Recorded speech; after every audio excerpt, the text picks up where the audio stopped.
Chapter 1. The full moon would be rising after dinner, which meant no more screwing around.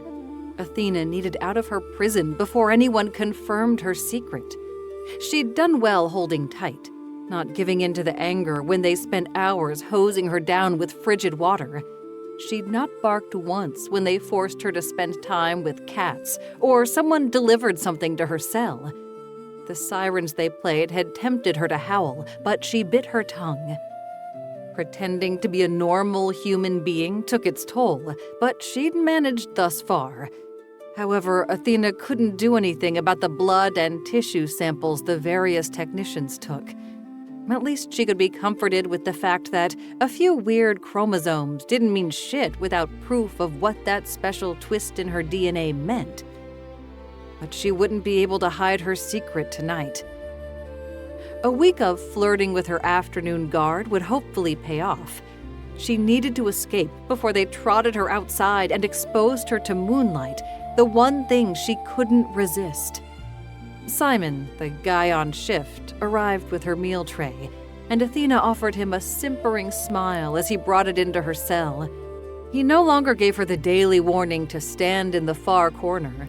Her ploy to fool him into thinking her harmless appeared to be working. As Simon set down her dinner, she murmured, "Thanks. You take such good care of me." Athena batted her lashes so hard they almost took flight. "Just doing my job." Simon hitched his pants by the loops and puffed his barrel chest. A thick fellow, but she'd tussled with bigger. "Guess after tonight, we won't see each other anymore once they realize I'm not what they think I am." Her lips turned down in feigned sadness. "You could call me when you're released," he offered. "We could go to dinner and stuff." If only that were possible. Given what I know about this facility, I fear what they'll do to me. She ducked her head as she played the melodramatic damsel. "I'm sure Dr. Rogers won't do anything drastic. Mistakes happen." Of course Simon would defend the doctor who'd been the one to trap her and organize the tests. Everyone in this installation worshipped Dr. Rogers, the man who'd caught the first Sasquatch, the guy who'd proved the existence of Ogopogo while disproving Nessie using some kind of deep sonar tech. And now, Dr. Rogers planned to out lycanthropes. She still had no idea how he'd sniffed out her existence. Athena always took great care to never be seen when she ran on 4 feet. "I hope you're right and this is all a big misunderstanding. But what if this is my last moment on Earth?" She clutched her chest. "What if my last kiss was that slobbery one by that drunk in a bar? If only I had a nicer memory to take with me." Simon blinked, and it took his pea-sized brain a second to figure out what she hinted at. He glanced at the camera in the cell with its red blinking light. Someone always watched and listened. It took everything in her to be as boring as possible. Lying on her cot, counting the dots in the ceiling tile, staring off blankly into space. When she couldn't stand to be sedentary, she'd do push-ups or jumping jacks, but not so many as to seem suspicious.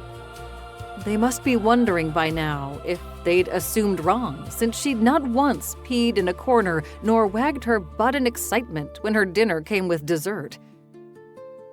"I'm sorry. I shouldn't have even asked. I'm just so scared. It's so unfair. I didn't do anything," she exclaimed and grabbed the pudding, chocolate, her favorite, and threw it. Her aim proved good as it hit the camera and gooey goodness smothered the lens, ruining their eyes and hopefully muffling their ears. She wouldn't have long. "Oh shit," Simon muttered, eyeing the mess. She grabbed him by the shirt. "Quick, kiss me before they come." Ugh. What a meathead. Would she have to do everything? A mash of her mouth to Simon's distracted as she divested him of the notepad in his back pocket, where she knew he kept the door codes written, because Simon couldn't remember the many numbered sequences. She'd been carefully scouting which of the guards she could use in her escape, and Simple Simon won hands down. As Simon began to moan, she suddenly shoved him in the direction of the cot. The backs of his legs hit, and he fell hard. Bemused, he didn't immediately clue in that she'd exited to the hall, but he started yelling when she slammed the cell door shut. Step 1, get out of her room. Done. She ran up the hall, bare feet slapping the cold tile. The next door had a keypad. She flipped open the notebook and could have cursed at the sloppy writing.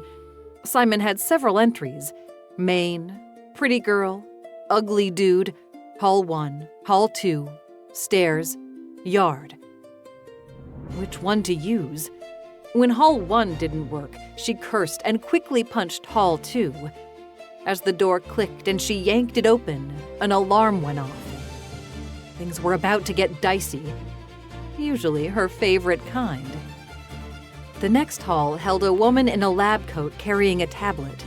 Dr. Lanier, the psychologist who'd been trying to trick Athena into admitting her furry side. As if. Athena had been taught from a young age to never ever say a thing. Daddy might be gone now, but his lessons remained.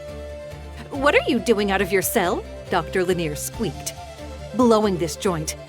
"I'd say nice knowing you, but that would be a lie," Athena grumbled as she barreled for the woman. Lanier did nothing to stop her unless screeching, "Help!" counted. The shoulder Athena used to ram the doctor aside proved satisfying. Not as satisfying as, say, biting her, but Athena didn't have time for revenge. Plotting retaliation would come later, if she escaped. The next keypad unlocked the door the moment she punched in the code for the stairs. It opened onto a staircase and elevator. Since the numbers showed it coming down, she fled up the steps and ran into a pair of soldiers descending. Her momentum let her drive into their legs and send them tumbling. She continued her bolt upwards, only to stop in surprise at the first-floor landing. Dr. Rogers stood there waiting for the elevator. A pair of armed guards flanked the tall man with his wire-rimmed glasses, bow tie, and customary white coat. The guards aimed their revolvers at Athena. Dr. Rogers yelled, "Don't shoot to kill! We need her alive!" A fellow with an impressive mustache said, "So aim for a leg or an arm?" Their hesitation gave Athena the chance she needed. She roundhouse kicked the gun out of one hand and followed with an uppercut to the second guy. As they reeled in surprise, a left hook plus a right cross laid another 2 guards flat out. "Thank you, Daddy, for the lessons and increased strength." Athena might not look it, but she could pack a punch. The doctor didn't look impressed she'd taken out his security. "There is no escape. Even if you make it out of the facility, I will find you." "You're assuming I won't find you first," she chirped. "I'll be seeing you." She waved as she slammed through the door that led to the lobby. A lobby full of armed guards who eyed her in shock. As guns left holsters, the doctor saved her again. "Don't you dare use those weapons. Someone fetch the tranquilizer guns." Since the lobby area had too many even for her to slam through, Athena ran the other way, heading for the door that led to the yard. Dr. Rogers had been having her escorted to it nightly as the moon got fatter and fatter. Yard proved to be a bit of a misnomer.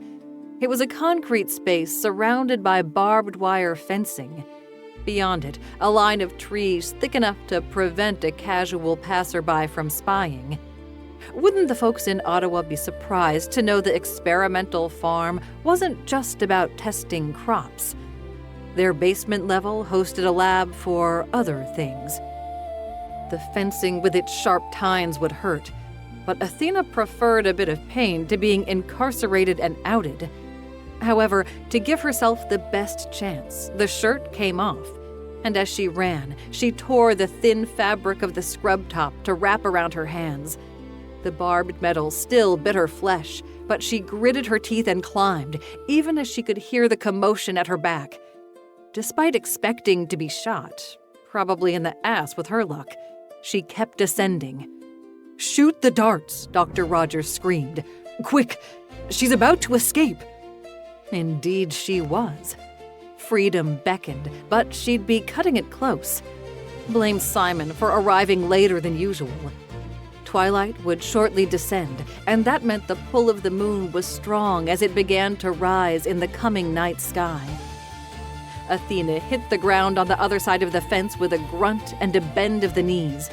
A good thing she ducked as a dart whizzed over her head, the soldier having gotten lucky and shot it through the diamond-shaped holes in the fence. Her bare feet pounded the ground as she took off running, immediately heading for the woods where she could use the shadows and branches to make it harder for them to aim. As she sprinted, her skin began tingling in warning.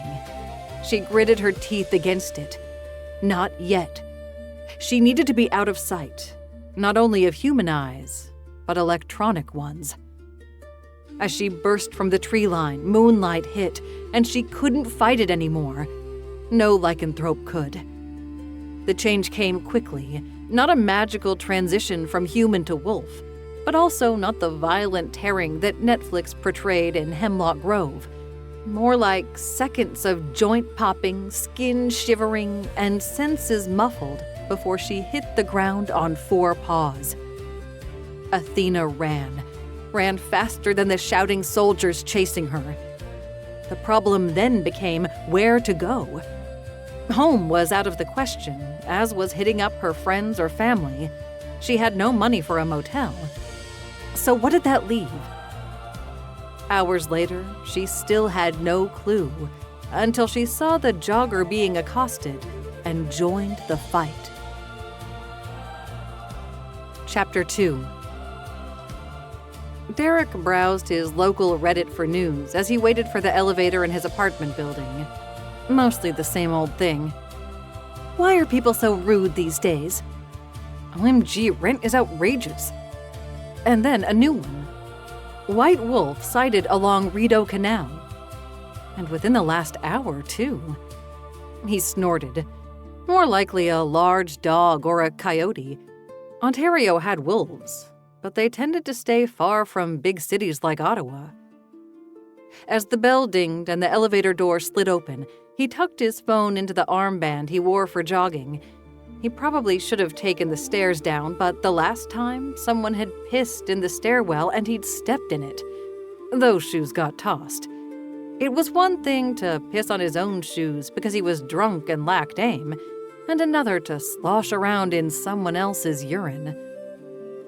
As Derek exited his building, he broke into a light jog. Fall, his favorite time of year. The evenings got dark early, the air crisp instead of redolent like in summer with the festering garbage. Even better, fewer people on the trails running along the river, so he could jog without having to play dodge the pedestrian. Then again, not many people out and about this time of night. He'd worked a graveyard shift, getting off at 4 instead of 1 since someone failed to show, home by 5 because transit sucked. Despite the hour, he liked to indulge in a quick jog, then be in bed by dawn so he could get up early afternoon to do it again. Not ideal, but rent needed to be paid. He might not have minded his dull life so much if he at least had a girlfriend. His last one hadn't worked out. Apparently, after 6 months of dating, him saying, "We should move in together," was controlling. According to Stacy, "You're stifling me. I need my space." It should be noted they saw each other maybe once a week, given their alternating schedules. The whole let's live together thing had been his way of spending more time with her, since she'd also complained, "I never see you." At 33, Derek could safely say he didn't understand women, but that didn't deter him. As his Grams always said, "There's a bitch out there somewhere, you little bastard. So chin up. Make sure to wash your bits, and whatever you do, don't tell them you like pineapple on pizza." because, according to his grandma, women would run screaming if they knew. Grams tended to tell things straight, with many cuss words.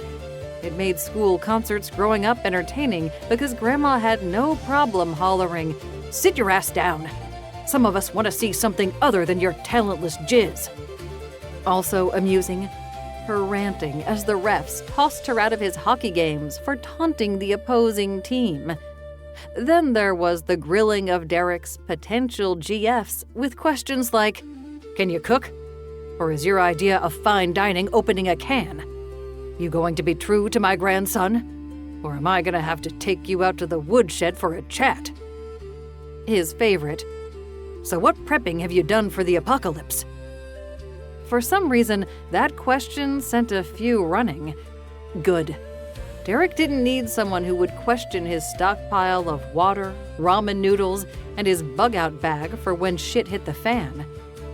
He'd yet to meet a woman who passed the Grams test, although a few, after meeting her, did think they could demand he cut her out of his life. Like, fuck. Love me, love my family.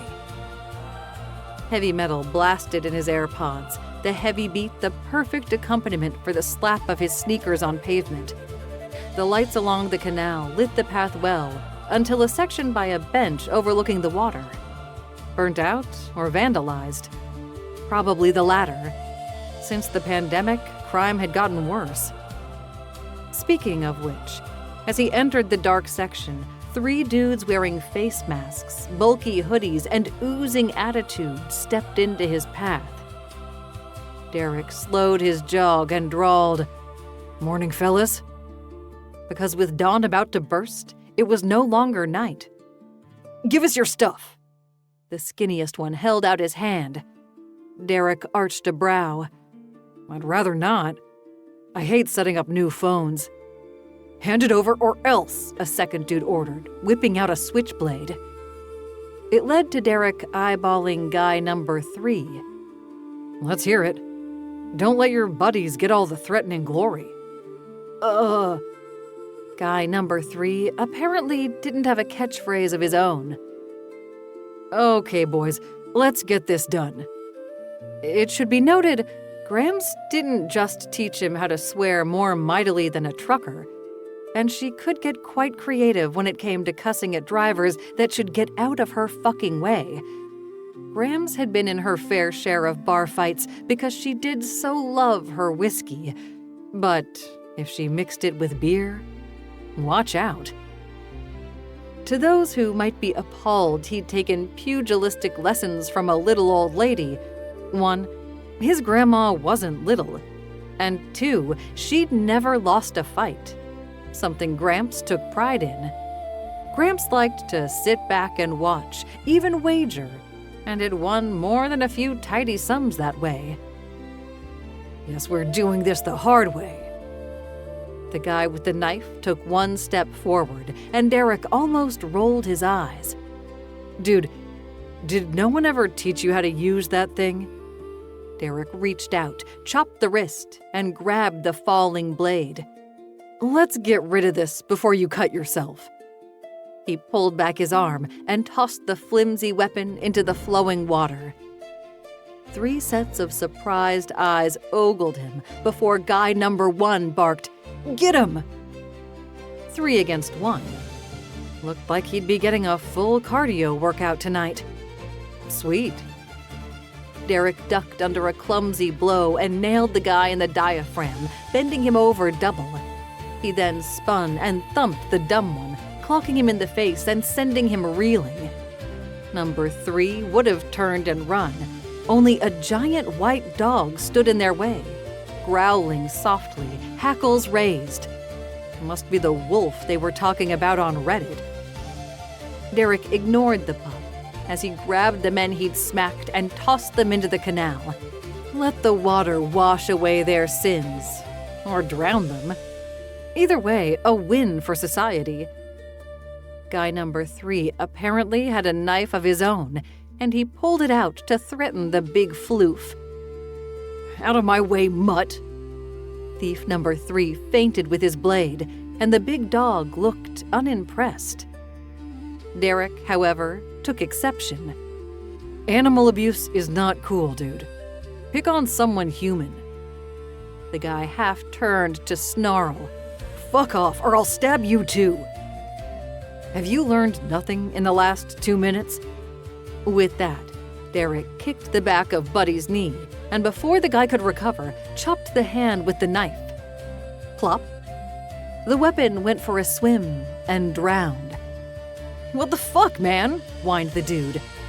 "Listen up, because I am about to give you some really good life advice. 1. Stop robbing hard-working folk. I don't bust my ass 40-plus hours a week for some lazy pukes to steal my shit. Get a fucking job. 2. 3 against 1? Not cool, dude. If you want to have a go at someone, then it's one-on-one. And ditch the knife. If you're gonna fight, then do so like a man. 3. If you're going to play tough guy, then can you at least take some lessons? This was pathetic. I didn't even break a sweat." Derek would have sworn the dog appeared amused as it cocked its head. The wannabe thief was confused more than anything. "Are you a cop?" Derek actually shuddered. "Fuck no. Just a regular Joe who isn't fucking about to let 3 punks bully him. Now I'll give you a choice.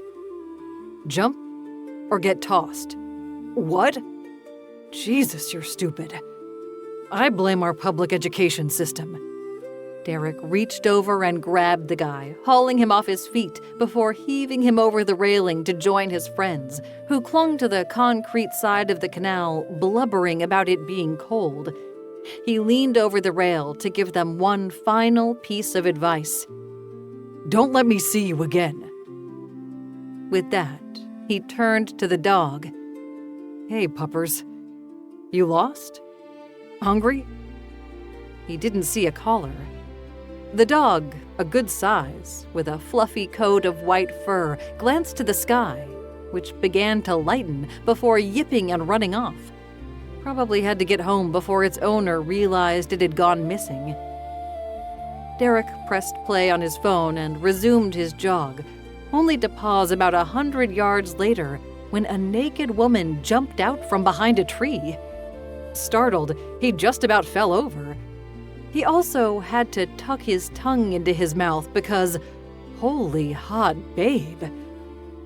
Platinum hair that was almost silvery white, honey-colored skin, peach-sized boobs, narrow waist, and damn, the carpet matched the drapes. He gaped, at a rare loss for words. Her lips moved, but it took him a second to flip off his music and mutter, "Say that again?" "I need help. I've been robbed." So, not a drug addict in the midst of an episode. Had to watch for those. Nothing worse than being accosted by a naked woman wielding a knife who screamed she collected dicks. And yes, it had happened. Grams gave him shit when she found out he fled. "Why didn't you take her down?" "Because I wasn't about to have a sexual assault charge on my permanent record." These days, instigators somehow got away with being victims. "You need me to call the cops and an ambulance?" Derek asked the woman. He went to dial 911 and she exclaimed, "Oh, fuck no. I don't need to answer a zillion questions or have some paramedics groping me. I'm fine. Just naked." A reminder that had him stripping his long-sleeve Henley. "Here, take this. Sorry, it's a bit sweaty from my jog." She didn't seem to care as she slid it over her head, covering those luscious curves. And what the fuck was wrong with him? This woman had been attacked. He shouldn't be looking at her lustily at all. If Grams were here, she would have cuffed him for sure. "Thanks," the beautiful woman murmured. "Can I call someone for you?" She shook her head. "No." "Need a ride? I can call a cab and get them to drop you off at your place." Her teeth worried her lower lip before she admitted, "I don't remember where I live." "You have amnesia?" He couldn't help sounding incredulous. Seems so. She shrugged. You really should go to a hospital if you got smacked in the head. No doctors. She scowled. I'm more hungry than hurt. Not the reply he expected. Do you need me to buy you some food? Depends. Know any places doing steak this time of day? A fleeting smile curved her perfect lips. Not around here. Pity. A good steak, barely singed, always fixes everything. A woman after his own heart. Well, guess I should get going. That is, unless you've changed your mind about me calling a cab. Can't I just go home with you? I just need a place to crash for a day or two. And here came the grift. Derek pursed his lips. Listen, lady, I don't do scams. And before you deny it, I know how this works. I take you to my place. Next thing I know, some gorilla shows up claiming to be your boyfriend.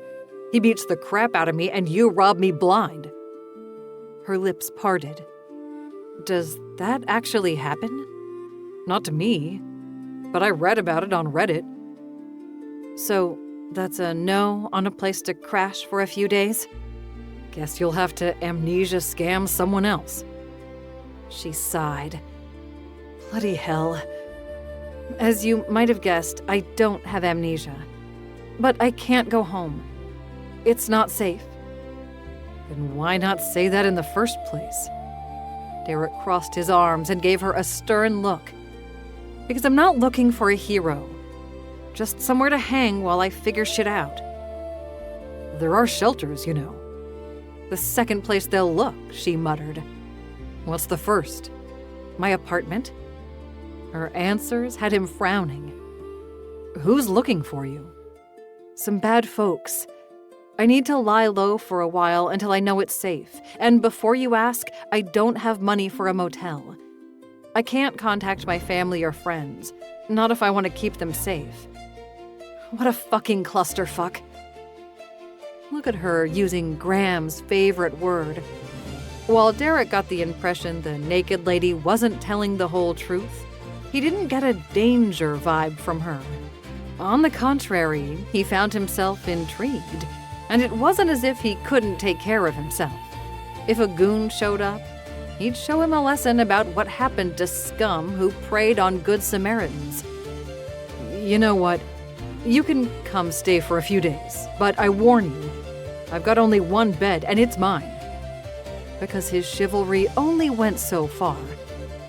You're welcome to the couch, though. Couch is fine. I've slept on worse. Follow me, then. As they began to walk, he asked, What's your name? Athena. As in the goddess? Yeah. My mom loved the Greek gods. I'm Athena, and I have a brother called Ares and a sister named Selene. I'm Derek, after my gramps. Idle chit-chat, kind of incongruous given he walked with an almost naked hottie. He noticed her bare feet. Do you need me to carry you? Whatever for. My legs work. Because you have no shoes. And I don't want you cutting your feet or something. She glanced at her toes. I'll be fine. Tough chick. Most broads would have been in hysterics after being robbed. Or, wait, were you actually robbed? Not exactly. More like kidnapped and held prisoner. By who? Some very annoying people, she grumbled. When my chance came to escape, I didn't have time to get dressed. Guess I'm lucky the first person I came across wasn't a rapist. Fuck those pervs. Graham says the only way to cure a rapist is to cut off his dick and choke him with it. A short laugh emerged from her. I like your grandma already. You'd be one of the few, he admitted ruefully. She scares off most folks. Not you? She questioned. Nah, she's awesome. I hope to be half as tough as her one day.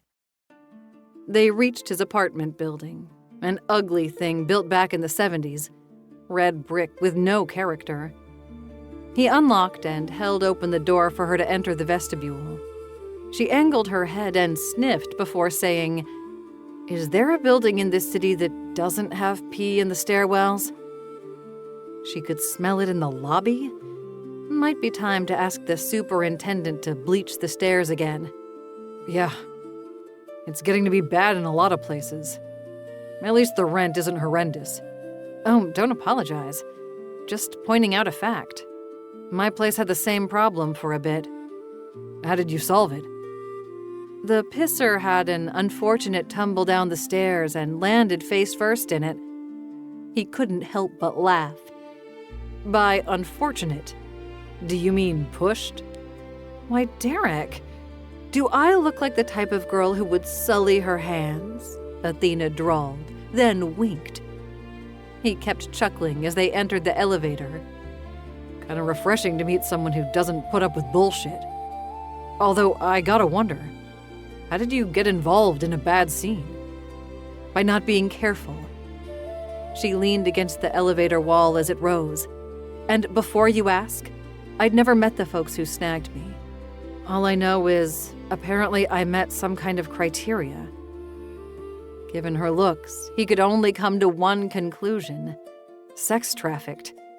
Damn. Meaning no flirting by him, no leering, no nothing. Derek wasn't about to make her trauma greater. Think they'll come looking for you?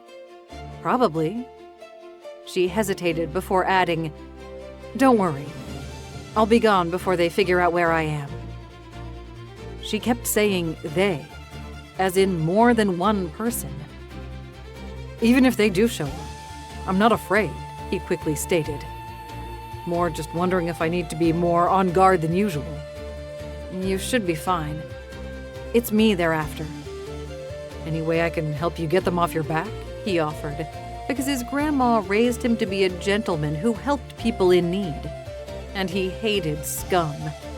If vigilante justice wasn't punished more severely than actual criminals, he'd have long ago started cleaning up the city. You've already done enough by giving me a place to crash for a few days. Thanks. No problem. With that, they arrived at his place. She declared the couch perfect, and then, despite his earlier claim, Derek tried to insist she take the bed because he suddenly felt bad about putting her on that lumpy thing. She refused. He might have fought longer, but he needed sleep before his shift tonight. He pulled out some leftovers in the fridge, a bucket of fried chicken and another of hot wings, which they devoured in silence, unless her staring meant something. After their meal, he said goodnight and hoped he wouldn't wake to an apartment stripped of all his valuables. He'd be pissed if she took his collector edition Xbox. Chapter 3. Athena lay on the couch listening as Derek actually went to bed and slept. Slept with a slight snore, despite the stranger in his place. Was he nuts? Then again, she'd seen him in action on the path by the canal. The guy knew how to handle himself. At first, when she'd seen him confronted by those 3 thugs, she'd expected him to get beaten.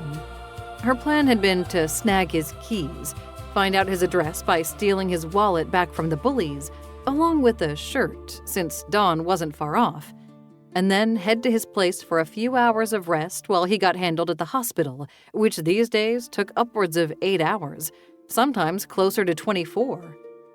Only that plan failed before it began, since Derek disarmed the would-be thieves, but not in a violent way. He literally chastised them instead of beating them silly.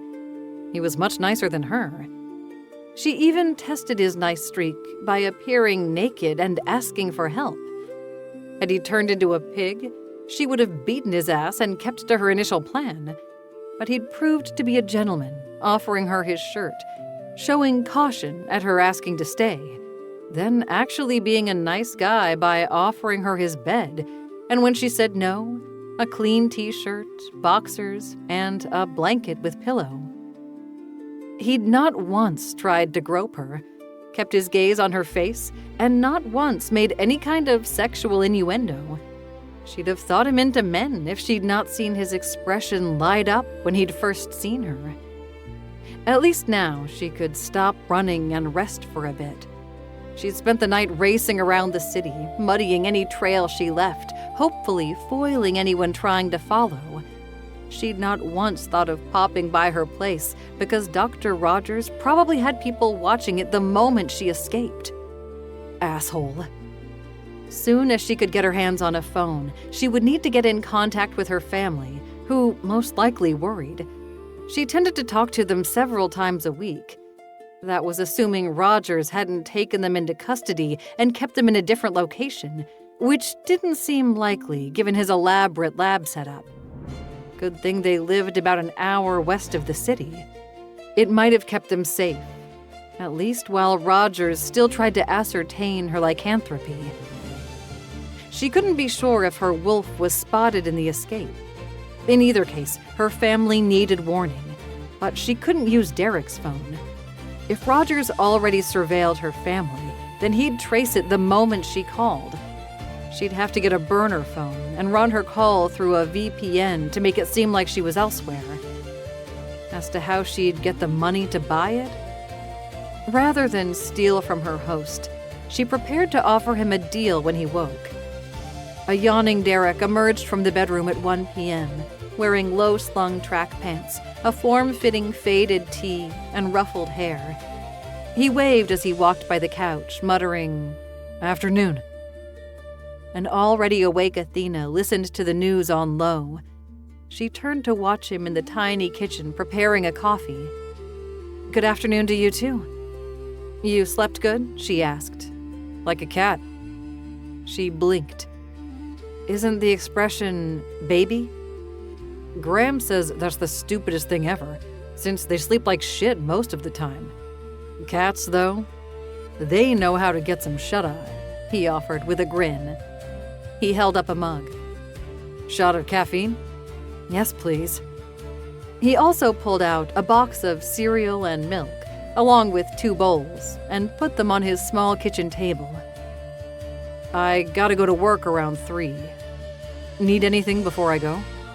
You're welcome to any clothes in my closet or food in the kitchen." She hesitated before saying, "I need $100. "Okay." He said nothing else, so she added, "I'll pay you back as soon as I can." He glanced at her. "I assume this isn't for drugs." "Hell no. I want to grab a prepaid phone." "You could borrow mine." "I'd prefer something anonymous." He arched a brow. "Are you a spy being tracked by the government?" "And if I was?" His lips curved. "So long as you're not trying to take down Canada, it's cool." She couldn't help but laugh. "I promise, nothing so nefarious. But I'd like to be cautious so the assholes who took me don't know where I am." His expression darkened. "How badly did they hurt you?" "Nothing I couldn't handle. I'm more pissed about the situation than anything." "Were you sex trafficked?" He sounded hesitant, asking. The query rounded her mouth. "No, although I could see why you'd think that, given my state of deshabille." Once more, his low baritone laugh rang out, sending a shiver through her. Who the fuck uses deshabille in conversation? A girl whose mother bought her a calendar that featured a new word for each day of the year? My calendar had half-naked girls, because Gramps said those were the only acceptable calendars for a boy. And your grandma was okay with it? Grams was the one who bought it. Now it was her turn to laugh. I kind of want to meet her. "You sure you didn't hit your head?" he quizzed.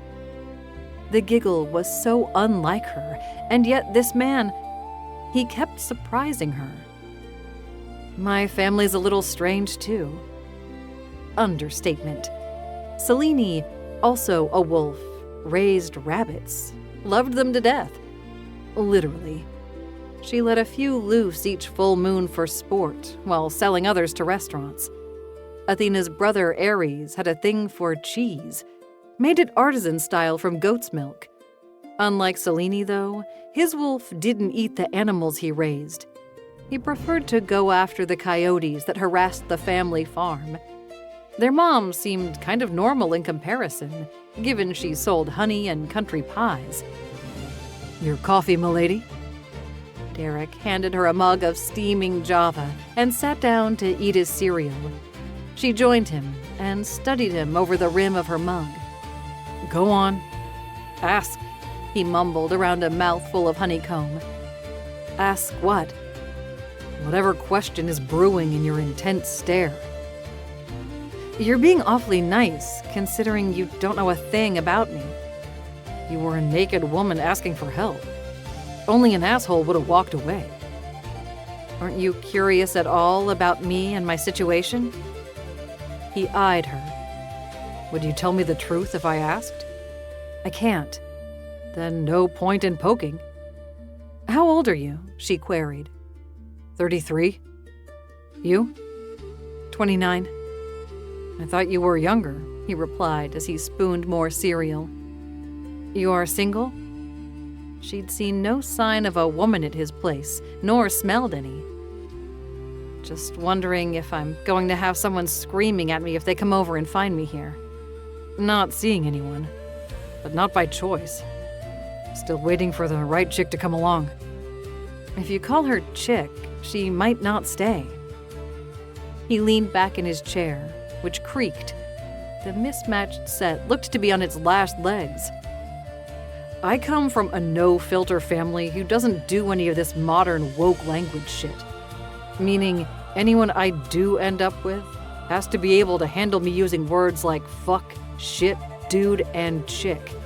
I mean, hell, my Grams calls me the little bastard since my mom and dad never married. And before you get offended, she loves me. I'm the apple of her eye, so it's more like a term of endearment." "Fair enough. I get you wanting to be you. And your family is obviously important." "Very. So love me, love my cussing grandma, and my cigarette-smoking Gramps." "And your parents?" "Bethany left when I was a kid. Wasn't cut out to be a mom. Dad's still kicking around. He works in construction." "What about you?" "Volunteer firefighter, and in my off time, warehouse worker." Well, that explained the muscles. "So you're good with a hose and handling boxes." She said it deadpan, and he choked on his coffee. She smiled as she sipped hers. He wiped the mess and eyed her. "That was naughty." "Who? Me?" innocently said with a devilish smile. Amusement curved his lips. "You're something else," says the guy with interesting design tastes. "Can't take the credit. The place came fully furnished. I basically just moved in my clothes." "Handy. Lived here long?" He shook his head. "A few months now. Grams told me to get my ass out of her house. Said I needed a social life outside the farm. Kind of the same reason I left ours too. Only I'm not so good at the whole making friends thing. Sometimes I miss the chaos of having family underfoot all the time. Although I'd never admit to them I'm lonely." "I hear you." Silence fell before he said, "I gotta shower before work since I skipped it after my jog. Need the bathroom first?" "Go ahead." He stood, but before he headed to his only washroom, grabbed some money from the cookie jar on his counter. "Here's $200 in case you need extra for the phone and other stuff. There's more if you need some. I'm afraid I don't have any girly stuff here like tampons and whatnot." Her turn to almost choke. Most men never used the T word. "You're being too nice." "I better be or Grams will whoop my ass." He winked and went to shower, leaving her to ponder this enigma of a man. Here she'd been prepared to offer him a blowjob for cash, and he'd just tossed it at her. She would pay him back plus some, soon as she got Rogers to stop hunting her. Restless, Athena prowled his living space, inspecting it more thoroughly. He showered quicker than expected. If he thought it odd to find her ass up, face under his couch, where much could be told about a person, he said nothing. She popped out and said, "Nice gun you got under there." "Graham's got it for me," he said, not a bit nonplussed by her snooping. "I'm heading out now for work. There's a spare house and vestibule key on the rack by the door." "What time will you be home?" "Around 2, if I don't get fucked by no-shows at work and my bus." "Have a great day, honey," she chirped. He snorted. "You too, Sugar Plum." She found herself grinning and shaking her head as he left her alone in his space. The level of trust baffled. Then again, with her upbringing, everything seemed suspicious. Neighbor came knocking to say hello. Mom assumed they were being nosy. A car drove down their country road, and it had to be someone surveilling. In Mom's defense, she worried about her kids. All 3 lycanthropes. Just like their dad. A man dead in his prime because someone shot him when he was out running during a full moon. Unlike legends, the whole werewolf thing didn't come via a bite or a virus. From what Athena had gleaned, it occurred at a genetic level, meaning you were either born with it or not. And it sometimes skipped a kid. Dad's brother never got it, but his sister did. Thinking of her family had her readying herself to go out. A shower was welcome, as was a scrub of her teeth with a finger in toothpaste. Delaying. But then again, a few extra minutes wouldn't make a difference, given it had been weeks since she'd talked to them. God only knew what they thought. Derek's clothes hung loosely on her, which worked to conceal her figure. A ball cap hid her hair, and his sunglasses worked to cover her face. While Ottawa didn't have a CCTV network like Britain, there were enough cameras watching that she worried Rogers and his vast resources would still be able to track her. She'd seen a show about how they could tap into security cameras and use a computer program to scan for specific faces. It took a few blocks of walking and glancing over her shoulder often, checking to see if anyone stared overly long, before she found a store with prepaid phones. On her way back to the apartment, her neck constantly prickling, despite no one seeming to pay her any mind, she hit the Salvation Army for some clothes, and then a pharmacy for a toothbrush and other essentials. By the time she retraced her steps to Derek's building, her pace rapid as she felt exposed, she had $3.11 left. She dumped it into his cookie jar and made a note beside it how much she owed. A McMurray, like a Lannister, always paid their debts. As she chewed on a buttered and toasted bagel, she got the prepaid phone ready, downloading an app that would allow her to call as well as set her location wherever she liked. She chose Montreal. If Rogers monitored her family's phone, then he'd think she fled the province. It took a few deep breaths before she rang her mom. "Hello, you've reached Beatrice's Honeybee Emporium. How can I help you?" chirped her mother. "Hey, Mom." Dead silence. "Mom?"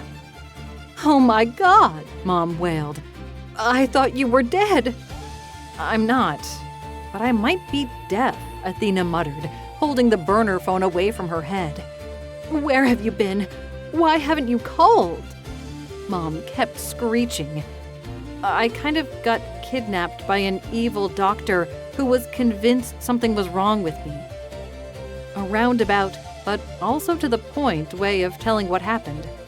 If anyone listened, she'd not revealed anything. But Mom would understand.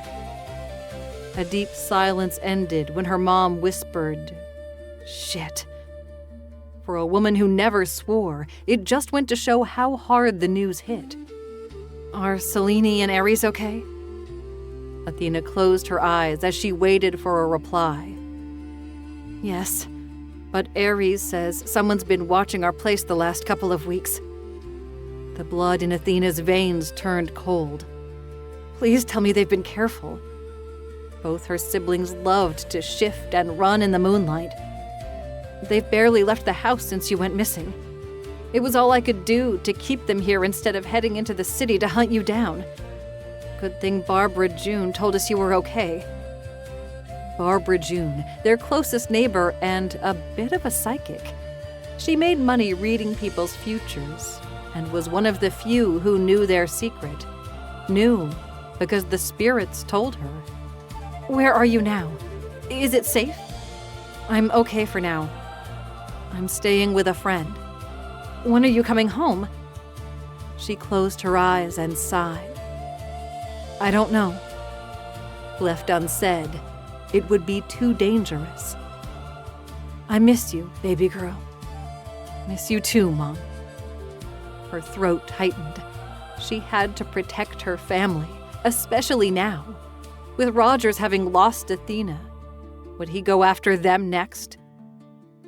Are you guys still going on that trip to visit Uncle George? They had no Uncle George, but the oblique reference acted as a clue, and Mom caught on. Well, we were going to wait for you to go. You know he loves seeing all you kids. Can't get away at the moment, but give him my love. Will do, baby girl. Love you. Love you too. She hung up and took a deep breath, then another. At least now she knew her family hadn't gotten caught up in the Rogers mess. Not yet. Hopefully Mom would have Selene and Aries packed and hiked out into the bush by the end of the day. Because what better way to foil watchers than to disappear in the wilds? They used to do it all the time growing up. Dad wanting them to learn how to live off the land, just in case. They'd nicknamed the hut deep in the wilds Uncle George's place. It became a running joke with them, saying they were going to visit their uncle when they needed to blow off some steam. With her family taken care of, time to plan her next move. Rogers needed taking down, which meant locating him, preferably at home. Only he wasn't listed anywhere she looked. No phone number or address. Just the news reports featuring him when he went viral for his amazing finds. As she stared at the picture of Rogers standing beside the Sasquatch in a cage, her lips pursed. That had almost been her. The whole world had been only hours away from finding out werewolves really existed. Sometimes she wished she didn't have to hide, that she could be loud and proud about her heritage. How bad would it be? Just ask Fred, the Bigfoot who'd been put on display in Calgary and become a huge tourist attraction.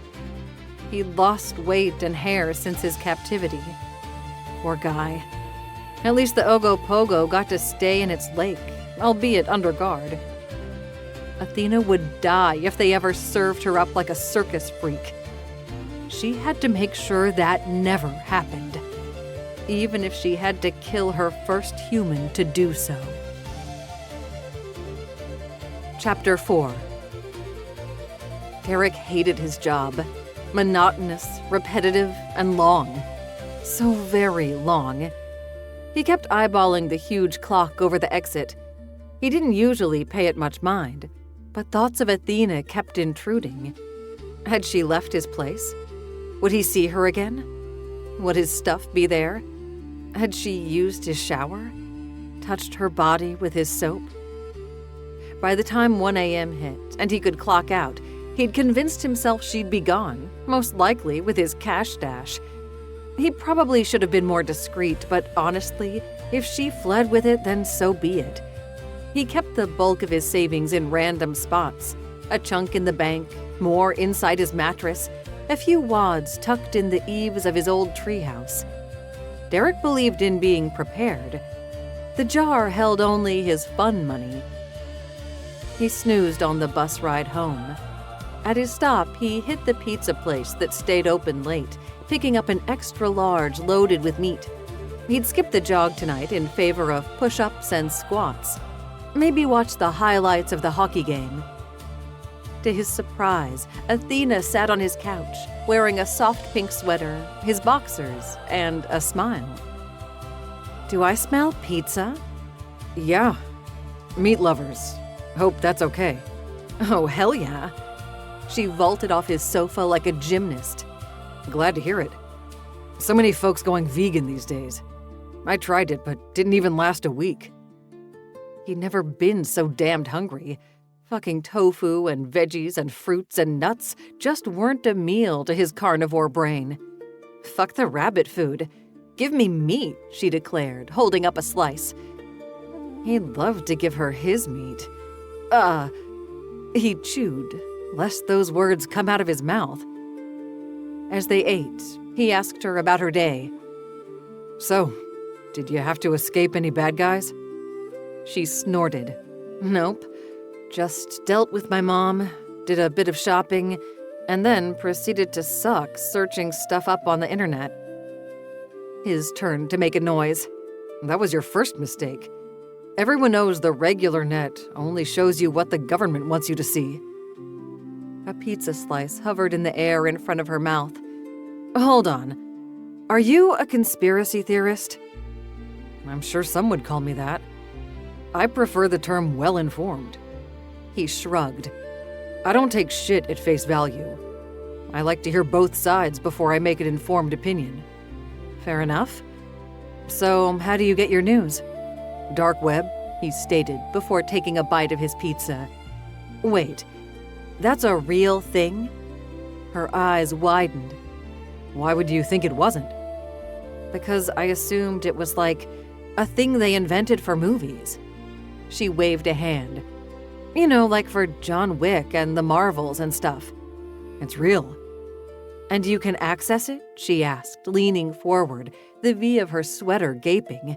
He averted his gaze, but not before he got an eye full of cleavage. "Yeah. Just let me know what you want to find." She chewed her lower lip. "That would mean involving you in my problem." And these people I'm dealing with are kind of shitty. Obviously. All the more reason to let me help you. "Let me think about it." "You said you talked to your family?" he asked, changing the subject. "Yeah. They're all right, if worried. Good thing our neighbor, the psychic, told her I was okay, or Mom would have had the RCMP out searching for me." "A psychic?" He laughed. "You don't believe?" "Nope." Says the guy with the apocalypse plan. "Wait, how do you know I have one?" He frowned. "Gun under the couch, crossbow under the bed, vacuum-sealed meal rations in the cupboard, jugs of water in your linen closet?" She'd snooped, but he didn't take offense. He'd been known to do the same thing. Nothing like poking through some closets and cupboards to get a feel for a person. It kept him from getting involved with the chick who collected dolls. Dolls she later claimed killed a guy she was dating less than 6 months after Derek went to her place for dinner. "The world is going to shit," he stated. "Figured it's best if I have some emergency supplies to tide me over, just in case." "You think it will be zombies or a nuclear blast?" "I'm currently thinking alien invasion that triggers a nuclear blast, which then causes radioactive Walking Dead." She didn't laugh at him, not like some girls had. "With everything going on, you might be right. Let me guess. Grandma is just as prepared?" "I'm small potatoes compared to her. She's got the entire cellar under the house retrofitted as a bomb shelter. Air circulation, underground well, shelves and shelves of canned goods, rice, medicine." He spread his hands. "The plan is, if the world gets fucked, I get my ass to her basement." "Won't you be lonely?" "She's got hundreds of movies, books, puzzles, games." "Things to do, not people," she pointed out. "Unless you're planning to bang your grandma." He wrinkled his nose. "No. But if I had a girlfriend, I'd be dragging her along." "You're different from most guys," she murmured. "Which probably explains why I'm single," he joked. "I didn't mean it in a bad way. You're actually rather interesting." "Why do I hear a but?" But you're too nice. You left me alone in your place after showing me your cash jar. Not too bright. It's just money. He rolled his shoulders. And if you'd have taken it, then you obviously needed it. Too trusting by far. She cocked her head, and her lips curved slightly as she asked, "So, what kind of partner are you in bed?" He almost spat out the pizza crust in his mouth. He chugged some water before gasping, "What the fuck?" "Don't be shy. I'm curious. You're obviously hot. Despite your sometimes crude language, you're actually well-mannered. Kind. Funny. Not a pig. Your place is clean, considering it's just you. You work, so you must have a flaw or someone would have snatched you up. Why would you assume I suck in the sack?" "Do you?" "No." "How can you be sure?" He gaped before mumbling, "Because I always make the woman come first." "Doesn't make you good." "I've never had complaints," he retorted. "What about you? Are you the kind who just likes to receive?" "I don't lay there like a starfish, if that's what you mean." "Any particular reason we're even discussing sex?" Because he wasn't used to women being so bold. It was kind of a turn-on. Actually, everything about Athena revved his engine. "I haven't fucked anyone in a while. And quite honestly, I miss it. Especially now that I'm kind of under a lot of stress." "Is this your way of saying you want me to make you come?" he asked boldly, because he got the impression she'd prefer him being direct. "Yes, I would. That is, if you're in the mood." "Am I alive?" he drawled. "Of course I'm in the mood. But don't you think it's kind of soon? We just met like a day ago." "And? I'm not asking to marry you. Just sex." "Just sex," he repeated. "Okay. Let me know when." "Now." "Now?" The surprises kept on piling up. "Unless you had other plans?" She arched a brow. "No." "Then no time like the present." She stood and without preamble stripped off her shirt. He stared. Didn't blink. Didn't want to blink in case her breastly perfection disappeared. "You going to get undressed?" she asked as she shoved at her pants. "Shouldn't we, start by making out?" He never had a woman move so fast before. "We'll kiss in a second. First, let's see what I've got to work with." There was something a tad daunting about a woman standing there naked, hands on her hips, staring as he took off his work shirt. It wasn't boasting to admit he had a nice chest. He kept fit. His hands fumbled at his pants, though. Yeah, he knew his dick was above average at 8.5 inches. But would she like it, and the slight tilt at the tip? At least it didn't embarrass him by being limp. It sprang to attention the moment he freed it from his boxers. Her lips curved. "That will do very nicely. Come here." She crooked a finger. There wasn't a man alive who would have said no, and yet he hesitated. "Maybe we should hold off. Your dick says otherwise. You just came out of a traumatic situation." She sighed. "Yeah, and I need relief. Something to remind me I'm alive. But I had to get stuck with the one guy with morals." He shrugged. "Trust me, I'm not happy about it either." "So, what are we going to do if we don't fuck?"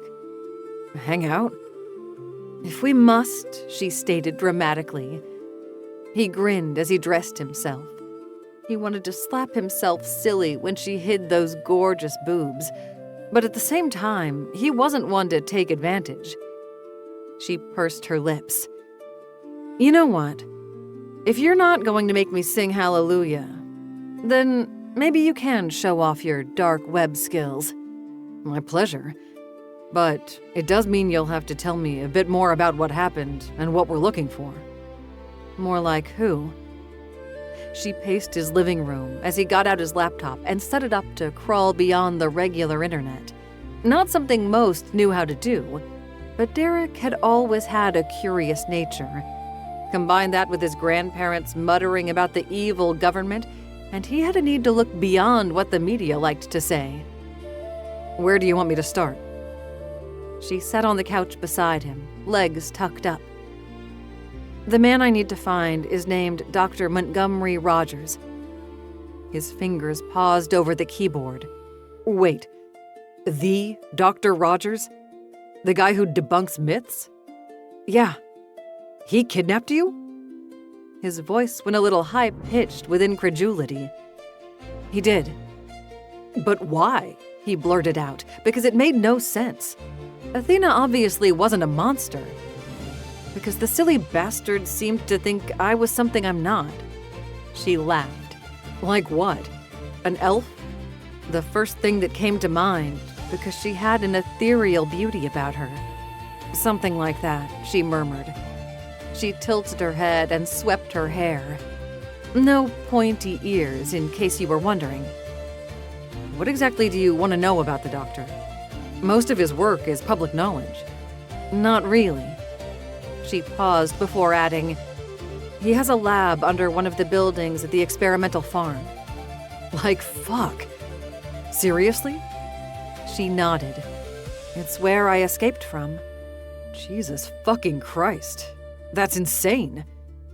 Also slightly unbelievable. Was she fucking with him? "I know it sounds crazy, hence why I didn't want to tell you. Still having a hard time coming to grips with it myself, and yet I was there for almost a month." "What happened while they held you captive?" "Blood tests and other shit. Rogers kept trying to prove I had some weird genetic anomaly, which I don't." "And now you want to find him? To do what?" He wasn't keen on being an accomplice to murder, especially of someone who would draw media attention. It was one thing when he thought they were dealing with a gang. No one gave a shit if they suddenly disappeared. "I don't know. Maybe dig up some dirt to discredit him. Bring to light some of his unethical practices." "You want to shut him down?" "That he could get behind." "Okay. Let's see what we can find on this doctor." Not much, as it turned out. Despite the dark web being a bastion of information, there was a suspicious lack when it came to Montgomery Rogers, as if he didn't exist or someone had wiped his record clean. "Well, this was a bust," Athena grumbled when he closed his laptop lid a while later. "Yeah, it's weird. For a man that famous, there should have been something. I couldn't even locate a home address. Not to mention no connection to the experimental farm in downtown Ottawa. Even his business had no office, just a postal box." "Surveilling the farm will likely be noticed," she mused aloud as she rose to pace, her legs bare, given his boxers only went mid-thigh. "Don't give up. Could be I'm not searching deep enough, or he's mentioned but under an alias. We'll try again tomorrow. I gotta get to bed." "Thank you," she murmured. "I really appreciate all you've done." "No problem. You want the bed?" "Depends. Will you be in it?" He wanted to say yes. He shook his head. "We both know there wouldn't be any sleep happening, and I gotta work." "Can't tempt you to play hooky?" She sure could. At the same time, did he want to mess up his life for someone who would most likely disappear from it in a day or two? "You are tempting, but the bills need to be paid." He stood from the couch. "In that case, good night." She leaned up on tiptoe to brush a kiss on his cheek and murmur, "Dream of me." He did. And in the morning woke so hard he jerked off in the shower, a process that took an embarrassing 30 seconds. In the light of day, he couldn't believe he'd turned her down. He doubted he'd be so strong if she made the offer again. She greeted him with a warm smile. "Morning, Sugar Plum." "Hey, honey. You sleep okay?" Only after I played with myself, seeing as how someone left me hanging." "Yup." He spit out his coffee. She laughed. "You're cute when you blush." He did not blush. He did, however, mumble to escape, "I gotta get to work." If he thought his last shift proved tediously long, this evening was even worse, to the point his supervisor pointed it out. "Not paying you to watch the clock." Soon as Derek could leave, he booked it, actually making it home in under an hour, having caught all his buses. At times he thought of getting a car, but the cost of parking it plus insurance and all the rest was a financial dent he couldn't justify. Usually his commute didn't bother him, but that was before he had someone who excited him waiting for him at home. At least he hoped Athena was still there. She'd said "see you later" when he left for work. He walked in with some Chinese food he'd picked up to find her naked on his couch. The bags almost hit the floor. She turned a bright smile on him. "Honey, you're home." Fuck yeah, he was. "I brought food." "Ooh." She bounded over the couch, boobs bouncing, and he just about hit the floor in worship. He tried not to focus on the hottie as he grabbed the plates and cutlery to eat. "How was your shift?" she asked. "Long." The honest truth. "What about you? Did you go out today?" "For a bit. I put on a disguise and headed over to the experimental farm." "Was that wise?" He spooned some rice onto his plate and dumped some crispy honey chicken on top. "Probably not, but it didn't matter. Looks like the doctor cleared out." "How can you tell?" "Because Simon, the guard I flirted with, told me Rogers drives a Mercedes, and the parking lot most definitely didn't have one. It appeared rather empty." "So what's next?" She shrugged. "I don't know." "Could be he isn't looking for you," he suggested. "Is this your way of trying to kick me out?" "No." Almost shouted. "Stay as long as you'd like." "Thanks, honey. Don't worry. I'll try not to cramp your style." He almost said, "Cramp it all you want." He'd not been this entertained in ever. However, there was something appetite-killing about sitting across from a woman eating. Not entirely correct. He might not be hungry for food, but damn, he craved something else. And she knew it. She tossed him a few coy looks before saying, "So am I masturbating for dessert? Or are you going to cream me yourself?" He'd been strong the night before. He could not say no twice. He rose from his side of the table only to drop on his knees in front of her. Nothing was said. She just parted her legs and uttered a happy sigh as he leaned in for a lick of her pretty pink pussy. She was wet, so very wet, and she moaned as he licked her, moaned and grabbed hold of his hair as he spread her nether lips and teased her sex.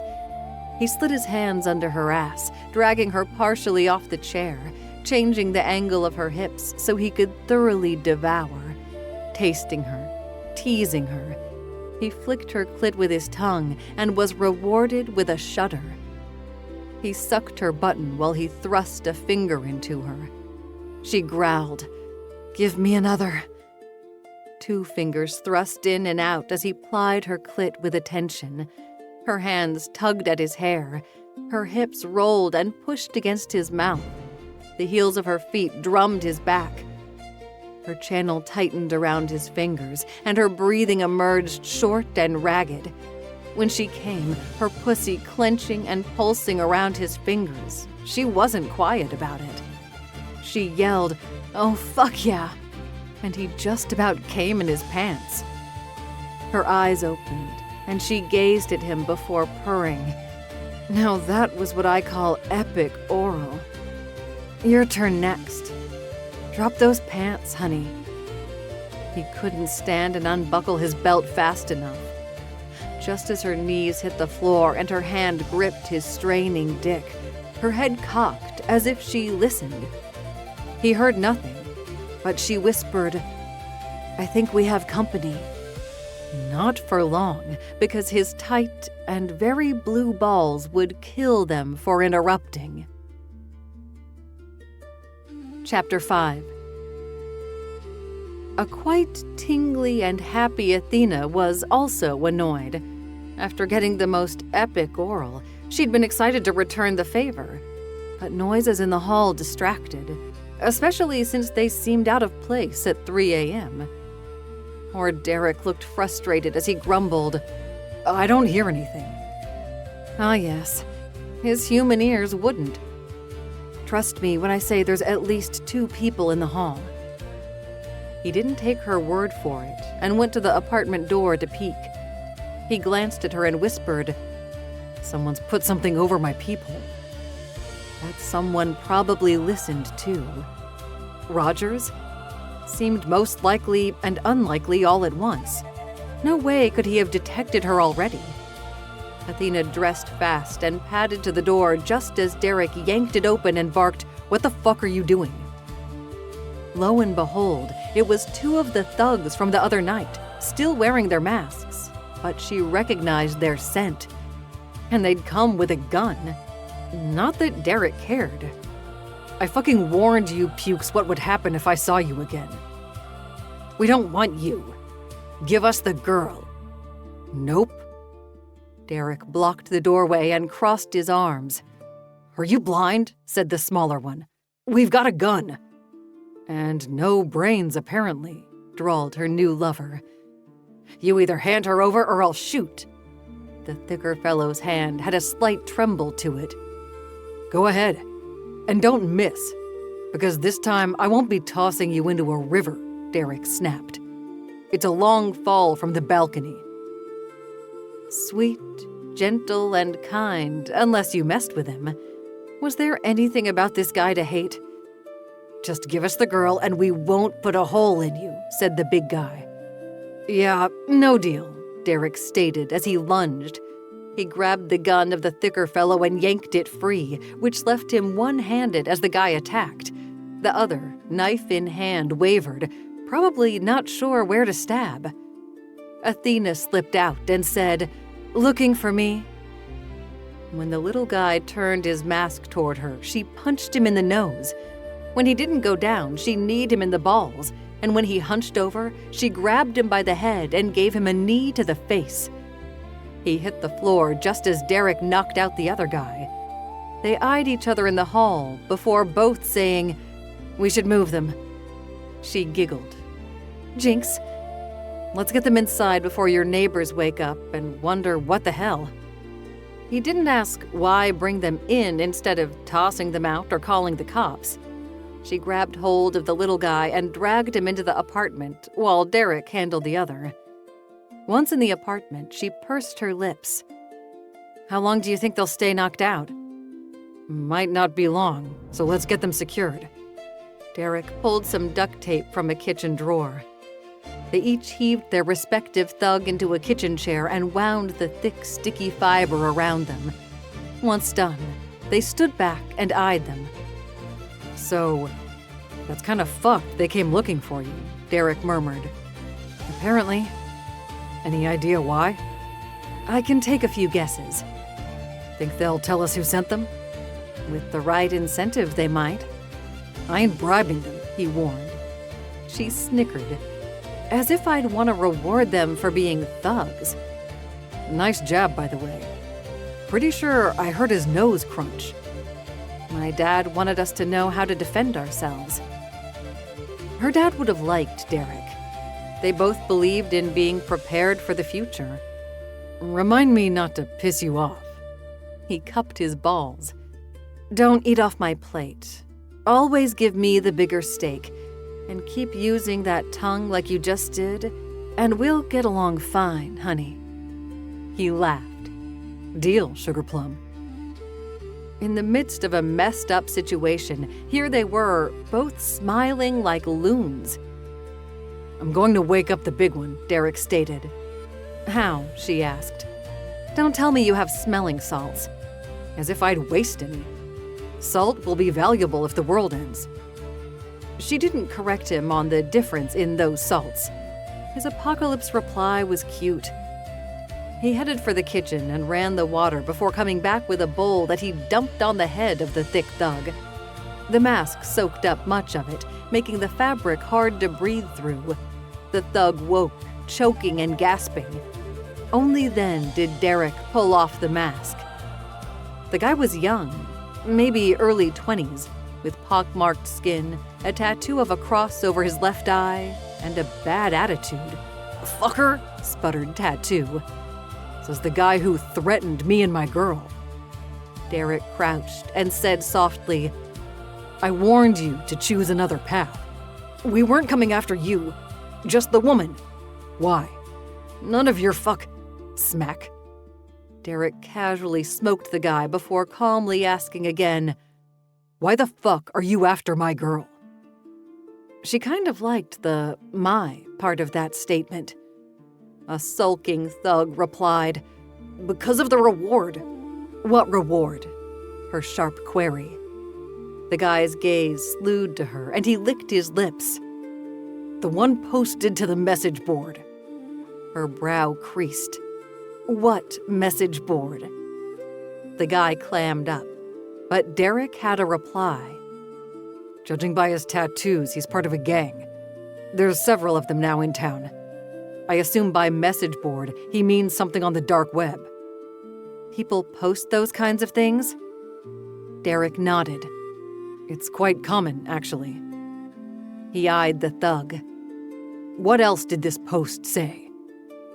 When the guy clamped his lips, Athena didn't have to threaten, because Derek got in his face to softly say, "Answer the question." "And if I don't?" Derek swung and clocked the thug. "What the fuck, man?"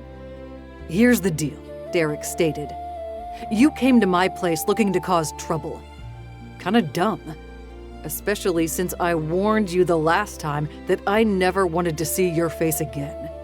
So either you answer with your lips, or my fists start talking to your face." The thug sulked. "Ain't much to tell.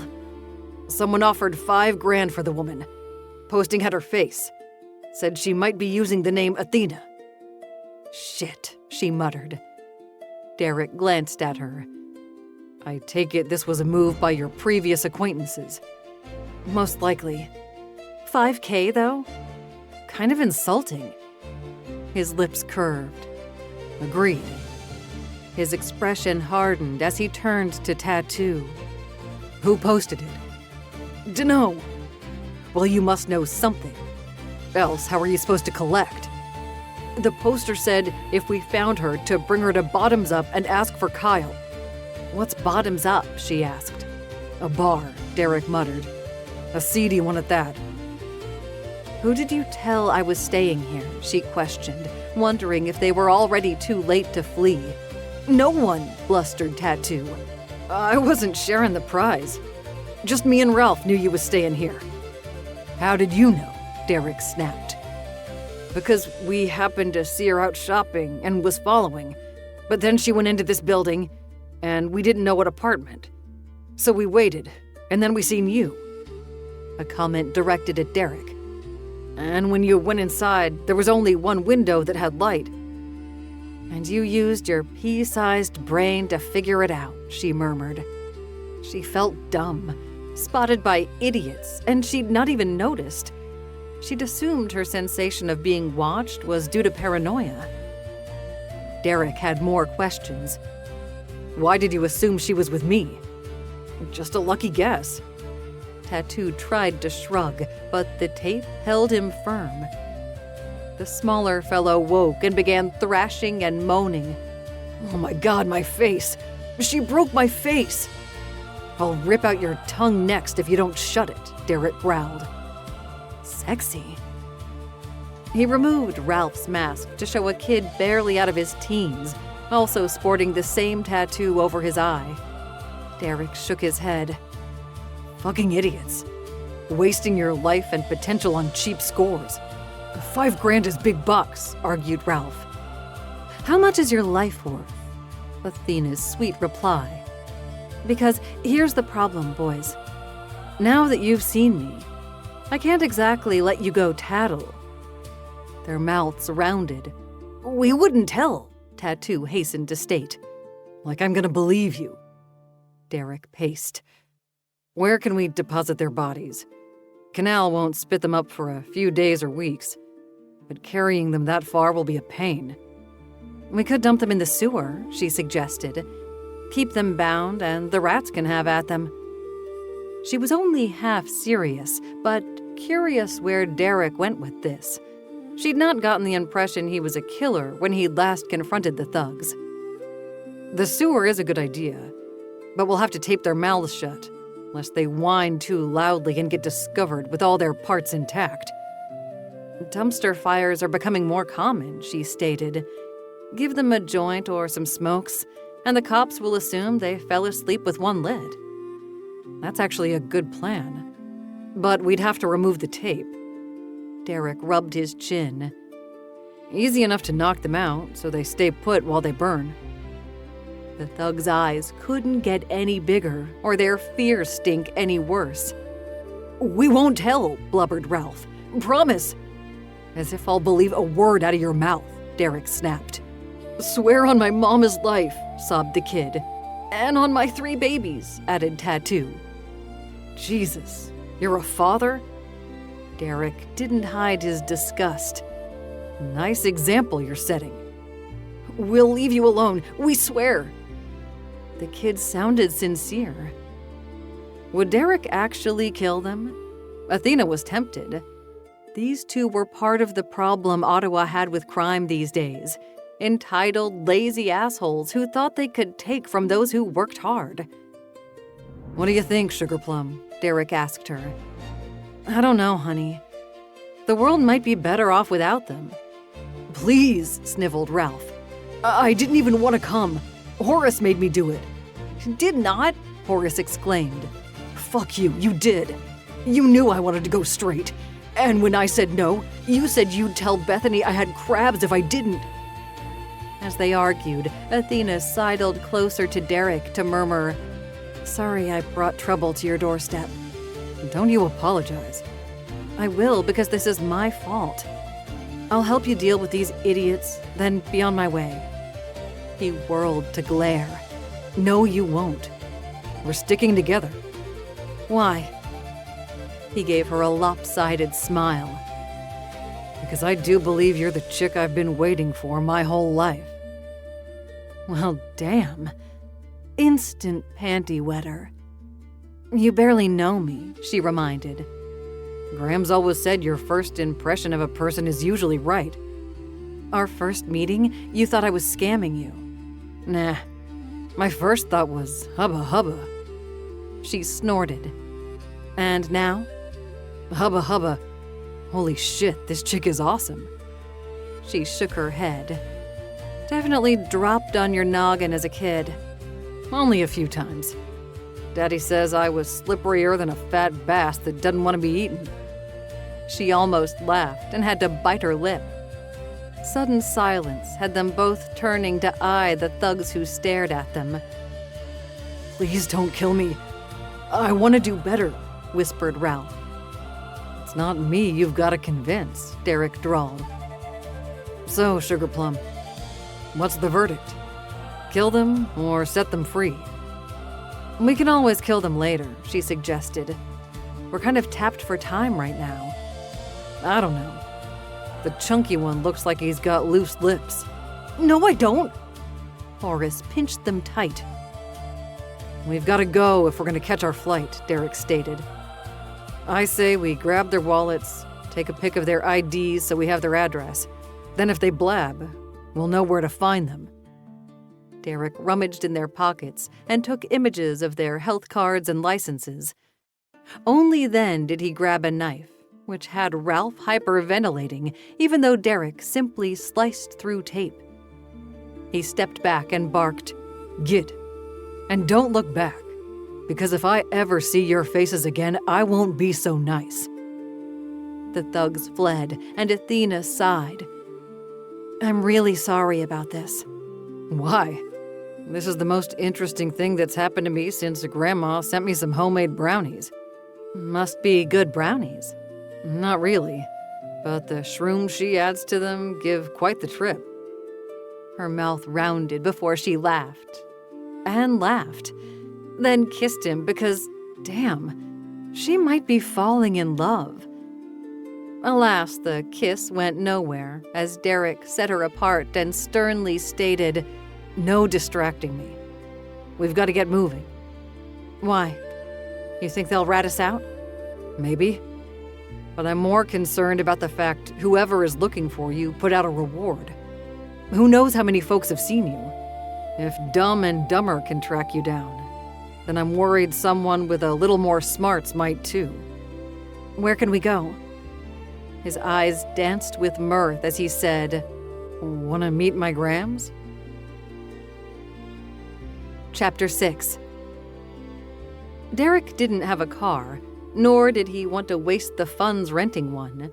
So he did what he always did when he wanted to visit his grandparents. Called. "What do you fucking want?" barked his Grams. "Hey, you old bat. You still kicking?" he asked. He sat in a coffee shop a few blocks from his place with a disguised Athena sitting across from him, putting back eggs, bacon, sausage, and toast like she'd not just devoured a full meal just over an hour ago. A duffel bag at his feet held his personal effects, aka his Xbox, and anything with his name on it, plus the few items Athena had picked up. "You ain't inheriting yet, you moochin' bastard," Grams retort. "Inherit what? Your ugly-ass couch and granny panties? You wish. I'm leaving you the dust bunnies under my bed, you ungrateful turd." Derek laughed, even as he saw a listening Athena frowning at him over a forkful of eggs. "Love you too, Grams. Why are you calling so early?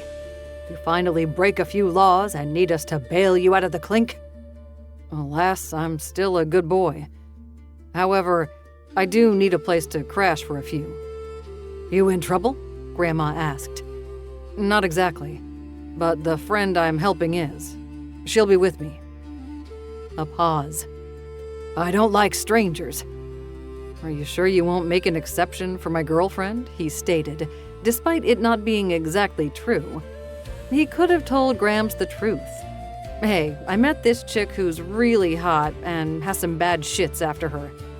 Grandma would have welcomed Athena with open arms, as she loved drama, even as she claimed she didn't. But saying the G word, that would really put his Grams in a tizzy. "Who the fuck is dumb enough to date you?" He grinned. "Guess you'll soon find out. I take it you're calling for a ride?" "Yeah." Rather than go on a rant about how he should own a car, she muttered, "Meet Gramps at the usual place in 45 minutes. "Thanks. Whatever." Her way of saying I love you. He hung up, and Athena eyed him over her glass of orange juice. "You weren't kidding about your grandma."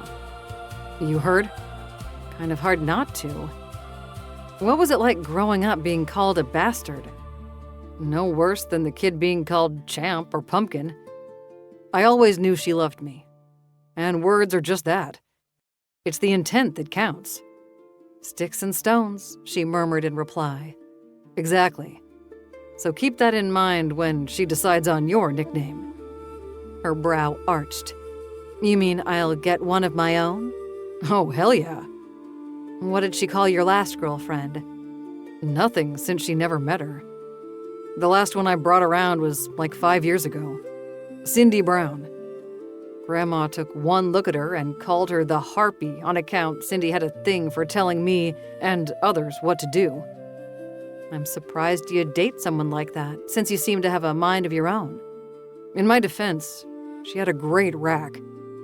She blinked. He coughed. "Yours is better." "Have you ever been serious with someone?" "Yeah. My last girlfriend, who kept finding excuses not to meet my grandma. Should have been my first warning. When I suggested we move in together because she kept bitching she never saw me, she went a little psycho and accused me of stifling her. I hate it when people play dumb games like that. Me too, he retorted. Like, why is it so hard to be honest and real?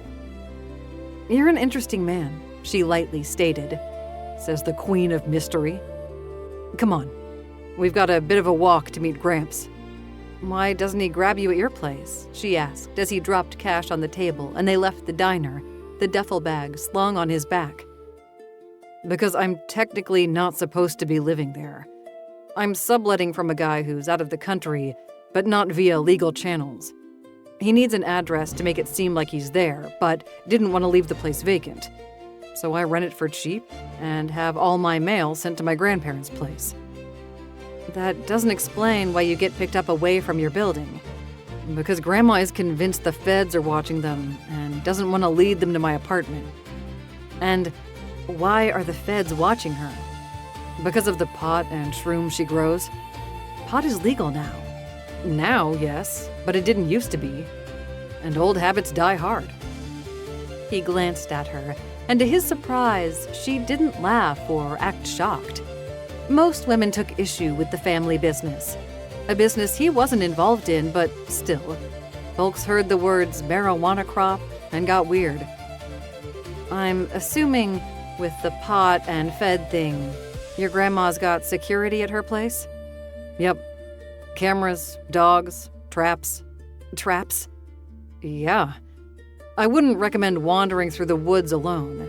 I know what to watch for, but it can be dangerous for the unknowing. Pits, snares, trip lines, just to name a few. If someone did manage to follow, they'll be in for a surprise. Seems unlikely since you're not legally registered to that apartment. Means even if Dumb and Dumber talk, they won't be able to trace you. Unless they break in and go through my stuff and find something I forgot. Her lips pursed. Hopefully that doesn't happen. Even if they do figure out we went to the farm, they'll have a hard time, because Grams don't like strangers.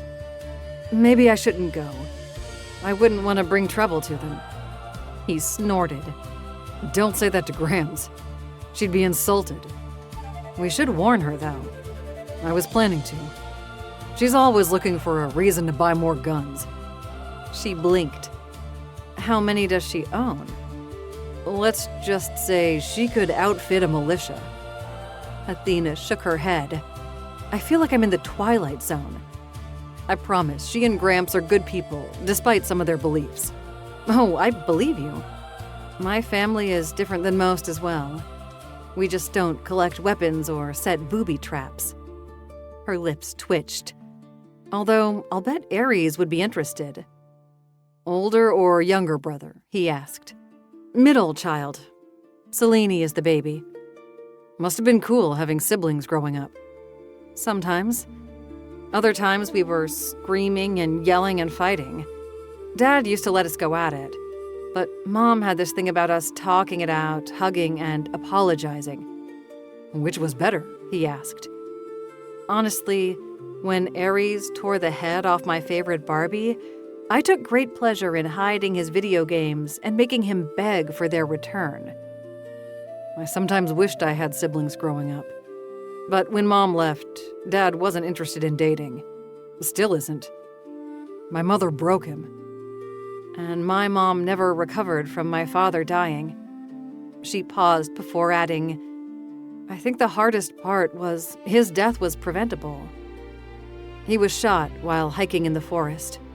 Jesus, that's fucking shit, he exclaimed. Sorry, I mean, that sucks.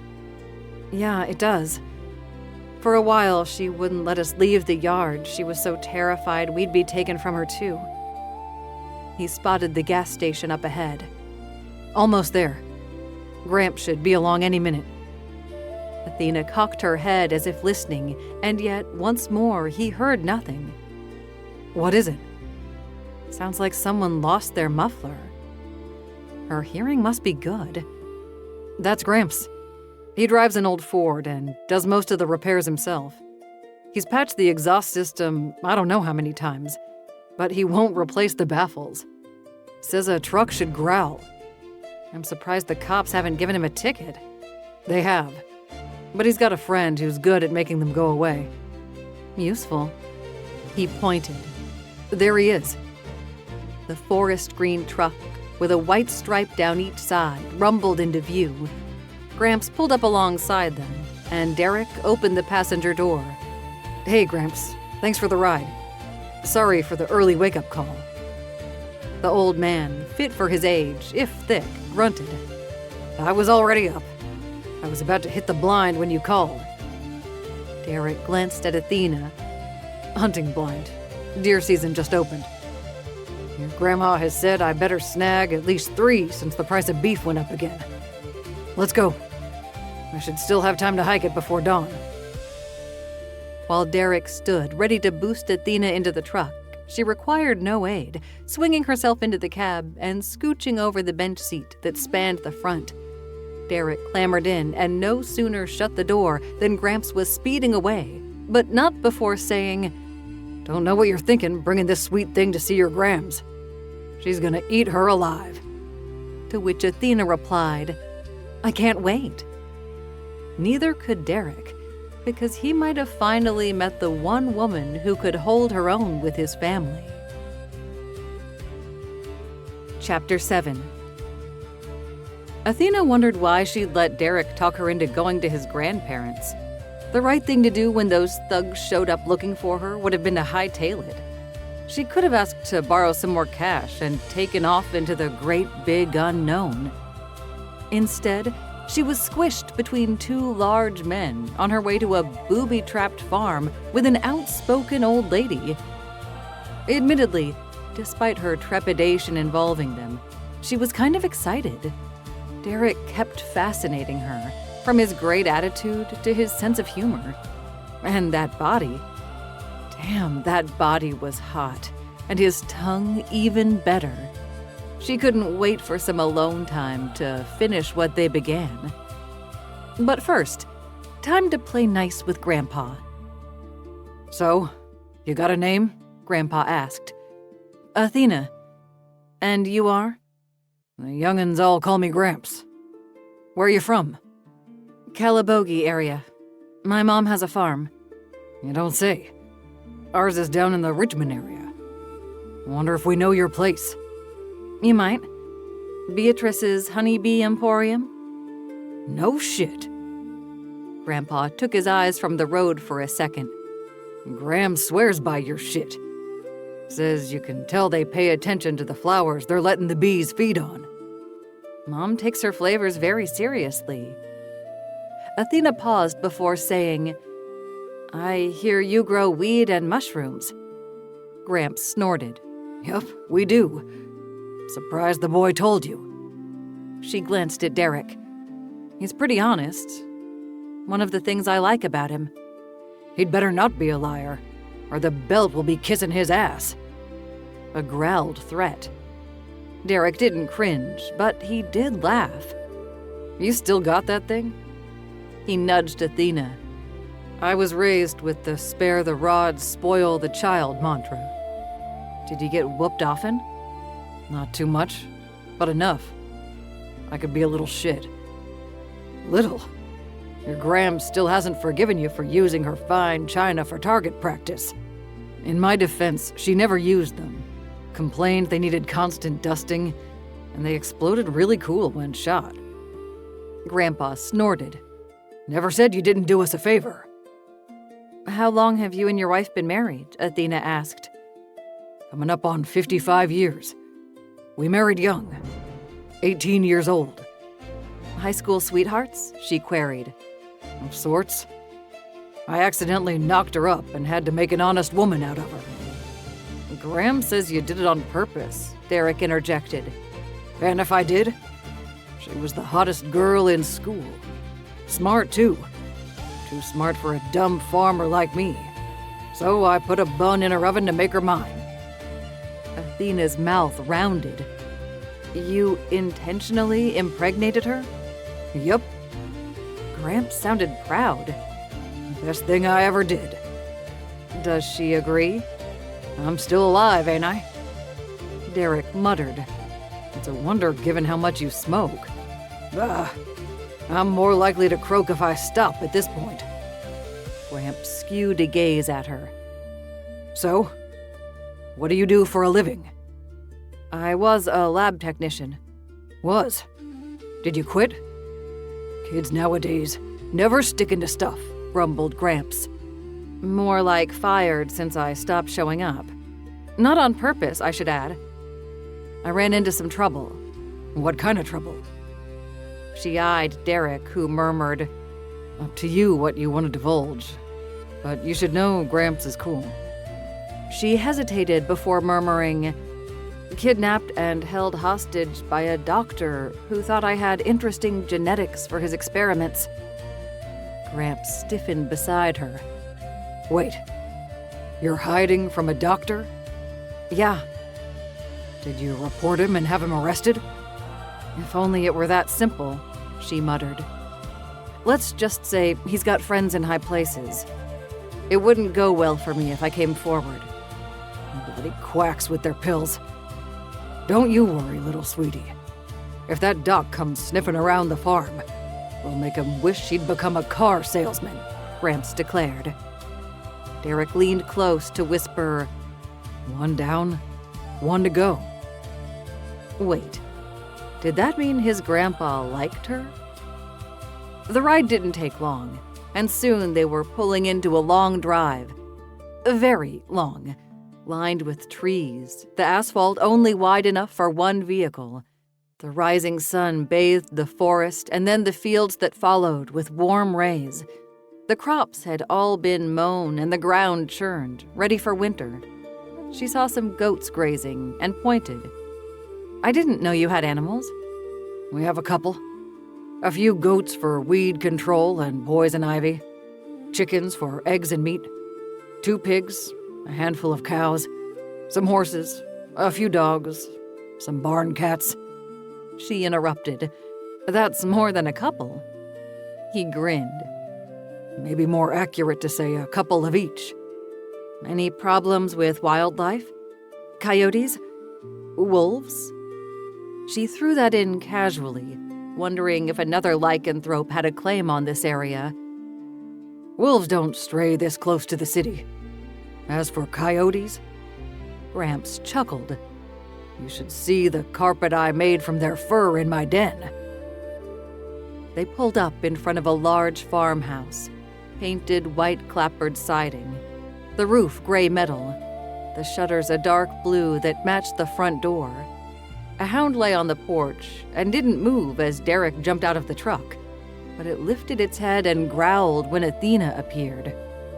Don't you be nasty to our guest, Rosie, Gramps hollered. Not Rosie's fault. She smelled the predator in Athena. But Athena knew how to deal with canines. She approached the dog and crouched, crooning, Hey, Rosie. Who's a good guard dog? Sweet words, soft tone, but she fixed an intense stare on the dog and bared her teeth slightly. Rosie didn't argue about who was boss, but did duck her head before inching forward for pets. The door swung open, and a woman boomed, Where's the little bastard and his hussy? With snowy white hair and a thick frame that matched the big voice and personality, it could only be Graham's. Right here, you old bat. Derek dragged his grandma into a hug that lifted her off the ground and growled, Be nice to Athena. Why? Is she a pussy who can't handle conversation? Snapped Grams as he set her on her feet. Athena held out her hand. Nice to meet you, ma'am. Thanks for your hospitality. Don't thank me yet. Did the bastard warn you that everyone staying here is expected to chip in and help? I'd be delighted. I've not seen my family farm in months, so it will be nice to get my hands dirty again. Your family has a farm? Grams asked suspiciously. Her mom runs that honey place you like, Gramps stated, stomping up the porch steps, cigarette dangling from his lips. Really? Grams eyed her up and down. You don't look like your ma. I take after my dad's side. Like the little bastard. Poor fucker. He wasn't blessed. Not one bit. Graham shook her head. Derek didn't take offense, but grinned. I might be hideous, But at least I've got Gramps' good hair and my Gram's shining personality. Grams snorted. Such an ass. Get inside. I've got breakfast just about ready. You hungry? Very, Athena exclaimed. She didn't shy away from food. Shifting burned a lot of calories. You one of them vegan, meat-hating bitches common in the city? Grams asked as she led the way inside. Hell no. If given the choice between eating only veggies the rest of my life or meat, I'd choose meat. What if the apocalypse wipes out all animals? Grams queried as she entered a massive kitchen with huge wooden cabinets and a butcher block-topped island. I'd eat people. After all, meat is meat. Grams paused by the counter to stare at her, but directed her question at Derek. Where did you find this girl? Naked by the canal. Turning tricks? Athena coughed. More like escaping some assholes who thought it was okay to kidnap me. You got away? At Athena's nod, Grams added, Did you pay them back? Not yet. But don't worry. They won't get away with what they did. Grams offered a feral grin. Let me know if you need a gun or a grenade. I have a rocket launcher too, but those tend to draw attention. How do you like your eggs? On a plate, she replied. Sit your ass down. I'll have them ready in a minute. Athena slid into a kitchen chair, with Derek sitting beside her. Gramps took the head of the table, and despite the sound of eggs sizzling, Grams whipped him up a coffee and placed it in his hand. Strange, given the woman's outspoken nature. Seeing her surprise, Derek leaned close to whisper, Grams has some old-school ideas, feeding her man being one of them. Indeed, Gramps got the first plate, then Derek, Athena next, and then Grams herself. It was heaven.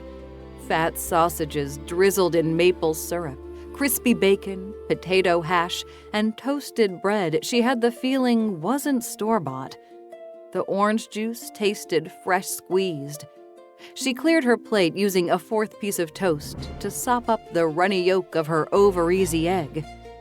By the time she finished, she caught Grams watching her. You eat good, she remarked. Blame the cook. That was delicious. Athena then rose, grabbed her plate, and stacked it onto Derek's. Then she went to grab Gramps, but Grams already had it. I'm off to get you a buck, announced Gramps. Take the boy with you so you don't throw out your back again. Derek glanced at Athena, a question in his eyes. She gave him a slight nod. Make it a fat one. I love venison steak. As the men left, Athena stood at the sink and began washing. Grams started drying quietly before saying, Who's chasing you? A doctor. Why would a doctor be so interested in a girl? Good genetics? Bullshit. She shrugged. I know it sounds nuts, but he really was interested in my DNA. He took lots of blood and samples. Looking for what? You'd have to ask him. Athena rinsed a plate and put it on the rack before adding, There's a chance he'll track me here. Ain't worried about a doctor. He won't come alone, and the people he brings will most likely be armed. Grams chuckled. So am I. I don't want to see anyone hurt because of me. Yet here you are. Because Derek kind of made me. Grams snorted. I doubt anyone can make you do shit.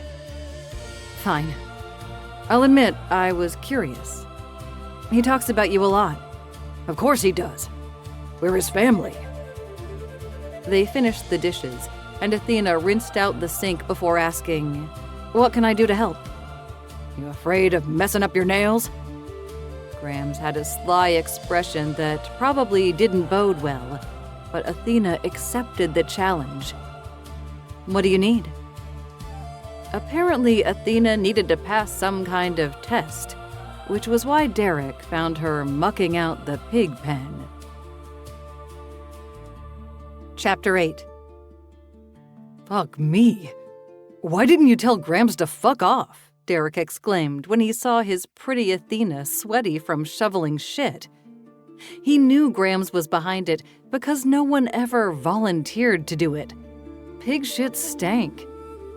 It's just poop. No biggie, Athena huffed as she finished the last of the shoveling and began laying fresh hay on the dirt.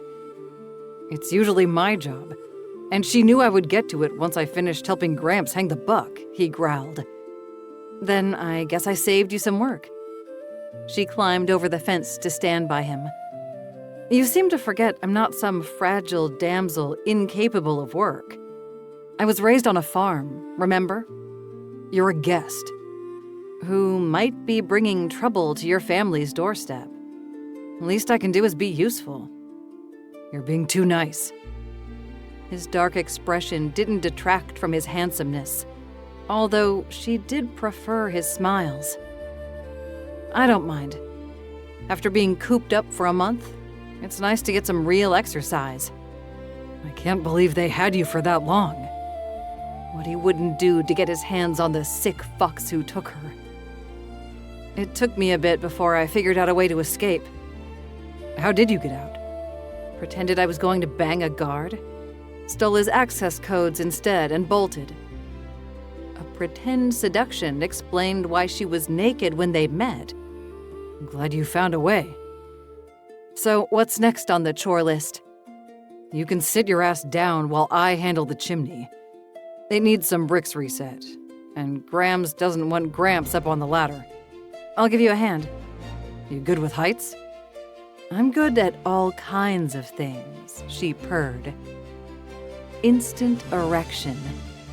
He still remembered the taste of her and wanted nothing more than to get back between those thighs. Wouldn't mind to spot her. We'll grab the stuff from the shed, then go at it. As they walked across the yard, she queried, Aren't you tired? You never got to sleep after your work shift. I got a bit of a nap in the bus and in the blind while Gramps watched. I'm also used to working odd hours. Sometimes I'll be just getting home when I get a call about a fire. So long as I'm moving, I'm fine. But the moment I sit my ass in a comfy chair, expect snoring. I can fix the bricks if you need a snooze. And have Grams give me hell for letting my girlfriend do my task? Oh, hell no. Girlfriend? The word had slipped out, so he offered to cover.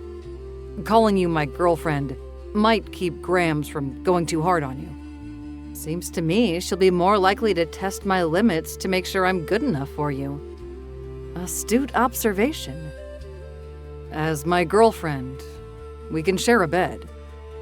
A casual statement. I thought you wanted sleep, she chirped. He stumbled.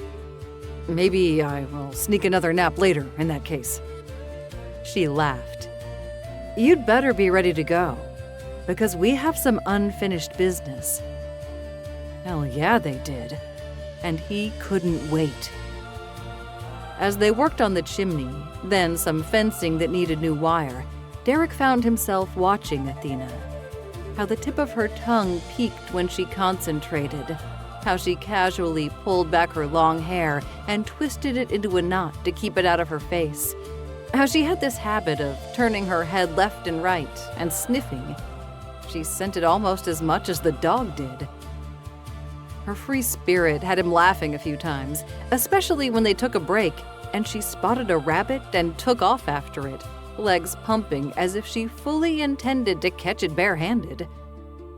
Later that afternoon, with their chores done, he took her down to the creek. This time of year, it wasn't too deep or fast-flowing. Spring, though, watch out. He stripped his shirt at the edge and tossed it onto a flat rock. His hands went to his pants next. Skinny dipping? She asked, once more doing that short inhalation thing as if she tested the air. Nothing like it after a day's work. He stepped out of his jeans. I haven't done that since I was a teen, she admitted before joining him in the buff. No qualms about stripping at all. He kind of loved that about her. No way could he hide his hard-on, and she licked her lips as she eyed him. He wagged a finger. Not right now. I'm not into getting grass stains on my knees. There's other ways of doing it that don't involve lying down. Jesus, she knew exactly what to say. He waded into the creek, knowing where it dropped so that he could submerge. She joined him, laughing as she said, "It's cold." "Refreshing," he countered. She joined him, slippery and wet, lacing her arms around his neck and planting a kiss on him. "Thanks." "For what?" "For everything." Bah. He wasn't about to be thanked for doing the right thing, especially since he seemed to be benefiting the most. Spending time with Athena was bringing him more pleasure than he could have imagined. Until she dunked him. He came up sputtering. "Now you're in for it," he declared. They splashed in the water, dunking, chasing, with lots of touching that left a lingering tingle. Abruptly, she ceased playing and cocked her head. Someone's coming. Once more, she heard things he couldn't and was on the shore in a flash, her bare ass lightly jiggling as she ran not for the pile of clothes, but for the woods. He heard a yell, a male one, and he couldn't move fast enough, dick and ball swinging, to reach Athena. He found her atop a man, her knee digging into his chest, her face low as she growled, "Who sent you?" "No one, ma'am," the fellow on the ground, wide-eyed with shock, exclaimed. "Liar! Don't make me hurt you." While amused, Derek came to the rescue. "He's not lying, Sugarplum. That's my second cousin, Frank." And his arrival didn't bode well, because where Frank went, trouble inevitably followed. Chapter 9. Athena slowly rose from the man she'd pinned to the ground.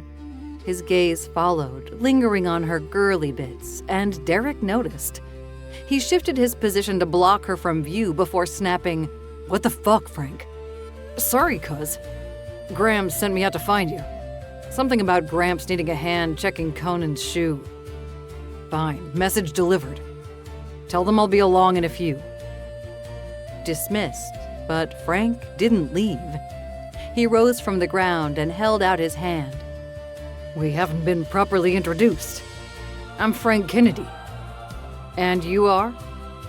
Before Athena could reply, Derek growled, "My girlfriend.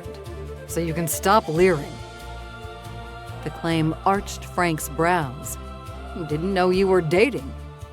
"Probably because it ain't your business." Derek's tone remained low and hard, making it obvious there was no love lost between them. "Chill, cuz. Didn't mean to piss you off. I'll head back to the house. See you later." Frank wandered away, and Athena couldn't help her amusement as she said, "You're cute when you're jealous." "I'm not jealous," Derek grumbled as he headed back for the creek's edge and their clothes. "Then what was that display?" "Frank is a troublemaker." "In what way?" she asked as she tugged on her clothes. Was getting into scrapes and claiming innocence. Shoplifting and claiming he had no idea he'd put the stuff in his pocket. Gambling. Trying to get my grandparents to invest in sketchy deals. They seem too smart to fall for that. They are.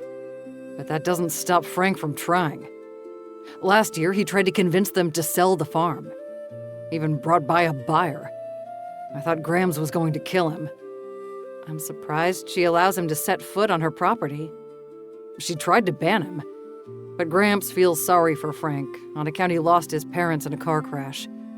Says they're the only family Frank's got. Fucker could disappear and I'd be fine with it, though. Such intense dislike. Which of your girlfriends did he make a pass at? A wild guess, but call it a feeling. All of them. As a teen, he used to spend the summers here because his parents would go off to some foreign place as volunteers. He made moves on every single girl I was interested in. I hope they slapped him. No. His glum reply. Frank has a way about him that women like, not to mention the looks. You're better looking, she stated. And it was the truth. There was something a little too slick and cocky about Frank. The type of guy who thought he was God's gift to women. The type she liked to slap. You're just saying that because I made you come, he replied lightly. That's just a bonus. Handsome and orally talented. You don't have to stroke my ego. She stood in front of Derek to stop him in his tracks, then looked him in the eye as she placed a hand over his package and murmured, "I will stroke it if I want, and you will love it." He went a tad cross-eyed before dragging her close for a kiss and whispered, "Fuck me. You're amazing." "Yes, I am. And don't you forget it." How surreal. In captivity a few days ago, and now flirting with a guy she really liked. Would this go anywhere? Usually, she'd say no. She didn't do relationships because most guys annoyed her pretty quick. But thus far, Derek only intrigued her more and more. Her sister would be laughing her ass off to see her smitten. While Selene was a big believer in romance and love, Athena had never been afflicted. Until now. They reached the house, and Derek sent her upstairs to shower and change first, due to the single bathroom. She tried to convince him to join her, but he shook his head. "While I'd like to, can you imagine Graham's reaction?" The old lady would probably have plenty to say, but it would have been worth it. Athena showered quickly and changed into ill-fitting jeans. The shape of them conformed to their last owner before getting thrifted, and a hoodie that stated Class of 2017. She really would need to do something about her wardrobe. She headed downstairs to find Derek glowering in the kitchen, while Frank, perched on a stool, regaled Graham's cooking at the stove. And then I told the guy, "No way am I paying that much for a fake." And then he says, "Well, how much would you pay?" Derek saw her enter and rolled his eyes. She grinned, and then, because Frank had paused to watch her, strolled to Derek and planted a kiss on his lips. "Shower's all yours, honey." "I'll have one later." Grams whirled from the stove, wooden spoon in hand. "You'll go now, smelly bastard." "Guess that dip in the creek left you dirtier than expected," Frank taunted. "I wouldn't say that," Athena quipped. "I'm feeling very refreshed. It's good for easing tension." While they'd not gotten to the climax part, they would have if not interrupted. And honestly, playing as they had did much to relax her. Frank gaped, and Derek did his best to not laugh. But she noticed the smolder in his eyes. Most likely, he remembered her promise for tonight. Derek stood. "I'll be back in a few." He glanced at Frank. "Try not to be a dick." "Who, me?" Frank clutched his chest. "Feel free to slap him for me," Derek told Athena as he left. "Come and tell me about yourself." Frank patted the seat beside him. Athena joined him at the island, but kept a stool empty between them. While she had no interest in the guy, she didn't want Derek thinking she might. Not given their history. "So, what do you work as?" she asked, gladly taking the fresh slice of bread Graham slid to her on a plate, already buttered. And hot. Oh my God, it was freshly baked. Happily chewing, Athena barely paid any attention to Frank. "Currently, I'm between projects." "Unemployed. How surprising," she drawled. He frowned, sensing the jab, but not sure how to respond. "I like to change things up. Don't want to get bored." "What about you?" "I'm a lab technician." "I would have pegged you for a model," he stated with a smile. "Oh, hell no. I'd rather do something that doesn't rely on being objectified, she exclaimed. You sure? Frank insisted. I've got some contacts who could take some test shots and get them to the right people, who would then claim I needed to blow or bang someone for a job. No thanks. What? Frank gasped. I know how showbiz works, and I'm not interested in getting on my knees to make a buck. Grams remained quiet. A surprise.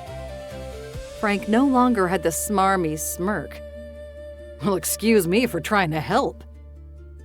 Playing the victim. How predictable. Athena cocked her head. So, how many baby mamas do you have? Given your age, late 30s, I'd say at least 3. I'm only 31, he sputtered. You didn't answer the question. Frank glared, and Grams turned to reply. He's at 4, and still won't get it snipped. Athena tisked. Some men are so irresponsible. Accidents happen, Frank whined. 4 times? Athena snorted. You're nothing like Derek. Thank God, Frank muttered. Yeah, because why would you want to be good-looking, decent, and funny? Derek's not funny, huffed the annoying cousin. Then you must lack a sense of humor. She then ignored Frank to address Grams. I'm sorry. How rude of me to just sit here eating your delicious bread. How can I help with dinner?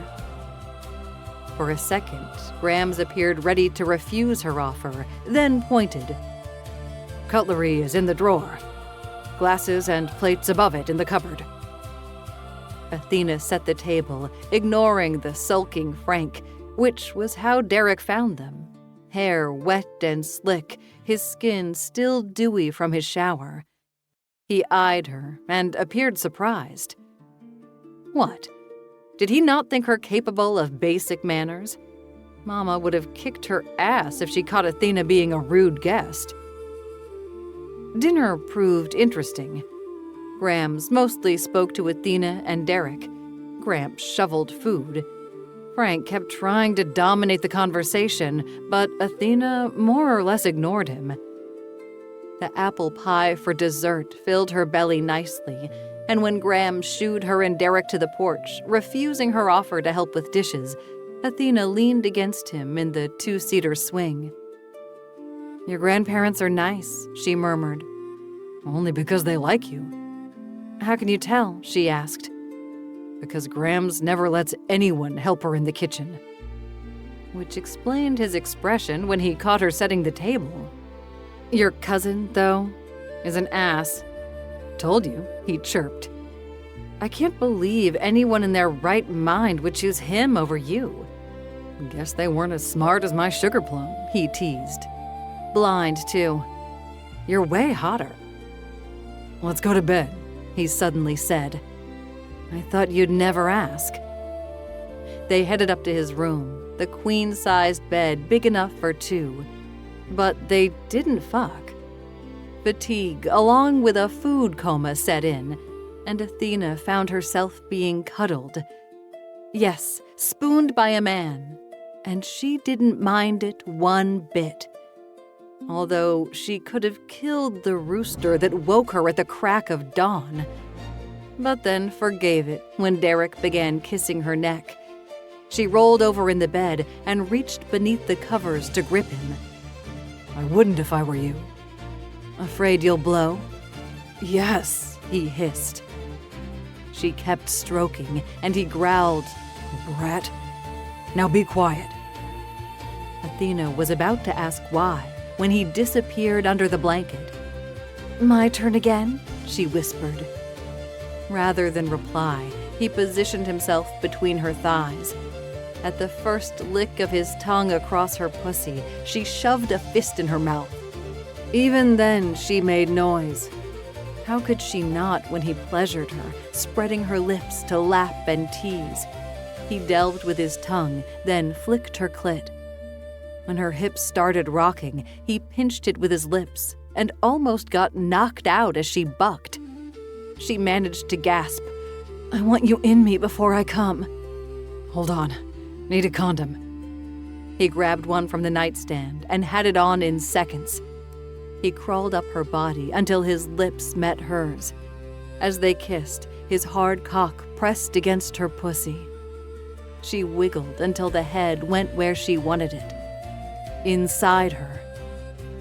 He buried his face against her shoulder as he thrust, his breathing as erratic as hers as he pumped, his thick shaft filling her nicely, the curve at the tip, pure delight as it butted against her G-spot. He pistoned in and out, the strokes deep and hard, and she clung to him as he rode her, clung to his cock as he slammed it in and out. When she came, his lips were there to catch her strangled cry. He held her after, rolling so she lay atop him, his hand lazily stroking her back until she sighed. It led to Derek murmuring, Now that's what I call a good start to the morning. a good start to the day, which turned into a week. Derek took a leave of absence from his work. Together, they helped around the farm, the familiar tasks soothing. On the second week, she got a message to her new online account that indicated her mom and siblings had returned home. Aries had been watching the farm and said the coast appeared clear. Perhaps Rogers had given up. Caught up in Derek, she'd certainly put her plot for revenge on a back burner. In a sense, she should thank Rogers. He'd been instrumental in the events that led to her meeting Derek. By the third week, she'd settled into a routine with Derek and his grandparents. One big, happy family, minus the cousin who'd left the day after he'd visited. Gramps had even taken her to town to get some clothing that wasn't hideous, stating she'd more than earned them with her work. As they entered week 4, and with the full moon pending, reality set in. How would she hide the coming change from Derek? They spent most of their time together. They slept together each night. He'd notice if she slipped away. While it killed her a bit inside, she had to lie. "I need to go away for a day," she told him as they lay snuggled in bed. Why? He asked, stroking her arm as he spooned her. "Family stuff. It will just be for one night." Want me to come along? "No, it's kind of personal." He stiffened, most likely insulted. What excuse could she use to fix this? "It's to do with my sister. Girly business." He relaxed. Can I at least give you a ride? She allowed it, letting him drop her in Calabogie at the Redneck Bistro. She waved as he left, and really hoped that wasn't the last time she'd see him. Chapter 10. Athena not wanting Derek around while she met her sister bothered her. This last month had been incredible. In Athena, he'd found someone who engaged him in every respect. It wasn't just the great sex. It was the way they talked and joked, her work ethic, the way she got along with his grandparents.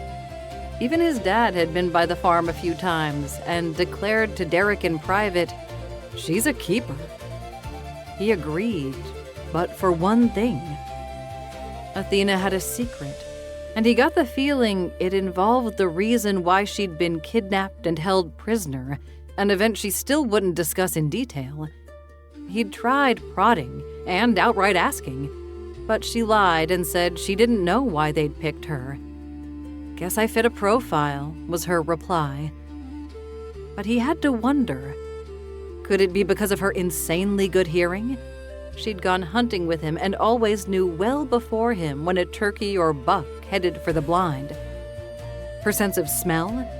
More than once she'd guided him to a spot she said felt lucky. Each time, whatever they were seeking, grouse for cooking, coyotes bugging the hens, a lost goat, she unerringly seemed to find them. Those weren't the only oddities. She was strong. stronger than a woman of her size should be. Fast enough she'd caught a fish bare-handed and laughed as she tossed it to him on shore. She liked to chase rabbits and even the occasional squirrel. And when he gave her a long kiss, her foot thumped the ground. Maybe she'd been a dog in another life? Now he was just being silly and probably overreacting. Athena would tell him her secret when she was good and ready. He just needed to be patient. While she hung out with her sister, he headed into the city to check on things. His apartment appeared untouched. Perhaps they'd been paranoid for nothing. Glancing around, he wondered if he should let the place go. Since he'd quit his job at the warehouse and transferred his firefighting volunteer status to his grandparents' township, he had no reason to keep paying. Not to mention, they couldn't live on the farm forever. As a couple, they needed their own space. A bedroom where he could make love to her and have her voice her enjoyment. A living room where they could snuggle on a couch, watching what they liked rather than the nightly Jeopardy and Wheel of Fortune. A space where they could truly be themselves. Perhaps on Athena's return, he'd suggest they look at renting a place in town.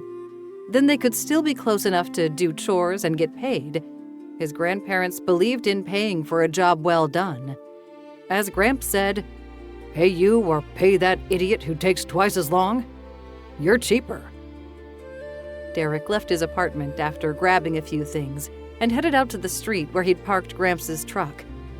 As he clambered into the driver's seat, he noticed a van parked across the road, unmarked, windows tinted, probably a service truck. Still, he kept eyeing it in his rearview mirror until he turned the corner. It didn't budge, and he laughed inwardly at his paranoia.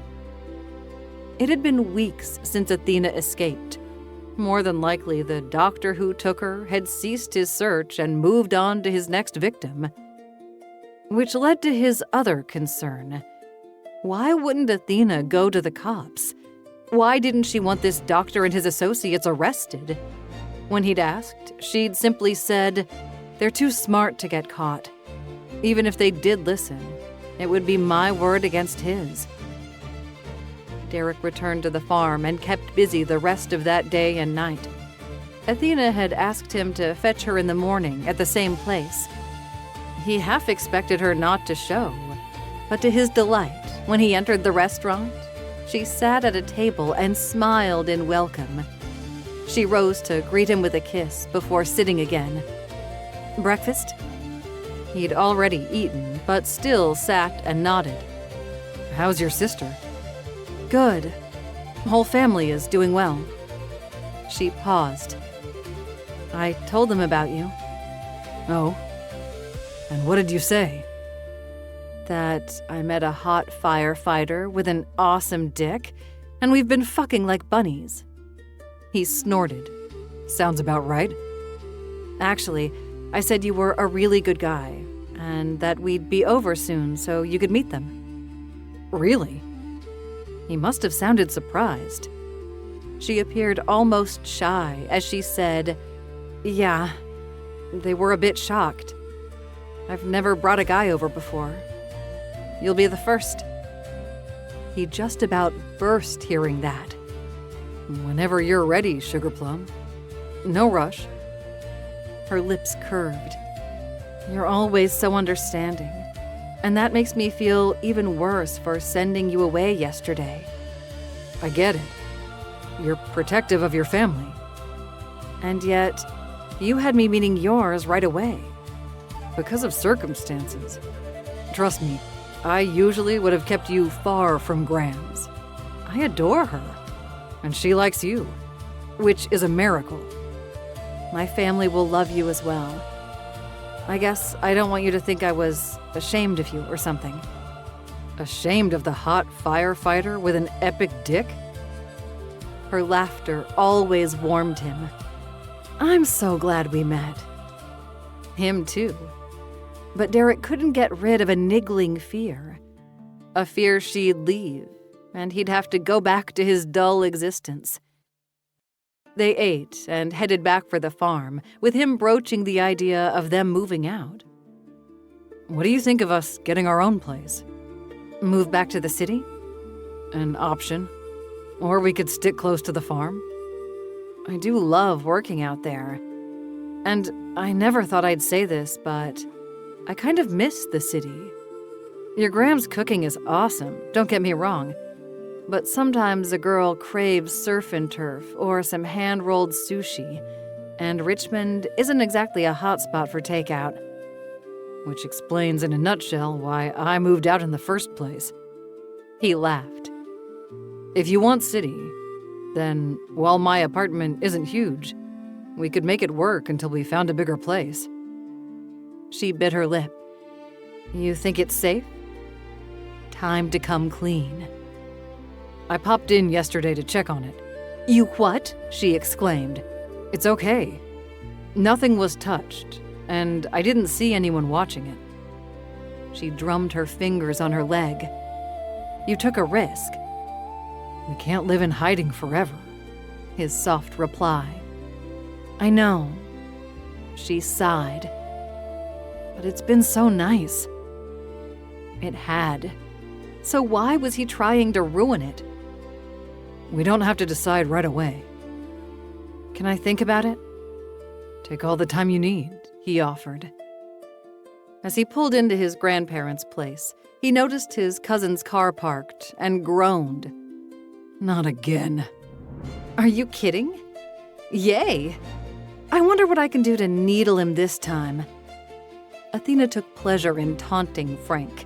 Kind of entertaining to watch, since Frank usually had women eating out of his hand.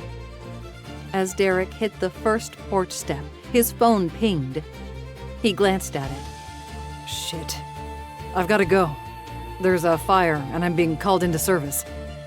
Go and save the world, honey. I'll be fine. She brushed her lips over his. I'll be ready later to thank my hero. Oh, hell yeah. Tell my grandparents where I've gone. Will do. Be careful, she murmured. He would be, because she was worth coming home to. The fire proved to be a big one that started in an old barn and then spread to the nearby fields. While mown of their corn, the dry stalks burned and emitted billowing black smoke. Derek found himself digging a trench with others, back-breaking sweaty work in their heavy gear. The fire break, though, helped to contain the fire, although it took a few hours. Once they were done, they headed to the fire hall, and Derek stood in line for a shower to sluice the worst of it from his skin. While the crew celebrated their victory with pizza, Derek headed out, eager to get back to the farm and Athena. Only something was wrong. Frank's car had been smacked by something in the long laneway and sat halfway across the drive. The driver's side gaped open and showed the airbag deployed. Derek frowned and checked his phone. No signal. At all. Not normal. Since he couldn't budge Frank's car, he exited his vehicle and ran. Ignored his aching muscles. Ignored everything in the face of his sudden fear. He pounded up to the house, and as he threw open the door, the first thing he heard was Frank yelling, "Don't kill me!" He found his cousin in the kitchen, tied to a chair, Graham standing in front of him, looking grim, sporting a black eye and holding her meat tenderizer. Gramps sat in a chair, ice pack to his jaw, rifle between his legs, also glaring at Frank. A sinking feeling hit Derek as he growled, "What happened? Where's Athena?" Even before Grams opened her mouth, Derek knew. The fucker's got her, and it's all Frank's fault. Chapter 11. Athena watched Derek leave the farm to fight a fire and wished she could go with him. She'd missed him. It had been the first time in a month they'd not slept together. However, her furry secret didn't give her a choice. It used to be the arrival of the full moon filled her with joy. She would shift and run, chasing the night away. But Dr. Rogers and Derek had changed all that. She feared either of them learning her secret. If Rogers exposed her, then life as she knew it would be over. With Derek, if he found out, would he accept her lycanthropy? Because if he didn't, she might have to do the unthinkable. Well, she probably wouldn't. Mary's would handle it for her if she asked, but she really hoped it never came to that. Really hoped the bond they'd built could withstand the fact she was more than human. She still remembered her dad having the talk with them at a young age about how it was imperative they never tell anyone, to which she'd replied, "Mom knows." I had no choice but to tell her, because from birth you shifted on the full moon. You should have heard her scream when she found a wolf pup in the crib. Luckily, your mom is awesome. What if she'd not been? She'd asked. His lips had turned down. We wouldn't be the family we are today. Despite his love for Mom, he'd have done whatever it took to keep Athena safe, and she could do no less for her family. Please don't let it come to that. Those thoughts chased her that night as she ran with her sister in a place a fair distance from home where no one could see them. An abandoned property, the house long boarded and not visible from the road. Her distraction had her stumbling into a stream and snorting out water, missing the fat rabbit that hopped in her path, lying down and sighing in the moonlight. Her actions didn't go unnoticed. The next morning, once they'd flipped back into human skin, her sister called her out as they dressed in the clothes they left in the trunk of Seleni's car. "What's got you so mopey?" Selene asked as they drove back to town. "I thought you said everything was okay." "Better than okay." "Great. I'm just tired." "Are you? Has something happened? Is this about the doctor? I haven't seen or heard anything since I left the city." "Then this must be about the guy who rescued you." "Hardly rescued. Nice avoidance and clarification. You're pining over the boyfriend." "I don't pine. It's not a crime to admit you miss him."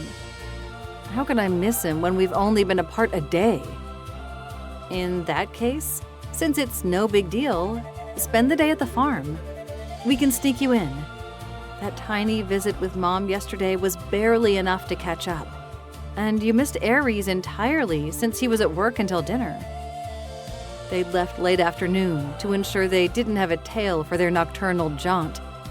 Aries had stuck around and hid himself in the basement to keep an ear on their mother. "It's too risky." "Not if we put you in the trunk again where no one can see you," Selene countered. "I can't. Derek's coming to pick me up around 9. Text him and ask him to come later." When Athena bit her lip, trying to figure out an excuse, Selene sang, "Athena's in love." "Am not." Was she? No denying she couldn't wait to see him, thought of him constantly. "I cannot wait to meet the guy who finally has you acting like a schoolgirl," Selene crowed while laughing. "I'm almost 30. Hardly a child," Athena had pointed out. "Fine. You're a grown-ass woman who is giddy in love." Selene slapped the steering wheel and snorted. "Ah, damn. He must be special." "He is," her soft admission. "When can we meet him?" "When it's safe." "And how will you know it's safe to come out of hiding?" Athena had no clue. They'd had no issues at the farm, not at his grandparents' or her family's. The dark web posting with a bounty appeared to have disappeared, or at least didn't show anywhere Derek looked. But as he noted, he didn't have access to all the forums or message boards.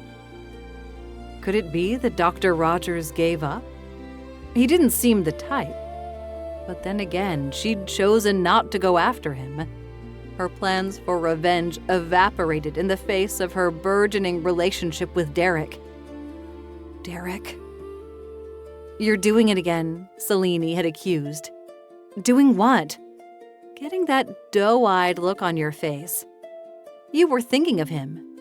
Fine, I was. I like him. A lot. I knew it, Selene huffed, again slapping the steering wheel. You're annoying, was Athena's grumble. I know. It's my job as your little sister. Can we change the subject?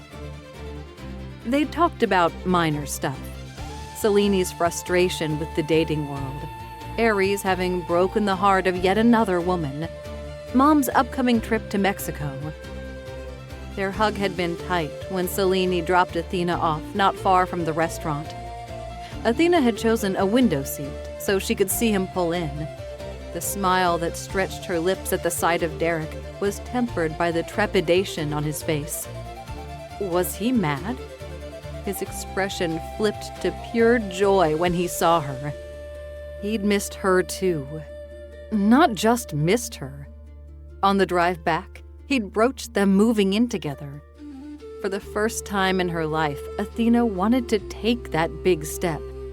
Heck, they'd technically been cohabitating for the last month, although it felt more like a holiday since they were guests of his grandparents.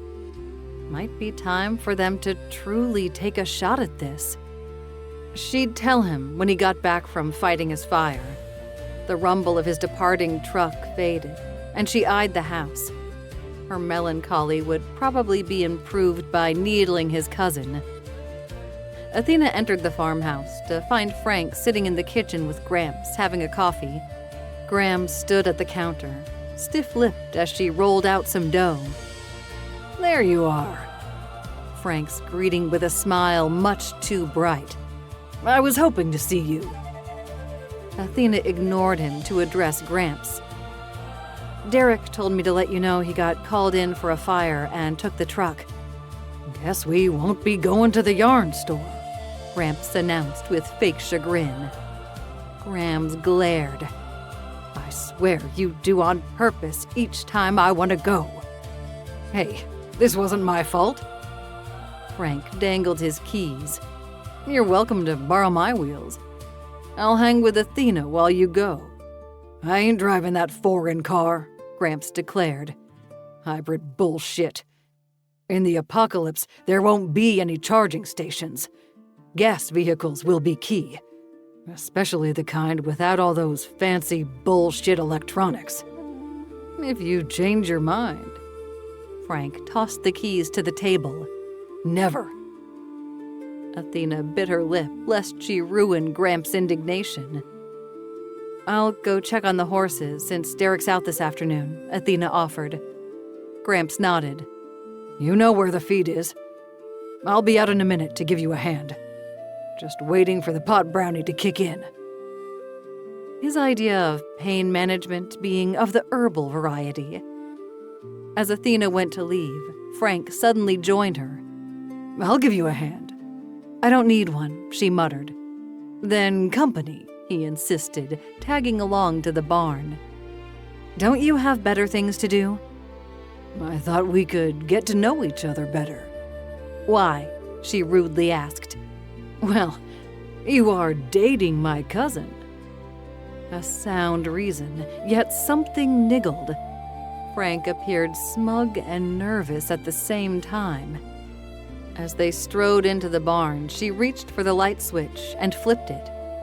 Nothing came on. Power's out, she noted. Probably a breaker. She opened the doors wide to give herself as much daylight as possible and noticed Frank's grimace at the pungent scent of animal. It didn't bother her. Everyone and everything had a smell. That of a horse was a lot more natural than whatever god-awful cologne Frank wore. As she grabbed the first bucket and filled it, Frank felt a need to make conversation. How's things with you and Derek? None of your business. I'm just looking out for my cuz. Are you? Because the way I hear it, you tend to butt heads more often than not. I think it's because he can't handle my success. Athena snorted. Pretty sure that's not it.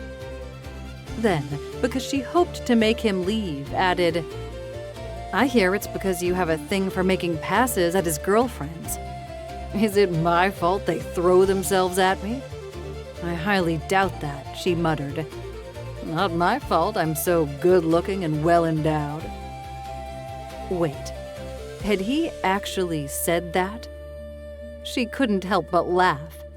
Bless your heart for thinking that. But I can tell you right now who the bigger man is. In more than one way. He didn't appreciate her reply, judging by his scowl. "How long you planning to hide out on the farm?" "Who says I'm hiding?" "Please. We both know you don't belong out here. You've got city written all over you." She hung the bucket on the hook for the mare before turning to retort, "I was born and raised on a farm. And left it. I did. But not because I hated it."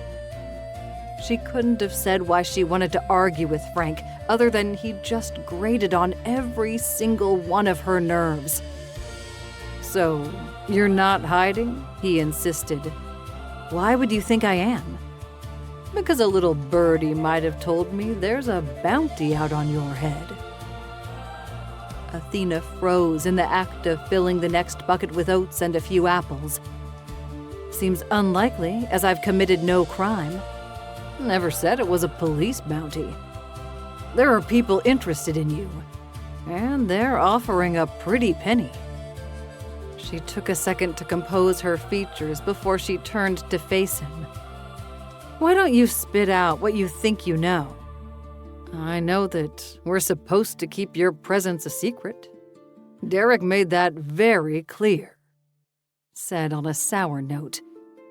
"Abusive ex," she stated as a plausible reason. "Must be a rich one, given what he's offering to find you. Surprised you'd choose my cousin over someone with money.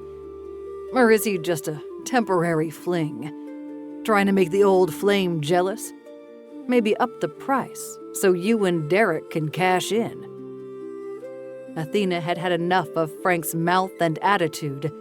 Before he could blink, she had him on his back, a knee pressed to his chest, an arm over his throat. "You really are a piece of work, aren't you?" she said softly. "Let me up." "I think not.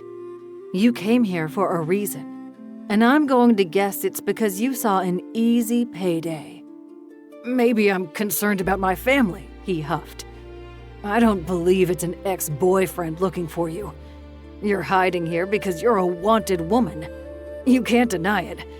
I've seen the picture, and all I've got to do to collect the $20K is tell them where you are." Her blood ran cold. They'd upped the ante, meaning Rogers had not given up. She'd just disappeared a little too well, so he sweetened the pot. "Did you tell them where I was?" she growled. "That's going to depend on you," Frank chirped, suddenly thinking he had the upper hand once more.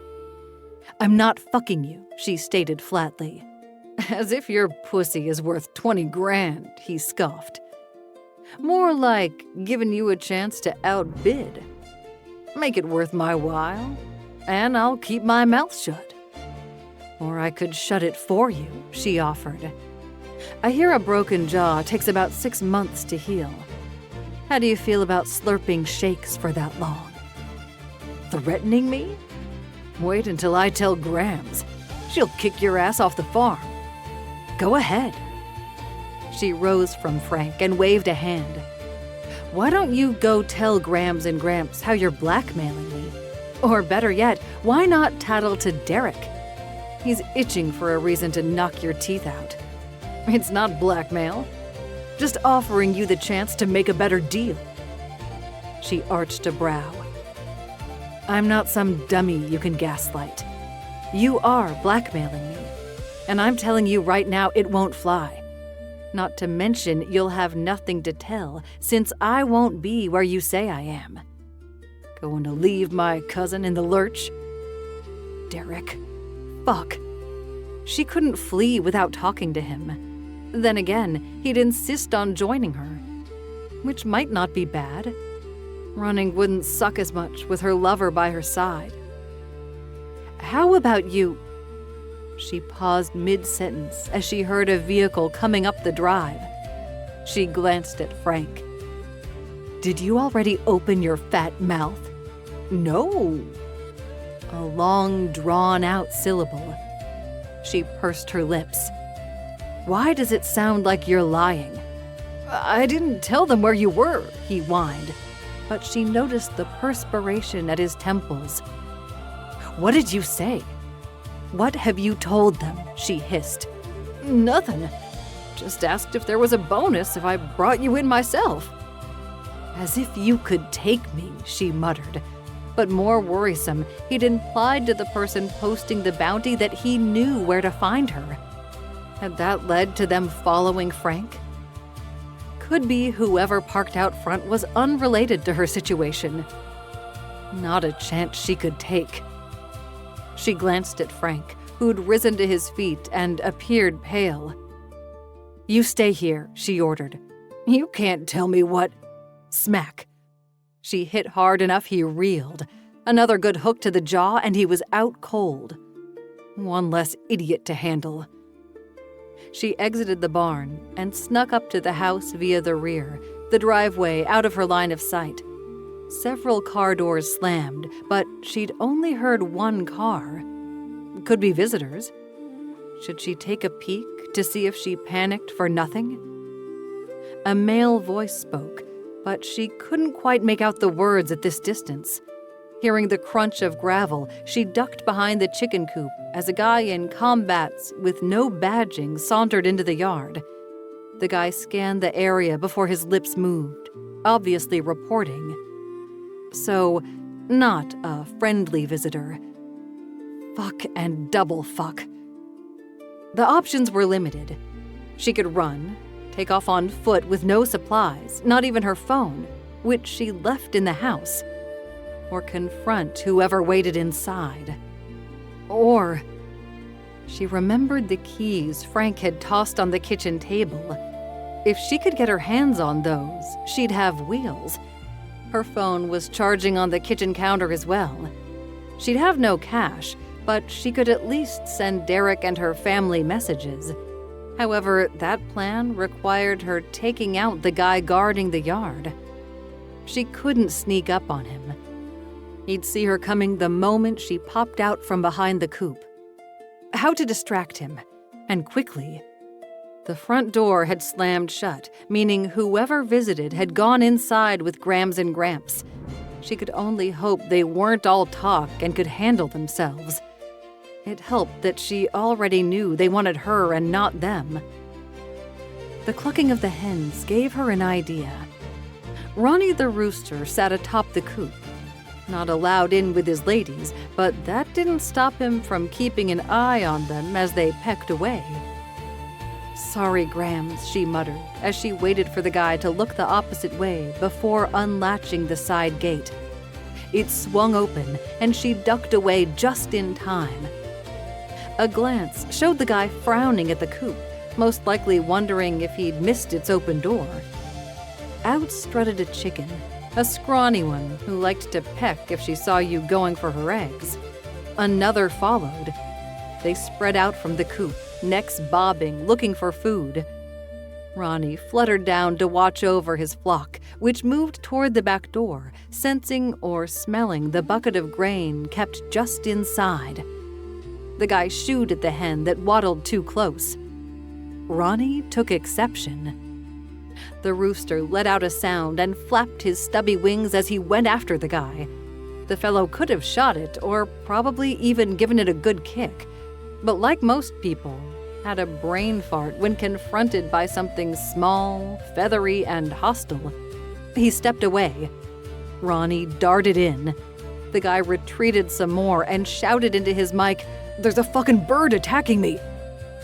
He moved around the corner of the farmhouse, rooster in chase, giving Athena the opening she needed. The kitchen door didn't creak as Athena slipped in, and she shut it just as quietly to avoid being heard. The kitchen seemed awfully silent, and a glance at the stove showed no display. The power was off in the house, too. Might explain why they'd had no warning, seeing how Grams had motion detectors and cameras set up to watch those entering the property. Seeing the car keys on the table, she wrapped her fist around them lest they jingle and stuffed them into her pocket, along with her phone. The murmur of voices drew her to the hall, where she could hear a male voice in the living room. A voice she knew. Dr. Rogers tried to cajole Grams and Gramps into revealing her presence. "Are you sure? I have it on good authority you have a woman staying here. Name of Athena. Platinum blonde hair, although she might have dyed it. 29, but could pass for younger. I believe she's involved with your grandson." "Nope. Wrong farm. Our Derek's single," Grams announced. "And gay," Gramps added. "Likes the boys, he does." Athena slapped a hand over her mouth, lest she laugh at the lie. "You should know Athena is dangerous.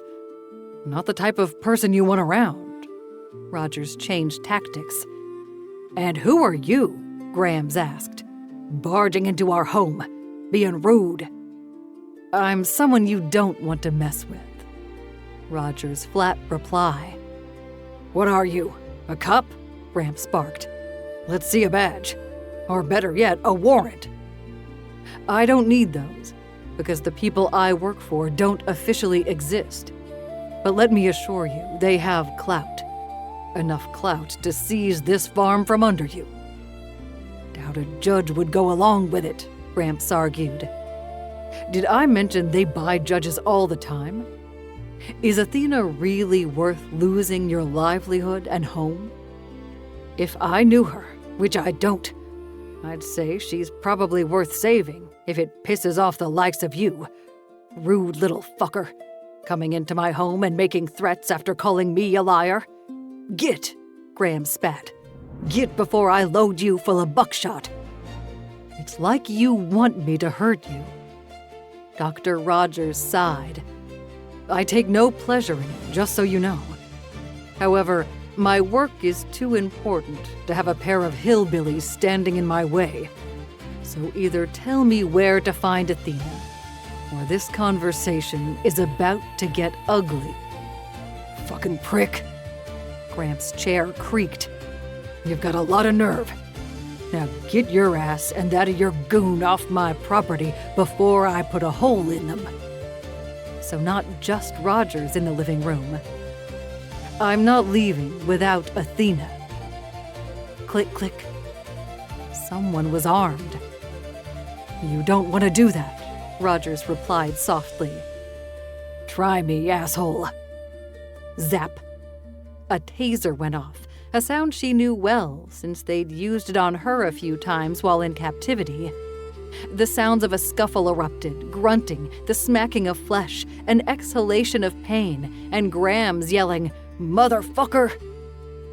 Athena ran into the living room to find Grams holding the fireplace poker and a guy in combats lying prone on the floor. But more worrisome, Rogers stood over a dazed Gramps, the electrodes from the taser still attached to his chest. Gramps had his eyes closed, and his breathing appeared ragged. "Move away from Gramps," Athena growled. Grams, despite one eye swelling shut, waved the poker and yelled, "Run, Athena! We'll hold them off!" As if Athena would leave them to Roger's mercy. "Here I am, Doctor." "Come and get me." She beckoned with her fingers. Rogers arched a brow. "Do you think me dumb? March your ass into the van parked out front, or I kill the old man." I upped the voltage. Next push of the button and he's frying. Athena held up her hands. "I'll go with you, but leave these folks alone." "In that case, after you." Rogers indicated the front door. Athena began walking. She had no choice. The thing she'd worried about had come to pass. She'd dragged innocent people into her shit, and they'd gotten hurt. Rogers smirked as she passed him. Did you really think you could hide from me forever? Count yourself lucky I found you, because my next step was to grab your siblings to see if they share your genetics. They don't. You do realize their blood will tell. Leave them alone, she growled. I will, so long as you behave. See, I don't need all of you, just one for proof. And given you and I have a history, I want it to be you by my side when I tell the world exactly what you are. She's a good girl, unlike you, you prick, Grams retorted. She'd inched close enough to swing her poker. The blow didn't knock Rogers out, but he did stumble. Gramps, who'd been playing possum, ripped the barbs from the taser free and rolled, if upwardly, to his feet. Gramps, get Grams out of here. Athena didn't take her eyes from Rogers, who looked entirely too confident. Might be because he had Gramps' gun in his hand, and his goon was stirring. I ain't running, Grams protested. Which meant Athena had to. She had to lead Rogers away from here, lest he take them hostage again. Athena laced her hands on her head. I'll go with you, as long as you leave these folks alone. Finally, you're seeing sense, Rogers boasted. And they say old bitches can't learn new tricks. The slur pursed Athena's lips, but she didn't rise to his baiting. She glanced at the good people who'd harbored her and murmured, Thank you for everything. Sorry I brought trouble to your doorstep. Grams looked pissed. Don't apologize. I promised you'd be safe. Oh yes, your piddly security system. All it took was cutting the power, Rogers boasted. The generator should have kicked in, Grams' sullen reply. Only it was waiting on a part. Athena had heard Grams yelling at the company that kept promising its delivery. Let's go. Enough dawdling. Rogers waved the barrel of the shotgun. The goon on the floor groaned and rose, glaring at Grams. She bared her teeth in reply. Tell Derek.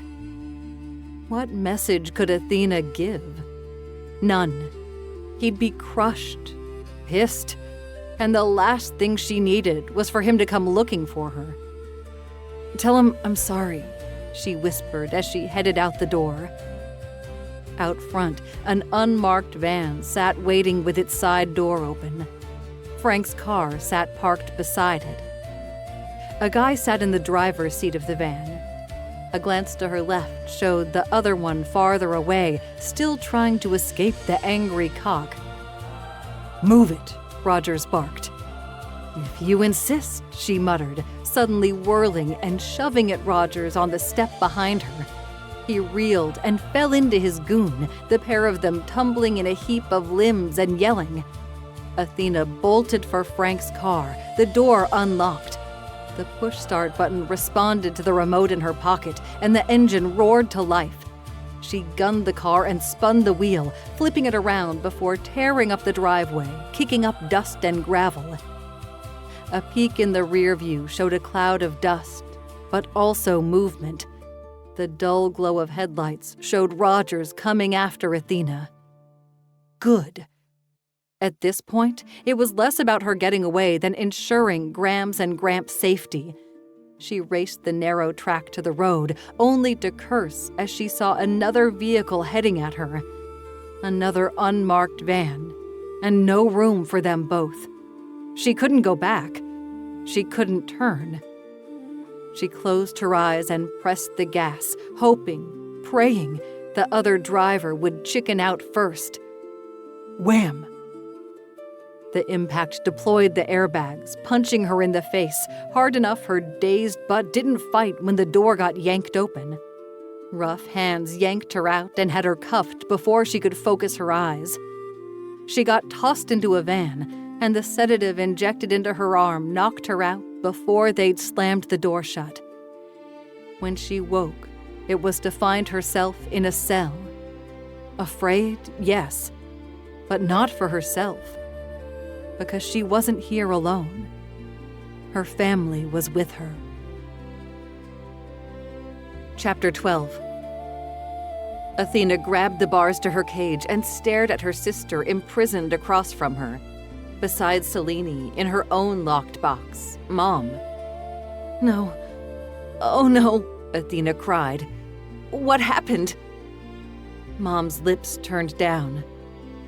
I thought they were the cable crew coming to fix the internet, so I let them in. A mistake, since I woke here with your sister. What of Ares? Athena asked, not seeing her brother.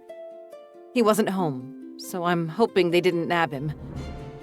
Selene wasn't smiling, a rarity. I can't believe I didn't sniff out the ambush. I walked downstairs because the guy yelled something about Mom falling. As I walked past him, he jabbed me with a needle. They tracked me down at Derek's grandparents' farm. Fuck me. Athena paced. I'm so stupid. This is my fault. I should have done something about Rogers. It's not your fault, baby girl, Mom soothed. It had been weeks. We all thought he'd given up. Turns out he was just biding his time, Athena grumbled. Fuck! Frustration had her clenching her fists. Despite what Mom said, she was to blame. She should have forced her family to move, disappeared entirely from Ontario, and started anew. She should have not been so caught up in playing the happy couple with Derek and stuck to her plan of revenge. If she'd killed Rogers... Don't, Mom snapped. Don't what? She muttered. Don't play the woulda, coulda, shoulda game. We had no way of knowing this would happen. But I did know, Athena huffed. Instead of nipping it in the bud, I played ostrich, hiding my head in the sand, pretending like it never happened. And now look at us. Have faith, baby girl. Faith in what? She cried. Her mom truly didn't grasp how bad this was, her fault for glossing over her captivity. She'd not wanted to traumatize her mother with her experience. Your brother is still out there. He'll come for us. With what army? Rogers has guards coming out the ass. He'll find a way. And if he doesn't, you or Selene will. After all, you escaped once before. She had, barely. A hum and a click led to a door opening. Rogers sauntered into the room, and the sight of him unleashed her rage. Athena yelled, "You fucking prick! You promised you'd leave them alone, but meanwhile you already had them in your clutches." I lied. And he was quite smug about it. What happened to just needing me for proof? She huffed. Also a lie. I mean, one lycanthrope is amazing. But a whole family? He spread his hands. That's terrifying, because it will make people wonder if their neighbors and friends have a secret. I should have killed you, she muttered. Should have known you'd never give up. Of course I didn't give up, silly bitch. I was delayed. Your escape forced me to move the lab, hence why you got a reprieve. My new one is not as central as the last. He made a moue of discontent. My commute has doubled, but finding a private location with the space and power needed for the equipment proved tricky. Ironically, we're not far from where I found you. Now what? She snapped. Now, we plan your grand unveiling as we wait for the full moon. I'm thinking TD Place, under the lights. We'll charge a nominal fee for tickets. I'm going to call it the Wolves in Human Clothing Exhibition. It will be grand. Those watching will be skeptical, hence the big splashy event. Big screens that never pan away from you as the moon emerges. Everyone will see you change. Become a monster. There's only one monster in this room, and it's not my daughter's. Mom's soft retort. You might have been a waste of time capturing. Given the prelims of your blood work, I'm going to guess the father was the contributing factor to your genetic anomaly. Mom clamped her lips shut. No need to answer. The thorough blood work will soon reveal all. I can't wait to separate the human from the lycanthrope. Although we'll have to make do with DNA samples for your paternal side, given the father is dead. Good luck with that. We had my husband cremated, Mom spat. Doesn't matter. A comparison of your DNA will give us the truth. Now get some rest. We've got a busy month ahead preparing. And don't worry, there won't be any mishaps like last time. No more stupid randy guards delivering food. He pointed to the slot in the cage big enough for a tray of food and nothing else. Until tomorrow, when we start the tests. Rogers left, and Athena's forehead hit the bars as she closed her eyes and tried not to lose her ever-loving mind. Fucking hell. Don't worry, baby girl. I'm sure Ares is working on a way to get us out. Athena eyed her mother. How, when he has no idea where we are? Her lips turned down. This is my fault. I should have taken out Rogers when I had the chance. You're not a killer, Mom stated. I could be, Athena's dark reply. Can we talk about something else? Because I, for one, am not letting that pencil dick ruin my mood. I saw your new boyfriend, Selene chirped. What a cutie. How? Athena asked with a frown. Because I stuck around and saw you having breakfast. Talk about dreamy. Selene fanned herself. You spied, Athena exclaimed. Mom shook her head. I told you not to tell her. But your sister is right. He's a handsome boy. She showed me pics. Man, Mom, he's 33. And a firefighter, Selene added with an approving nod. The kind sexy enough to pose for a month in one of them calendars. Can we not talk about Derek? I'd rather not think about the fact I'll never see him again. Don't be so pessimistic.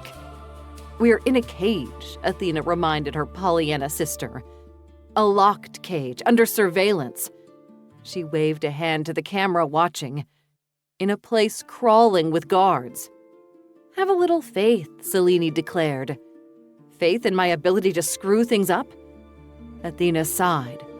Sorry, I don't mean to be a Debbie Downer, just... Jesus, we are so fucked. I should have known he'd come after you. We should have run the moment I escaped. Your dad used to say, when you can't hide anymore, fight until your last breath. Or let the fucker expose us and stop pretending we're something we're not, Selene chirped. I mean, people love Fred the Sasquatch. He's a sideshow freak. For now, there are people trying to free him. There's a petition making the rounds and a court challenge. Challenging what? That Fred is sentient enough that caging him is, in a sense, slavery, which is illegal. Hasn't worked for monkeys, Athena pointed out. Yet, Selene insisted. But it's coming. The world is changing, becoming more diversified. Cultural diversity is a hell of a lot different from people who change into wolves. But there's the key word. People. We are human. Just with a little something extra. We shouldn't be talking about this. Not that it mattered. Rogers knew what she was. Knew it, and soon would show the world. Show Derek. Would he remember her fondly? Or would she become the mistake he'd almost succumbed to? She'd probably never find out. Chapter 13. Derek just about lost his mind, arriving not even 20 minutes after everything went down to see his grandparents injured scared the fuck out of him. They could have died. It also made him mad, because who the fuck attacked folks in their 70s? Knowing Athena had been taken crushed him. He'd not been around to protect her, and now she was gone. The only good thing to come out of this mess? Frank was finally persona non grata. The fucker who'd been tied to a chair had the nerve to whine, Your bitch girlfriend hit me." Derek offered him a stiff, "I'm sure she had a good reason." "She's psycho, that's why," blurted Frank. "Say that again," Derek growled, his fists clenched. The urge to hit something rode him hard, and who better than his smug cousin? "She attacked me for no reason." "I doubt that," Derek muttered, before adding, "and in case you hadn't noticed, we've got bigger problems than your little boo-boo. Grams and Gramps were attacked." He didn't add Athena had been kidnapped. Frank would probably say something dumb, and then Derek would have to kill him. Frank's lips turned down. "Wasn't expecting that to happen." "What's that supposed to mean?" a bristling Derek retorted. Grams had figured it out, though, hence why Frank was bound to a chair. She glared and hissed, "You fucking piece of shit! How dare you betray this family?" "Dare what? I didn't do nothing," Frank complained. "Liar! You knew those thugs were coming. The driveway alarm should have gone off, even without power since they're on a battery backup. Someone tampered with them. The same someone who offered to go to the basement to fetch me a new jar of jam after he accidentally knocked the open one off the counter." Under her unrelenting scowl, Frank squirmed and fessed up. "I didn't expect them to get rough." "Them who?" Derek barked. Derek had gone beyond rage. He was now cold. Stone fucking cold. "I don't know," Frank shrugged. "They didn't post a name. Just a reward to whoever had information on Athena's location." A good thing Gramps held him back, because Frank would have died in that moment. "You fucking son of a bitch. You sold her out. You would have too for $20K. "No, I wouldn't have. No person with any kind of empathy or fucking morals would," Derek snapped. "I don't see the big deal. She's mixed up in some shady business. You should thank me for finding out before you got dragged into whatever mess she's involved in," Frank tried to justify. But Grams wasn't having it. "You're not welcome here," she stated. "Get out, and don't come back." She grabbed a knife and sliced at the tape holding him. "You're gonna kick me out over a stranger?" Frank had a surprised Pikachu face. "No. We're kicking you out because you're a scum-sucking lowlife. Lord knows I've tried to be understanding. Tried to look past your many faults. But this..." Gramps shook his head. "This is the last straw." "Is this because they roughed you up? I swear, I didn't know that would happen." "Get out before I smash your smug face." Grams was done talking and threatened with the meat tenderizer. "Gramps, you heard my wife. Out. And don't ever come back, because if you do..." Gramps left the threat open-ended. Frank opened his mouth, and Derek stepped in. "Let's go." "You heard them." "But..." Derek quite enjoyed grabbing Frank by the scruff and literally tossing him off the front porch. That small pleasure didn't last. Athena was missing and in danger. Worse, he didn't have the slightest idea where to start looking so he could save her. He tried, though, scouring the dark web for any mention of the bounty, cursing himself for not having seen the one Frank spotted. Mad that he'd been fighting fires instead of defending his family and lover. He had no appetite for the food Grams had brewing in the crock pot. No one did. And they were all on edge when Gramps muttered, "Someone's coming up the drive." Gramps had flipped the power back on, meaning the security system was online. Grams held out her phone so Derek could peek at the vehicle approaching. A blue pickup truck he didn't recognize. "You stay here. I'll go see who it is. Don't you worry. We've got your back." Grams had a shotgun gripped tight, and Gramps held his rifle. It killed him to see them shaken, to see them finally realize they weren't the brawlers of their youth anymore, but old folk. Derek headed for the front door and stood arms crossed on the porch as the truck parked and a big dude emerged. "Who are you? What do you want?" Not exactly the most polite of greetings, but given Derek's shit day and mood, the best anyone was getting. "You Derek?" asked the guy, eyeing him up and down. "Who's asking?" "Athena's brother." The response shot up Derek's brows. "Ares?" "Yeah." "Where's my sister?" "Not here." An admission that almost stuck in his throat. "Where is she? I need to talk to her right now." "I don't know." Derek slumped. "She was taken a few hours ago." "Fuck." Ares turned and kicked the tires of his truck while letting out a litany of curses Grams would have admired. "Sorry. I should have been here, but I was called in to fight a fire. My grandparents did their best to protect her, but Rogers came with some goons. Busy little fucker," Ares spat. "He also took my mom and sister while I was at work." "Oh shit," Derek muttered. "Yeah, shit for Rogers, because I'm going to fuck him up good. I was hoping to have Athena as backup, but I guess I'll have to go alone. Not alone. I'll help. As will we." Grams and Gramps stepped out behind him. Ares blinked. Probably wasn't used to seeing an old lady toting a gun with a knife strapped to her hip. The man shook his head. "I appreciate the offer, but this is going to be ugly. It already is ugly. Those fuckers came here, beat on my grandparents, took Athena, and also kidnapped her family. That kind of shit ain't cool, not one bit. And if we can figure out where they are, I want to be there helping with the rescue and beatdown. It might get bloody," Ares warned. "So be it. They struck the first blow. Time to show them why that was a bad idea." Derek always wondered if he had a killer gene. Grams and Gramps certainly did. His dad, not so much.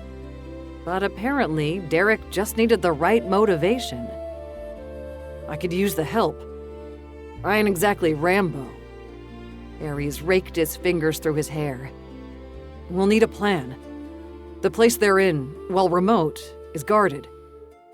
The words hit, and Derek blurted out, "Wait, you know where they are?" Ares nodded. "After Athena went missing without a trace that first time, I had us chipped." He held up his wrist. "Think of it as an AirTag, but for people. Athena doesn't have one yet, but I imagine she's being held in the same place as my mom and Selene." Holy shit. Hope suddenly blossomed. Grams clapped her hands. "This calls for some sticky pudding and coffee. Get inside, boy. We've got some planning to do." She eyed Gramps. "We'll need Big Bessie ready to go. Load her up." "Big Bessie?" Ares questioned. "Armored vehicle with mounted gun," Gramps explained. "Good for smashing into things, and can also withstand heavy fire. We'll also bring some grenades and other explosives in case we need to blast our way in," Grams added. "Hold on. You have explosives?" Ares asked in a high-pitched voice. "And flamethrowers and assault weapons." Grams rolled her eyes. "I swear, I don't understand why more people aren't prepared for the apocalypse. Does no one see what's going on in the world?" She kept ranting as she entered the house with Gramps. Ares cocked his head, looking puzzled. "Is your grandma always that gung-ho about going to war?" "Dude, my Grams has been ready since she was born." "Well, fuck. Guess this might not be a suicide mission after all," an incredulous Ares stated. "We'll get them back," Derek promised, because the alternative, a life without Athena, wasn't something he even wanted to contemplate. Chapter 14. Athena paced the confines of her cage, seeking any weakness in the seams or bars. The welds were solid, the metal too thick to bend, the padlock unpickable. Her clothes had been stripped from her, leaving her in the dreaded scrubs. After Rogers left, they didn't see anyone until dinner time, when a soldier, his face expressionless and grim, arrived with 3 flimsy plastic trays that he slid through the slots. Once he left, Selene grimaced. Microwave dinners? Really? That's almost as cruel as this cage. Not to mention no fork. What are we supposed to do? Eat our mashed potatoes with our fingers? Or slurp it like an animal? Cutlery can be used as a weapon, hence why we don't get any. Athena remained familiar with how captivity under Rogers worked. Good thing we'll be out of here soon, Selene chirped. I've got leftover cheesecake in the fridge at home. Athena admired her sister's optimism, even if misplaced. Let her keep hope for as long as she could. Athena wished she could share it, but it appeared the doctor had moved locations.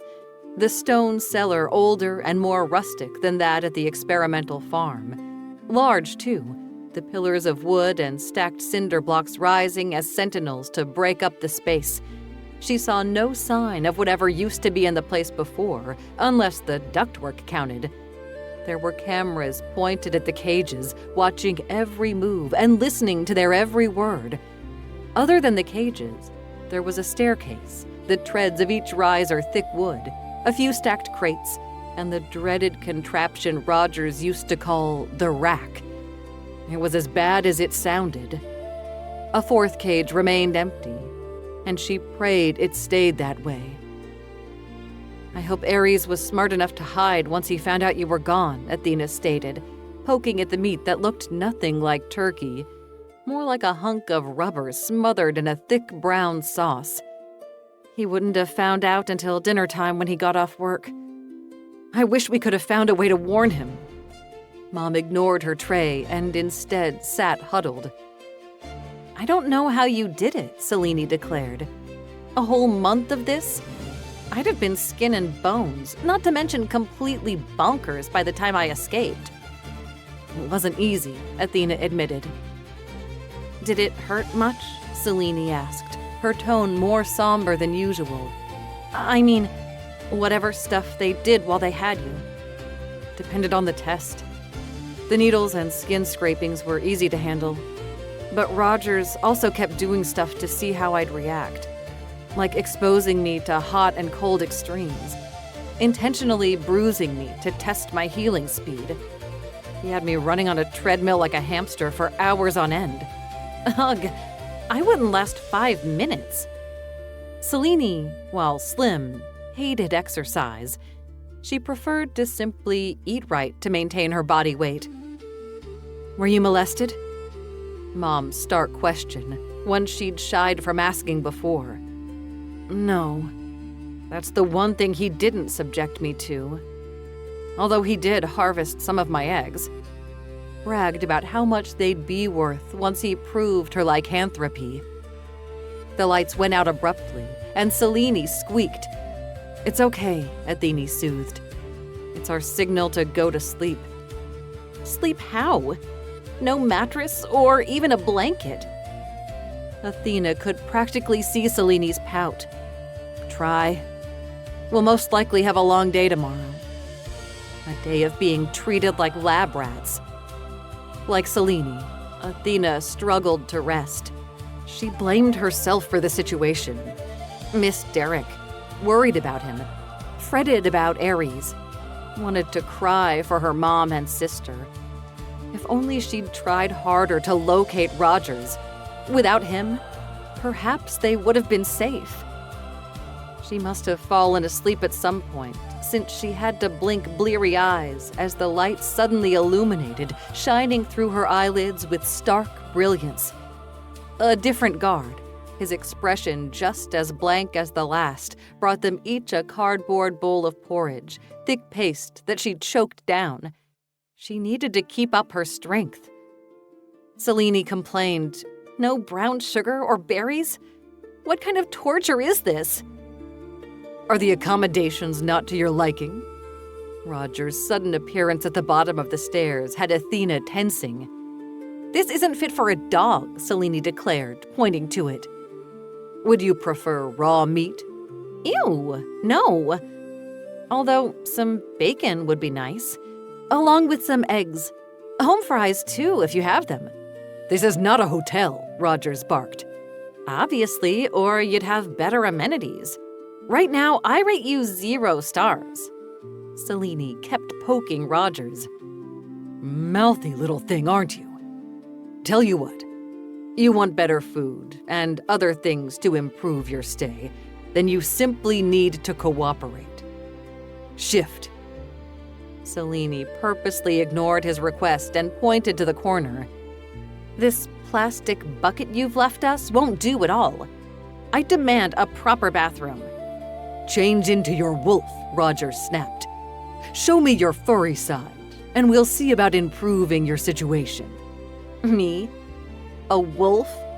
Selene giggled. That's the silliest thing I've ever heard. Have you been reading too much Stephanie Meyer? Next thing I know, you'll be accusing us of being sparkly vampires. Rogers turned from Selene to Athena. I already know you're going to refuse, but I wonder if you'll still be stubborn if given the right incentive. You've got nothing I want, Athena spat. Don't I? He turned and walked to Mom's cage. She was awake but quiet, her knees drawn to her chest. The blood work processed overnight. You don't have the same anomaly as your daughters, meaning you're not a lycanthrope, and thus expendable. A chill swept Athena. Don't you hurt my mom. What happens to her will depend on you. He glanced at Athena over his shoulder. Your choice. Choice A, you show me your wolf. Choice B, you remain stubborn, and we see how loud your mom can scream. Don't you touch my mommy, Selene shrieked, grabbing the bars. I won't have to, if you give me what I want. Don't listen to him, girls. Mom rose to her feet. He can't be trusted. He's going to torture me no matter what. I'm hurt. Rogers clutched his chest. Do you think me a man who'd break his word? All 3 women shouted, yes. His lips curved. So that's B, then. All right. Let me get the rack and tools ready. Athena's heart stopped as her mind flashed to her time in the rack. An inversion table with straps. Sturdy ones she couldn't break. He'd had her spread eagle on it numerous times, unable to block the punches to her body, unable to stop the slices to her flesh. It had been horrible, but it would be worse this time, because it would be her mom suffering. Rogers walked away and headed upstairs rather than bringing the rack close, probably grabbing reinforcements. Mom hissed, "Be strong, girls." What's the point? It's only a matter of time before he gets what he wants. Whether today or on the full moon, Athena reminded. We just need to hold on. For what? Athena exclaimed. He's not going to change his mind. He will hurt you. And I don't think I can bear to stand witness. Do as Mom says, Selene replied. He won't kill her. He'll lose his leverage. He might not kill her, but he will maim. Athena knew his sadistic side, a side she'd tried to forget, and that might have played a part in her reneging on her plan for revenge. Fear she'd be his victim again was part of why she chose to remain hiding. It will be okay, baby girl. Don't give in. Mom was being so brave, and it killed Athena. The expression on her mom's face was the same as the one she wore at Dad's funeral. Athena worried more about Selene. While Athena had great control over her wolf side, her sister had to remain calm. When she got too angry, things got hairy. From a young age, their dad had worked with Selene, teaching her to let things slide off her back. It resulted in Selene having a super positive attitude all the time, even in the midst of calamity. She didn't have a choice. If she were the kind of person who flipped out all the time, wrong amount of sugar in her coffee, person cutting her off in traffic, then her secret would be revealed. Rogers returned with 2 guards, or would the better term be mercenaries. They wore no official badges, didn't have their hair shorn short, and sported scruffy jaws, the kind of men who wouldn't bat an eye at torturing a woman. One of them wheeled over the rack, and Athena couldn't help but tremble. She'd hoped to never see it again. The mercs entered Mom's cage and grabbed her roughly, despite the fact she didn't fight. Mom shuffled to her fate, while Selene and Athena clutched at their bars. The guards knelt to buckle in her ankles, while Rogers handled her left wrist. "At least one of you understands the futility of resistance," he remarked. "You'll burn in hell for this," Mom's pleasant reply. "Hell doesn't exist."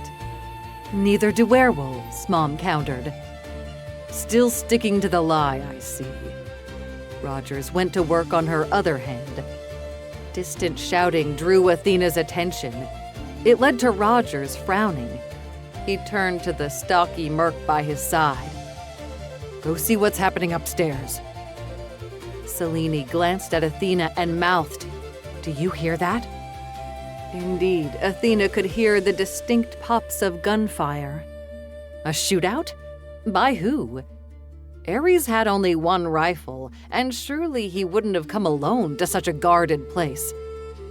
Could it be Derek? Unlikely, because like Ares, he wouldn't know where to find her. Not to mention, only an idiot would go against Rogers and his cadre of goons. Whatever the case, this could be the distraction they needed to escape. The walkie at the merc's hip beeped. "What is it?" he barked. They all heard, "We're under attack." Fuck. Rogers eyed the merc. "Go help." The man trotted off, leaving them with just the doctor. Selene taunted Rogers. "Sounds like your evil experiment days are over. You're going down." "Doubtful. My men are armed. You'd need an army." Boom. The structure trembled as if hit by a mini earthquake. Their cages vibrated and dust sifted from the ceiling. Enough Rogers appeared worried. "Don't move. I'll be right back." Off he scurried, a roach in a lab coat. "We should take advantage of this distraction," Selene stated. "Great idea, but we're still behind bars," Athena reminded. "Hey, Mom." Selene spoke softly. Mom remained strapped to the rack, unharmed for the moment. But that would change the moment Rogers returned. "Can you get your hand loose?"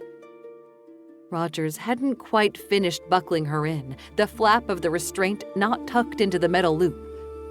"I don't know." Mom's tongue peaked as she strained and twisted, trying to unlatch.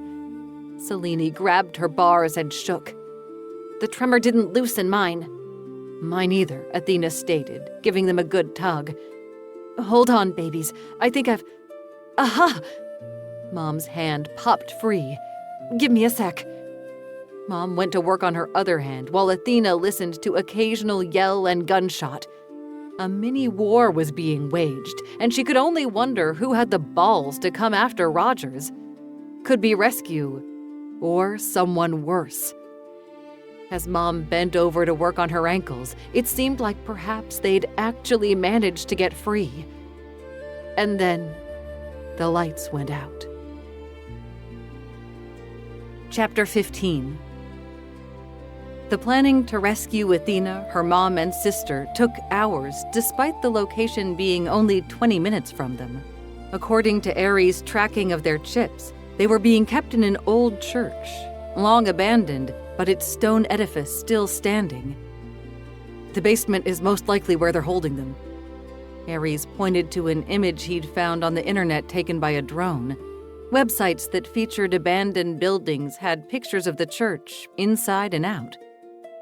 "Those stone walls and that front door will be sturdy," Grams noted. "They knew how to build back in the day." Bessie won't have a problem plowing through, though, Gramps asserted. Won't that destabilize the structure? Derek countered. If they're in the basement, the whole thing could collapse on them. It's a possibility, Aries admitted. However, we might not have a choice. He pointed to the bell tower. If we try to approach on foot, a single sniper up here could take us all out before we get close. Not to mention, the plywood over the windows won't come off quietly. I think the element of surprise is our best option, and we'd certainly get that by plowing into the place. Grams nodded. If we aim Bessie for the doors and keep her wedged in the opening, it will provide support if the walls try to buckle. So long as Gramps pulls in far enough for me to use my gunner nest, I can provide cover while you two get to the basement and locate the girls. By provide cover, you do realize you're talking about killing people, Derek pointed out. Not people, Graham spat. Degenerate assholes who think it's okay to kidnap people. Derek's lips flattened. A valid point. But at the same time, I don't want you spending the rest of your life in jail. Oh, you sweet bastard. You're assuming that we'll be caught, and that anyone will care. If we do this right, we'll rescue the girls, and to cover our tracks, we bomb the place. Bring it down, and then toss a bit of gasoline on it before lighting it up to remove all the evidence. What if someone notices Bessie going to and from the church? While Derek wouldn't change his mind about rescuing, putting his grandparents in danger did concern. Bessie ain't got plates, nor a VIN. As far as the government knows, she don't exist. We go in fast, we get out fast, Gramps countered. They made it sound so easy. But if they were wrong... He couldn't think like that. This had to work. They didn't have a choice. The women had to be rescued, and soon. He dreaded to think what might have already happened. I need some air. Derek popped outside and sucked in a deep lungful, eyeing the night sky with its twinkling stars. Aries joined him. I know the plan's got flaws. You think? We have no idea how many guards this doctor has, or if he will call in law enforcement once we hit the church. I doubt the cops will help him. He's got connections and money, Derek pointed out. He does, but even he's not above the law. Kidnapping people and performing experiments is still highly illegal. For all we know, it's government-sanctioned. Any better ideas? A sigh left Derek. No. I know we have to do this, just like I know people will die. I'm just worried it won't be the bad guys. Me too. I wish we had longer to plan, more people to help, some magical fucking wand. But all my family's got is us. Why does this Rogers want you guys so bad? What makes you so special? Derek glanced at Aries, whose lips flattened. What did Athena tell you? Not much. Just that he thought she had interesting genetics. Aries said nothing for a moment, just gripped the porch rail, staring outwardly, before softly saying, Do you love my sister? Would I be planning an armed assault if I didn't? He retorted. Would you love her no matter what? In sickness and health? Duh. What kind of asshole do you take me for? I know you're not. But what I'm about to tell you is kind of fucked up. So, you do know why Rogers is interested in Athena? Not just her. Me and my sister too. Mom was probably taken by mistake. Aries paused, and his head ducked before he muttered something Derek couldn't hear. What was that? I said we're werewolves. Derek blinked, processed the claim, then laughed. Fuck off. It's true. We inherited the gene from our dad. It's rare all the kids do, but guess we're special. It took Derek a moment to realize Aries was being quite serious. Werewolf. As in, full moon makes you grow hair and fangs? Yes. Our body changes shape, too. Unlike the movies, we're not wolf men. We turn into actual wolves. My sisters could pass for the regular variety, but with my size, I kind of stand out as a giant. Holy shit. Derek wanted to call him a liar, but he couldn't help but recall Athena's quirks. The leg thumping, the sniffing, the chasing. How she made sure to disappear the night of the full moon. Being a werewolf explained it all, except for one thing. Did your dad bite you? No? Harry's nose scrunched in confusion. Lycans are born, not made. That's a relief. Especially considering how many times he and Athena had mixed fluids. It's not contagious, and it can even skip generations. My dad's dad didn't have it, but his grandpa did. Well, that at least explains Roger's interest in your family. He wants to expose them for profit and fame. Once he does, they're screwed. Even if they aren't kept in some kind of zoo or lab, they'll never be able to go out in public or live a normal life. They will be ostracized, hounded, hurt or killed, Derek interjected. People had long feared the monsters in storybooks. He didn't doubt some would feel a need to rid the world of them. We need to move fast before Rogers gets concrete proof. Guess it's a good thing the full moon isn't for a few weeks. We don't have that much time. See, while Athena's got great control over her lichen side, Selene doesn't. When she gets mad, she wolfs out. As in, changes without the moon? He nodded. It's why she always tries to be cheerful. Otherwise, if she loses her temper... Ares exploded his hands. Do you think we can succeed? Derek asked, hoping for honesty because he struggled. Not for himself, but for his grandparents, who insisted on joining them. Depends on how many mercenaries he's got running around, as well as other security. I doubt he had time to turn the place into a fortress. We need more intel. And I know how we can get it. Want to go for a ride?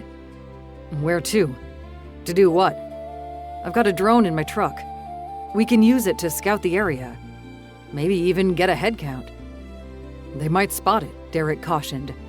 They might. But it's our best shot at getting the info we need. Agreed. I just need to let Grams and Gramps know. Ares put a hand on his arm before Derek could go inside. They're pretty awesome, by the way. I don't know many folks their age that would be strapping on guns, offering to drive what is essentially a tank, and going to war for people they don't know. They do know Athena, and like her. Not to mention, Grams and Gramps have waited their whole life to fight the man. You could call this a dream come true for them. Ares chuckled. My grandma used to bake cookies, and Grandpa napped all the time. You're lucky. I am. And that worried him. He didn't want to lose them, but already knew they'd never stay behind, so he didn't try bothering. Grams would have most likely cuffed him if he had. Instead, he told them they wanted to fly the drone, to which Grams and Gramps nodded, but also insisted on coming along in Bessie. Might as well tuck ourselves out of sight, but close by, in case we need to move in fast, Gramps remarked. She's already loaded with our gear. Just needs one more thing. That one thing was a bottle of whiskey smashed on her hull to christen her maiden run into battle. Chapter 16. The road to the old church proved dark and empty at this time of night. No traffic, no house, not a single streetlight, which made their headlights all the more noticeable. He wasn't surprised when Ares pulled over about a kilometer before their destination. We'll send up the drone from here. Bessie, driven by Gramps, rumbled to a stop behind them. Grams stuck her head out. "You flyin' the bird?" "Yes, ma'am." Aries had it sitting on the ground with a controller in hand. As he concentrated on getting it into the air and scouting, Derek headed to Bessie to chat with his Grams. "You sure you two are good to do this?" The bruises on them had blossomed. Grams sported a black eye that had swelled and left it open just a slit. "Are you really insulting me right now, you little bastard?" she grumbled. "So sorry. I keep forgetting you're too ornery to die." Grams inclined her head in Aries' direction. "I like him. Pity we don't have a granddaughter for him to date." "Well, he still might end up family if things with Athena work out." "They will," Grams stated with assurance. "After all, wolves mate for life." His breath stopped. What? Don't even try to deny it. We heard everything." "Stupid doorbell cam. You can't tell anyone." Something Aries had stressed on the drive over. "Duh." Grams rolled her eyes. "As if I'd do anything to jeopardize my future grandbabies." "Babies? Whoa, you old bat. We're just dating." "Just?" she snorted. "You're about to go to war for the girl. Just like your Gramps did for me." Gramps grunted. "Would do it again, too. And before you ask, boy, the war she's talking about was down in South America. We needed cash, and so we joined a mercenary outfit." "Wait, what about Dad?" "Left him with my sister. We was only gone a few months. Our first kill was done as a couple." Grams smiled fondly at Gramps. "Remember how he came out of the jungle with that bomb strapped to his chest? 2 bullets to the head. Dropped him in his tracks before he could detonate." The things he'd never known. Speaking of unknown, it took 30 minutes before Aries returned to report. "There are 2 unmarked vans and 4 cars parked by the old church, around back, out of sight. A generator is back there as well. Outside, I spotted 4 men patrolling. 2 more in the bell tower. I don't know how many inside, but counted at least 2 who popped out for a smoke. So, some security, but not an insane amount." "Not surprising," Graham stated. "Too many cars and strange faces in the area would draw attention. Then there's the budget. This doctor had to relocate, which would have cost big bucks. Then there's the salary of those mercenaries. Could be a case of the purse running low."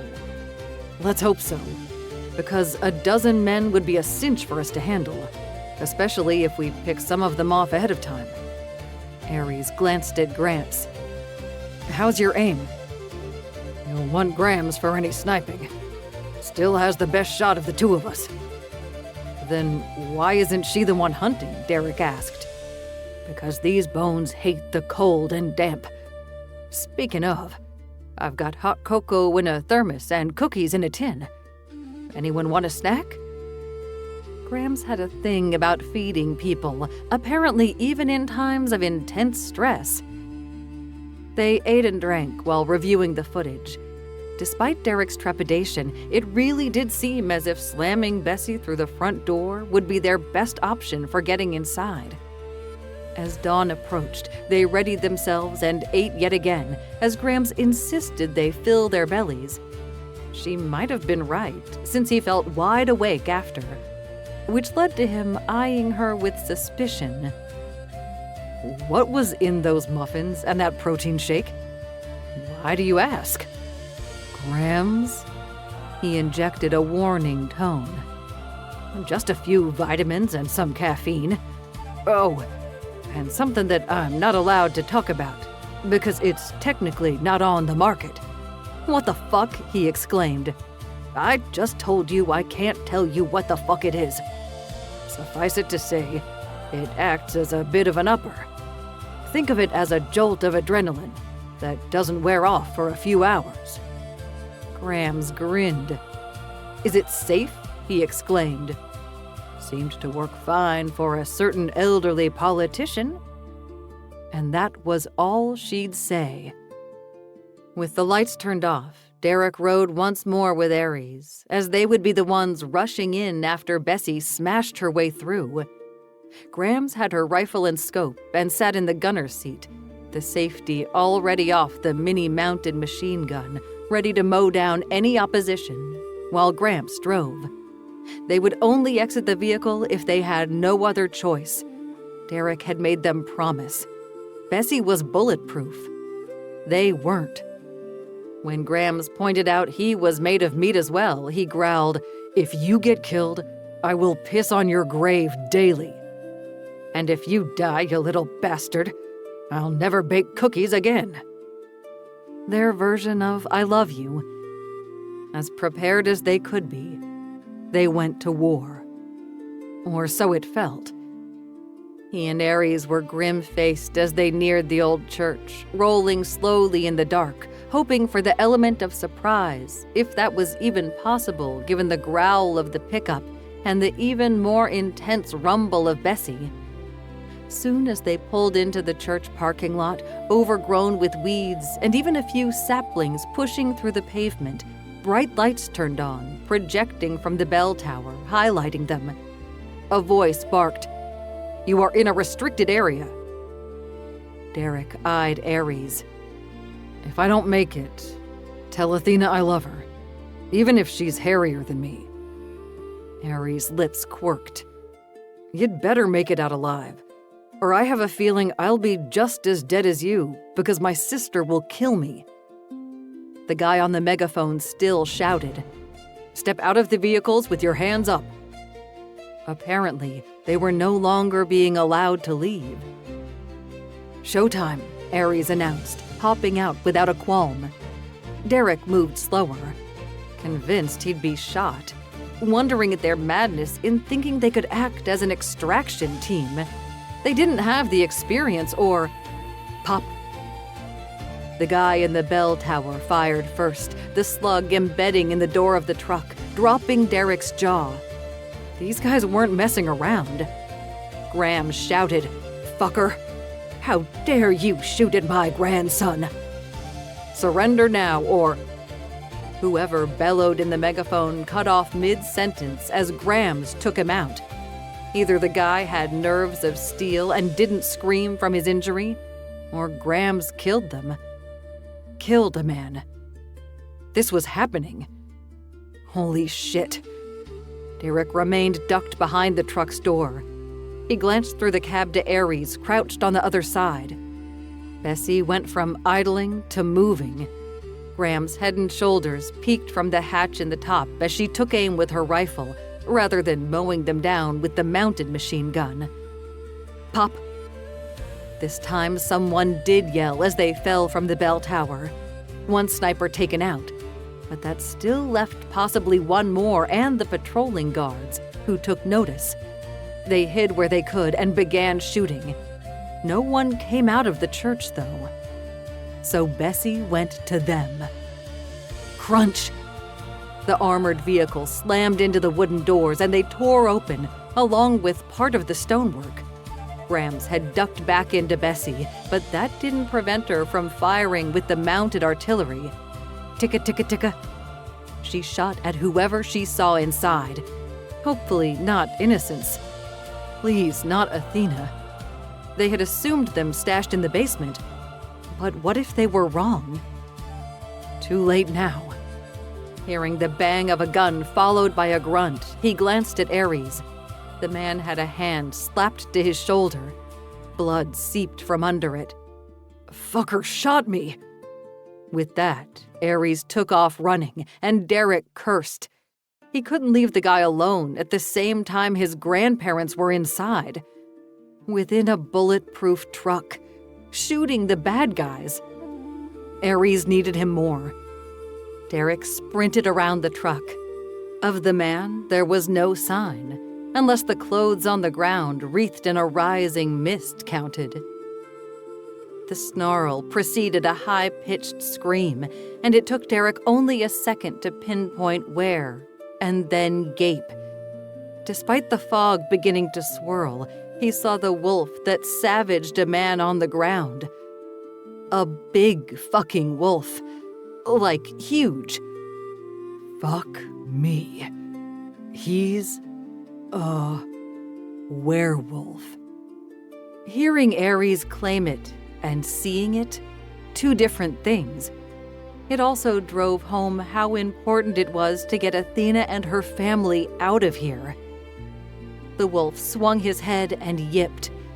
While Derek didn't speak canine, it didn't take much to guess what he said. Get your ass inside and free them. So much for them going together. Then again, if Ares kept the mercs busy outside, then that was less for Derek to deal with inside the church. A gun fired, and a bullet dug into the ground by Ares. The wolf sprinted in the direction it came from, the mist swallowing his shape. Derek ran for the church, where weapons still fired. He slipped in through the opening Bessie created, hugging the side, the settling dust helping to conceal his arrival. The lights strung from the vaulted ceiling showed more people inside than predicted. He counted 5 bodies, and at least a dozen more shooting just on this floor. What did that leave in the basement? Didn't matter. He still had to go. Unlike his grandparents, Derek had a revolver, not a rifle, wanting the smaller maneuverability of the weapon, especially in close range. While not a sharpshooter like his Grams, he could hit what he aimed at. His hand was steadier than expected as he gripped the gun. He'd expected to be nervous, even a bit afraid. After all, this wasn't a fisticuff situation where both parties would walk away. These guys were shooting to kill. If he didn't do the same, he'd die. And then Athena, her family, and his family were fucked. He inched around the outer edge of the room, the dust in the air making it hard to see much. The images they'd studied of the church, with its rotting pews and faded frescoes on the wall, didn't resemble the current space. The whole main floor had been cleared for desks and machines. Medical devices, he surmised, seeing some holding vials. The lights on them blinked, motors whirred, and something kept beeping. There were computers, too, the keyboards and their monitors abandoned, most likely when the shooting started. He saw one woman face down on the floor, shivering in her white coat.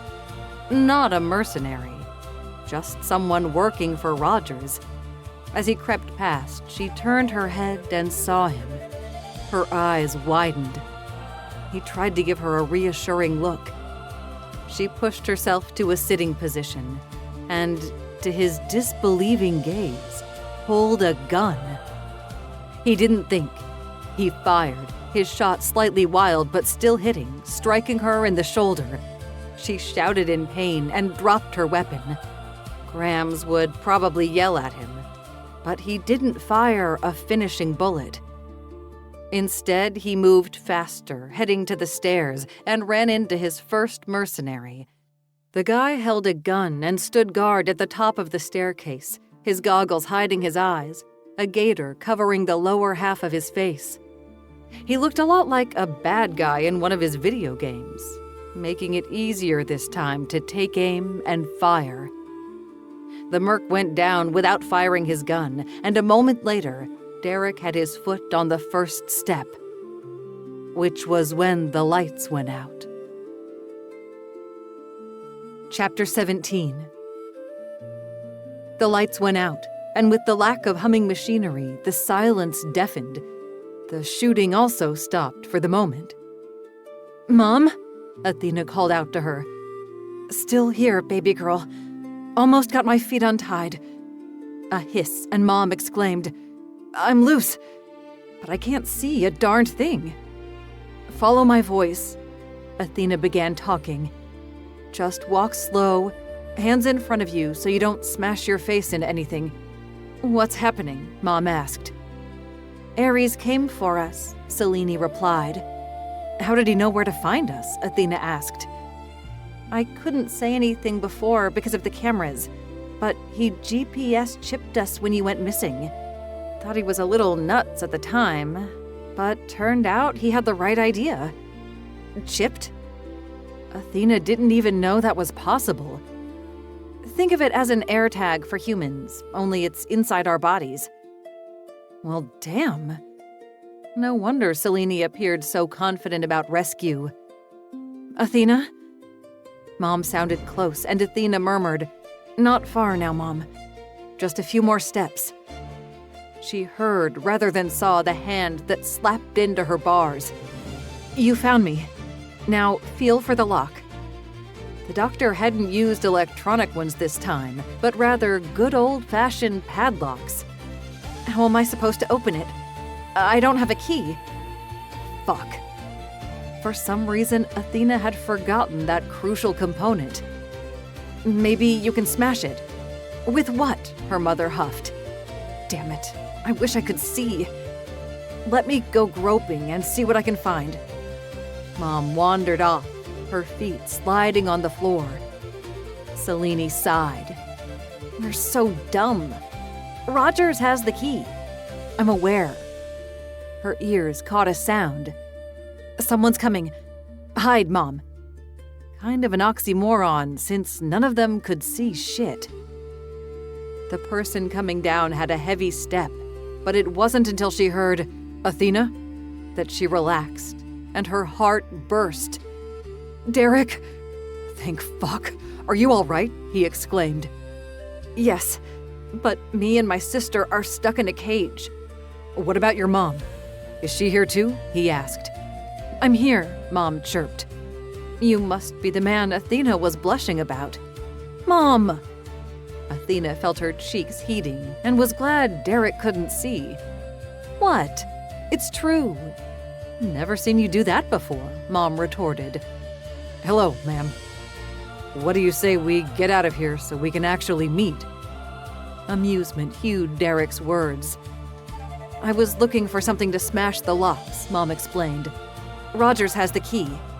"I can help with that." "Athena, where are you?" "Over here, honey. I take it Ares recruited you?" "Yeah.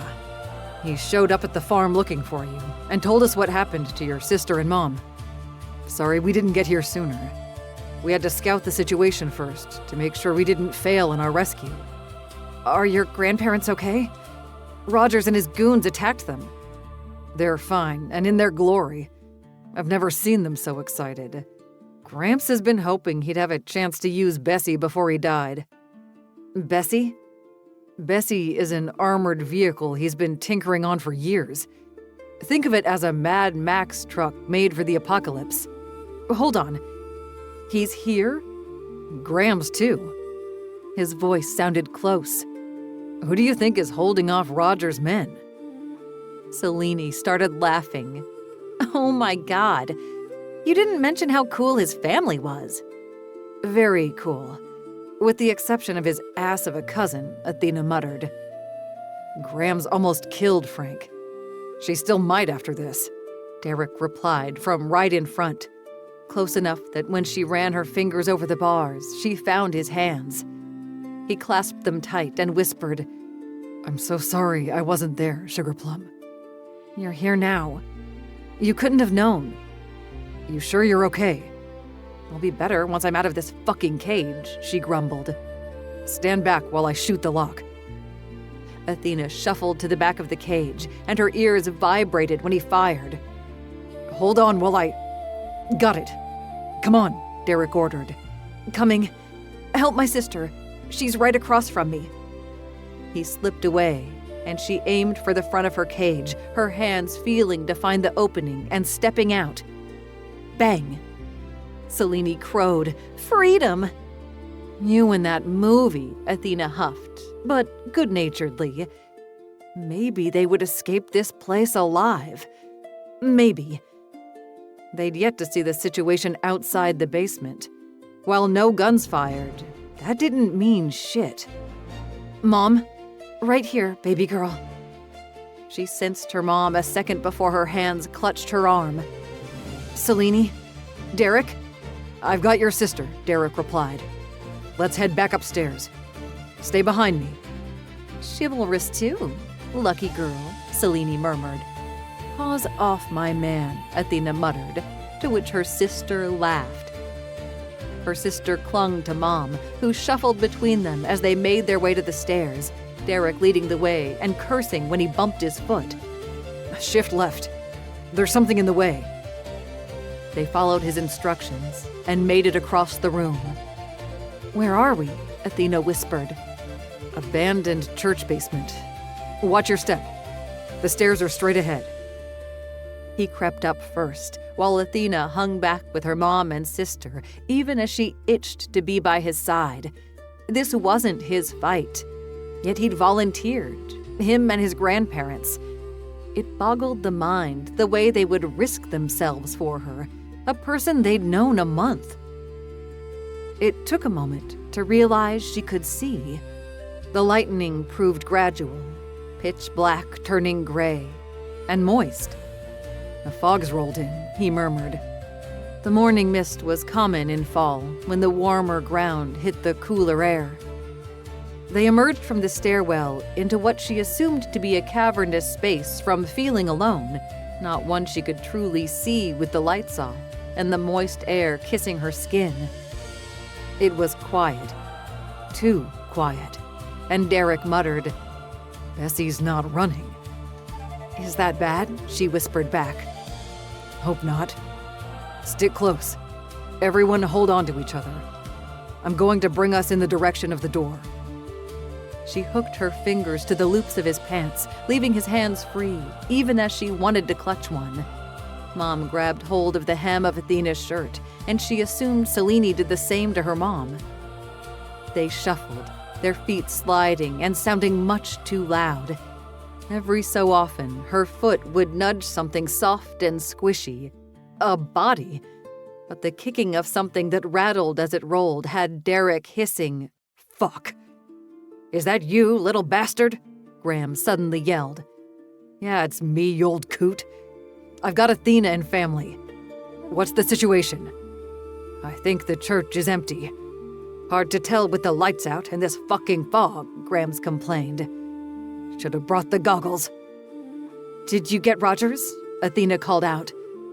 "I don't think so. The men I shot weren't wearing white coats. He could be hiding in the back office." "He can't be allowed to leave," Athena stated. "If he escaped, then they'd have to live in fear he'd come back." Derek murmured, "Let's get your mom and sister to Bessie, and then we'll see if we can hunt him down." "If he's not already left," her ominous reply. "I doubt your brother would have allowed that." "Where is Ares?" she asked, surprised he'd not been inside as part of the rescue. "Handling the guards outside. I think he took out the generator, too." "Smart." A pair of lights illuminated, diffused by the fog, but giving them a direction. It meant they didn't trip on the shattered equipment and could step over the prone bodies. Once they reached the source of the lights, she could see Bessie, and she turned out to be exactly as Derek described, a futuristic armored truck with a grinning Gramps in the driver's seat. Grams hung out at the top, gray hair peeking, looking a tad demonic with her wide grin and rifle in hand. "Get in through the passenger door," Grams called out. "There's cocoa and tea in the thermoses, as well as snacks if you're hungry." "Thank you," Mom exclaimed. "Thank you so much, Gertie. From now on, all your honey is on the house." It took a second for Athena to realize that was Graham's real name. "Bah, I should be paying you. This is the most fun I've had in years. Get in, get in. We're going to be reversing shortly and blowing this place to pieces. Gotta hide the evidence." Athena approved of that plan. While some of Roger's research might remain on a hard drive somewhere, the samples would at least be destroyed. Mom and Selene wasted no time getting inside Bessie, but Athena didn't join them. She wasn't done hunting. "This way." Derek held her hand while the other one gripped a gun. He led her outside into a world of swirling mist. In the open, it hung so thick she could barely see Derek by her side. It muffled sound as well, and strain as she might, she struggled to hear anything. She'd never find Rogers in this. Groar! The sudden growl of a wolf and a man yelling, "Where is it?" had her moving fast and instantly tripping as the uneven pavement caught at her feet. Derek hauled her up before she hit the ground. "Move slower," he cautioned. "Won't help your brother much if you twist an ankle or worse." She inched, chafing at her slow speed. But Derek was right. She couldn't allow something stupid to stop her from helping her brother. "I see him! Arg!" a man screamed as the sounds of growling intensified. A sudden yelp made Athena flinch. "I got him!" someone crowed. "Shoot him with another trank. He's not going down." The same man screamed as the snarling continued. She flinched at each sound of the dart being fired. Poor Ares. "He's down!" crowed someone she couldn't yet see. "Take him to the car." Athena stiffened as Rogers barked the command, his voice unmistakable. The fucker lived and appeared to have captured Ares. "We have to stop them," she huffed. "They're parked around back," Derek said, just as an engine roared to life. The direction led her to slapping a hand on the church and using it to guide her through the thick fog. As she turned the corner, she was in time to see two glowing eyes in the mist. Not eyes. Headlights. "They're getting away." "No, they're not," Derek's grim reply. He aimed and fired, the popping of a tire explosively loud. Another shot, and the engine whined before dying. Car doors opened with Rogers shouting, "Shoot them!" Shots pinged from the mist, flying wildly as they couldn't see each other. A good thing for them. "We need to reach that vehicle," she huffed. "I'll cover you." "Stay low," Derek advised. As he fired back, someone screamed, "I'm hit! Oh God!" Athena crouched low and ran in a zigzag for the vehicle, the fog making her difficult to spot. The pavement here hadn't buckled as bad, and she managed not to trip. When she suddenly came face to face with an armed man, she couldn't say who was more surprised. "Duck!" Derek yelled from closer than expected. She dropped. So did the guy when the bullet took him in the chest. Having reached the rumbling van, she rounded the open driver's side door and found a body on the ground, bled out from the nick at his neck. She peeked in to see the front seats empty, but in the back, a very big and unconscious wolf. Ares. Oh shit. How to hide this from Derek? There was no time. Derek was by her side and saw the wolf. "Don't panic. Your brother's alive," he stated, running his hands over Ares' flanks. "A few injuries, but nothing that can't be patched." He knew. "You're okay with..." She waved a hand at her brother's furry shape. His lips quirked. "It was a bit of a shock hearing about it, but it explains a lot. Although, I will go on the record now saying, if you sniff my butt, I am not responsible for what you smell." Her laughter sounded out of place. "Fair enough." She turned from the van. "The doctor's not in the truck. He can't have gotten far." Derek squinted at the fog. "Which direction, though?" She scanned best she could, but in this shape, her senses of hearing, sight, and most especially smell were greatly reduced. If she were a wolf, though. She glanced at Derek. Would he notice her slipping away? "What's wrong?" "I need to find Rogers. If he escapes, then we'll need to disappear, which is fine for us. But Mom won't want to leave the farm." "The fog is too thick," he grumbled. "For human senses, yes." "Do it." He understood right away. You won't be freaked out? Depends. Are you going to tear my face off? Nah. You're cute. Although I might bite other parts. She waggled her brows. His lips quirked. You should get going before Rogers gets too far. Okay. Maybe look away? He turned around, and she quickly stripped, tossing her clothes in the van to keep them from the damp ground.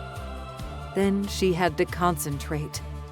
Unlike her brother, she needed to drop into an almost zen-like state when trying to shift without the full moon. It took a few calming breaths. In, out. Then it happened. The sprout of fur, the rearrangement of her bones and muscles. When she landed on the ground on 4 paws, it was to find Derek watching, his lips in a rueful twist. Sorry. Curiosity got the better of me. She barked. Still going to bang you. Although the term doggy style just took on new meaning. She chuffed. I'll be pestering you with questions later. But right now, can you track the doctor? She patted around the van, sniffing, finding the scent she hated by the passenger side door. Cologne, antiseptic, and pure asshole. With a yip, she began trotting, the mist obscuring her view. But scent didn't lie. She followed the trace of it, heading out of the parking lot into the overgrown cemetery, the gravestones abrupt sentinels in the mist. Rogers had slammed into one in his flight. The doctor made it across the boneyard into the field beyond, the shorn corn stalks crunchy if brushed, but even better, they crackled loudly when stepped on by a man in shoes, giving her sound to follow, while her paws navigated them silently. A low, muttered, "Fuck me, where's the road?" had her tail wagging. Rogers was right ahead. And then the doctor was in front of her, a bulky form that parted the mist and provided a perfect target. She leapt and knocked him to the ground, snarling. To her surprise, he proved stronger than expected, heaving her from his body before standing. She scrambled to 4 paws and kept low as she growled, stalking him. The fucker sighed. You just couldn't cooperate, could you? You do realize, even if you kill me, all my notes, everything I've cataloged remains on my hard drive.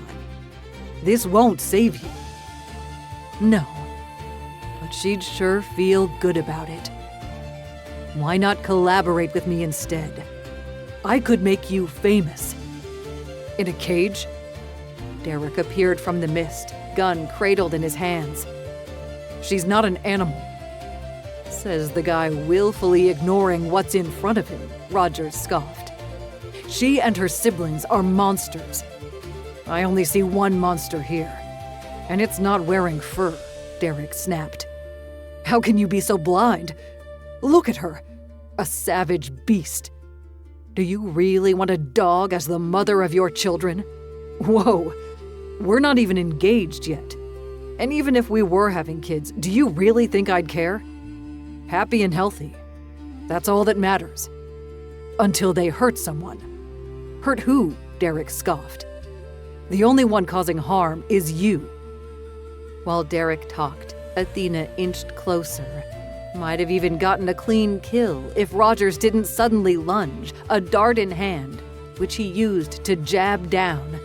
The sharp tip pierced her skin and fur, drawing a yelp. Derek didn't fuck around. He shot Rogers in the head. A single shot to end the nightmare.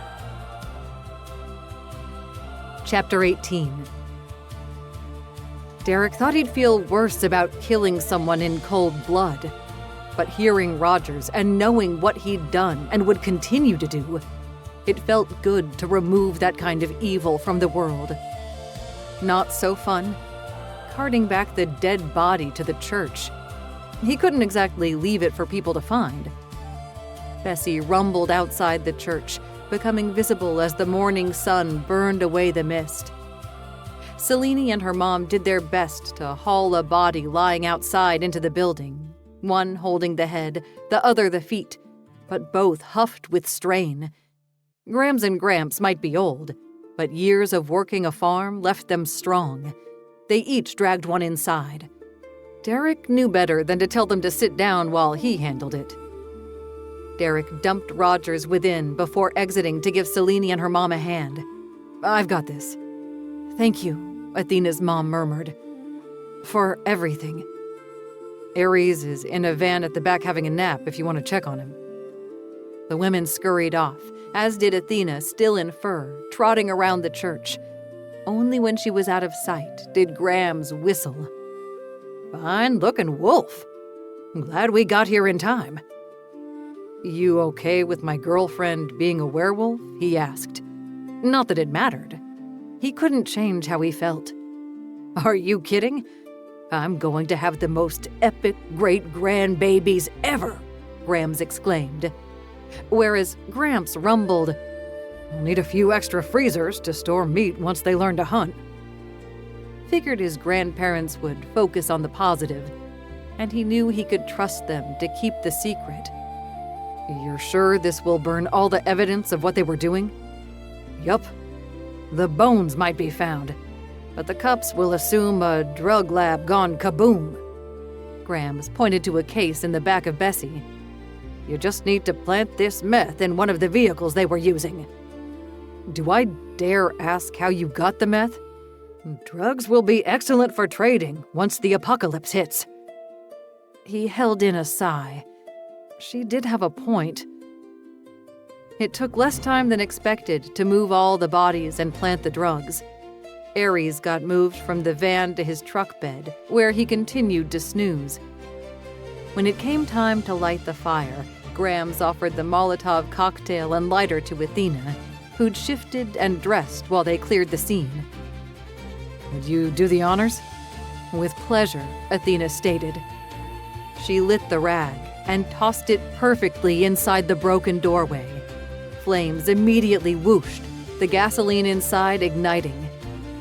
They didn't stay to watch it burn. Better to be far away before someone noticed and the fire crews came to put it out.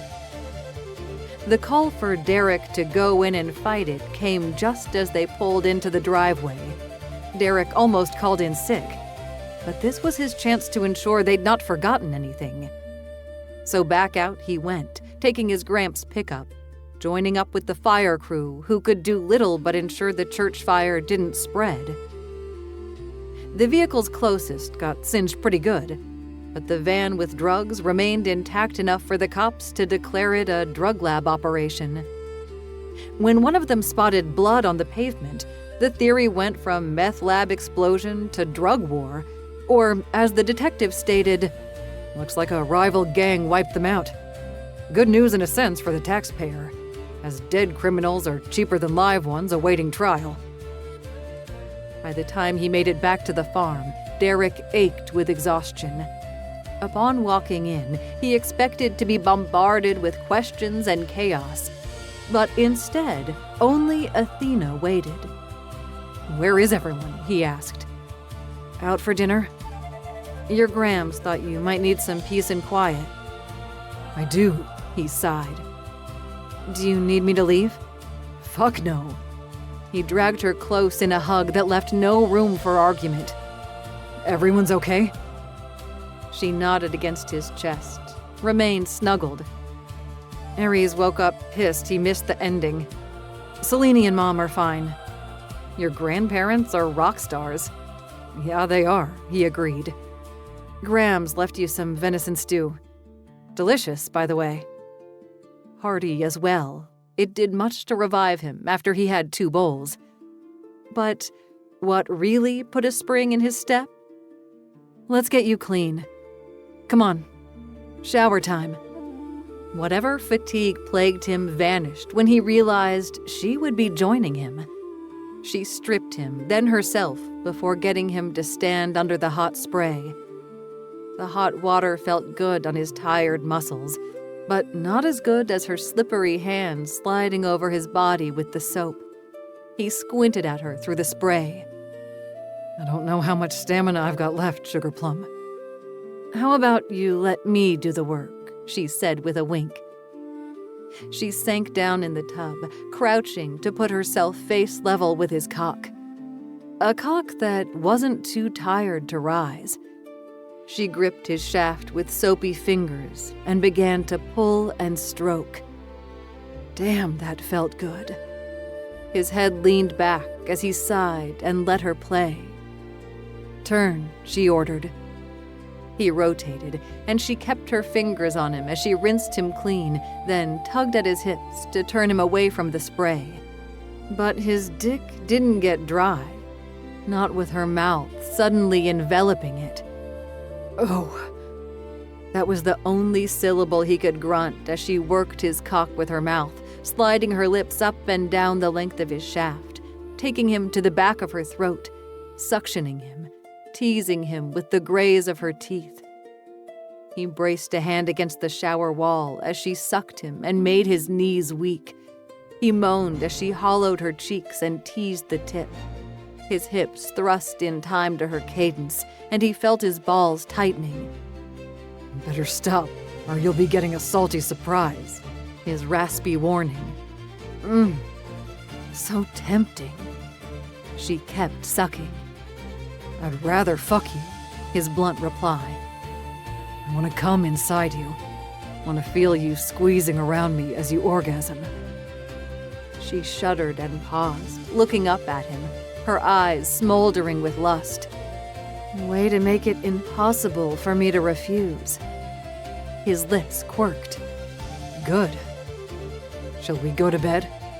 And get the sheets all wet? She shook her head. Let's do it in the shower. With that, she bent over, ass tilted, legs spread, showing off her pink pussy. Fuck. He dragged his fingers across her wet slit, parting her lips, feeling the heat and wetness that awaited. Her ass wiggled. You going to look at it all day or fuck it?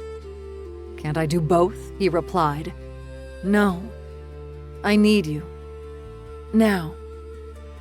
No man alive would have refused that demand.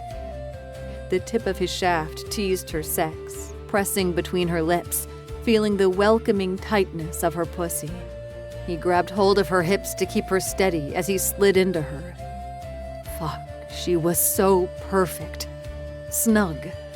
Clenching. Bouncing. She rocked on her heels, shoving herself against him, driving him deeper. Fuck me, she panted. Fuck me good. You'd think by now he'd be used to her dirty talk. Used to her flipping between wanting soft and sensual to hard pounding. Each time, it drove him a little crazy. In a good way. He gave her what she wanted, pounding into her willing flesh, thrust fast, deep, hard. His fingers dug into her flesh as he ground into her, driven by her mewling cries. The suction on his cock got tighter, and he began to grind, just angling his hips over and over, feeling her tighten and tighten. Oh, fuck yes, she huffed as she came. A ripple of her muscles that had him gasping and exclaiming, I fucking love you. He did. There was no other woman he would have killed a man for. No other woman who completed him so perfectly. No one else he wanted to spend his life with until they were both wrinkled and old. When their climax subsided, he dragged her into his arms, holding her tight under the warm spray, which turned cold. Yikes! She hopped out of the shower and grabbed the towel. The only towel, apparently. You gonna share that? She eyed the fabric around her body, then him, before whipping it off, and with an impish smile, handing it over, saying, Yeah, I'll share. But only because I love you. After that, it was like they couldn't stop. They cuddled in bed, murmuring their plans for a future, pretending as if tomorrow would be an awesome day. Maybe it would, so long as the cops didn't look too deep. But he knew there would be questions. The vehicles would lead to the owners would lead to Dr. Rogers, at which point their attempt to play with the crime scene would fall apart. Hopefully, by the time that happened, he, Athena, and her family would be long gone. He'd leave with her when they fled. They'd build a new life together somewhere.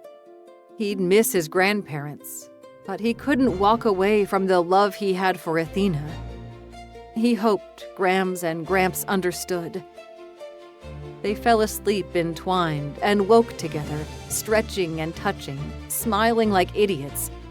They were still grinning when they went downstairs to the sound of pots rattling and the smell of frying bacon. They walked into a kitchen full of people.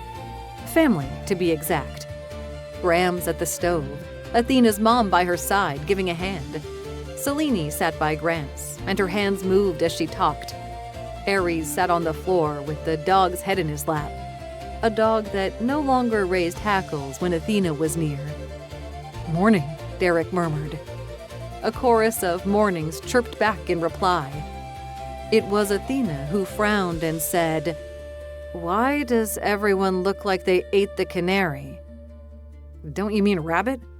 Canaries aren't even a snack," Aries riposted. Athena arched a brow. "What did you do? What makes you think I did anything?" "Because I know that smug look. You're awfully pleased with yourself." Aries shrugged.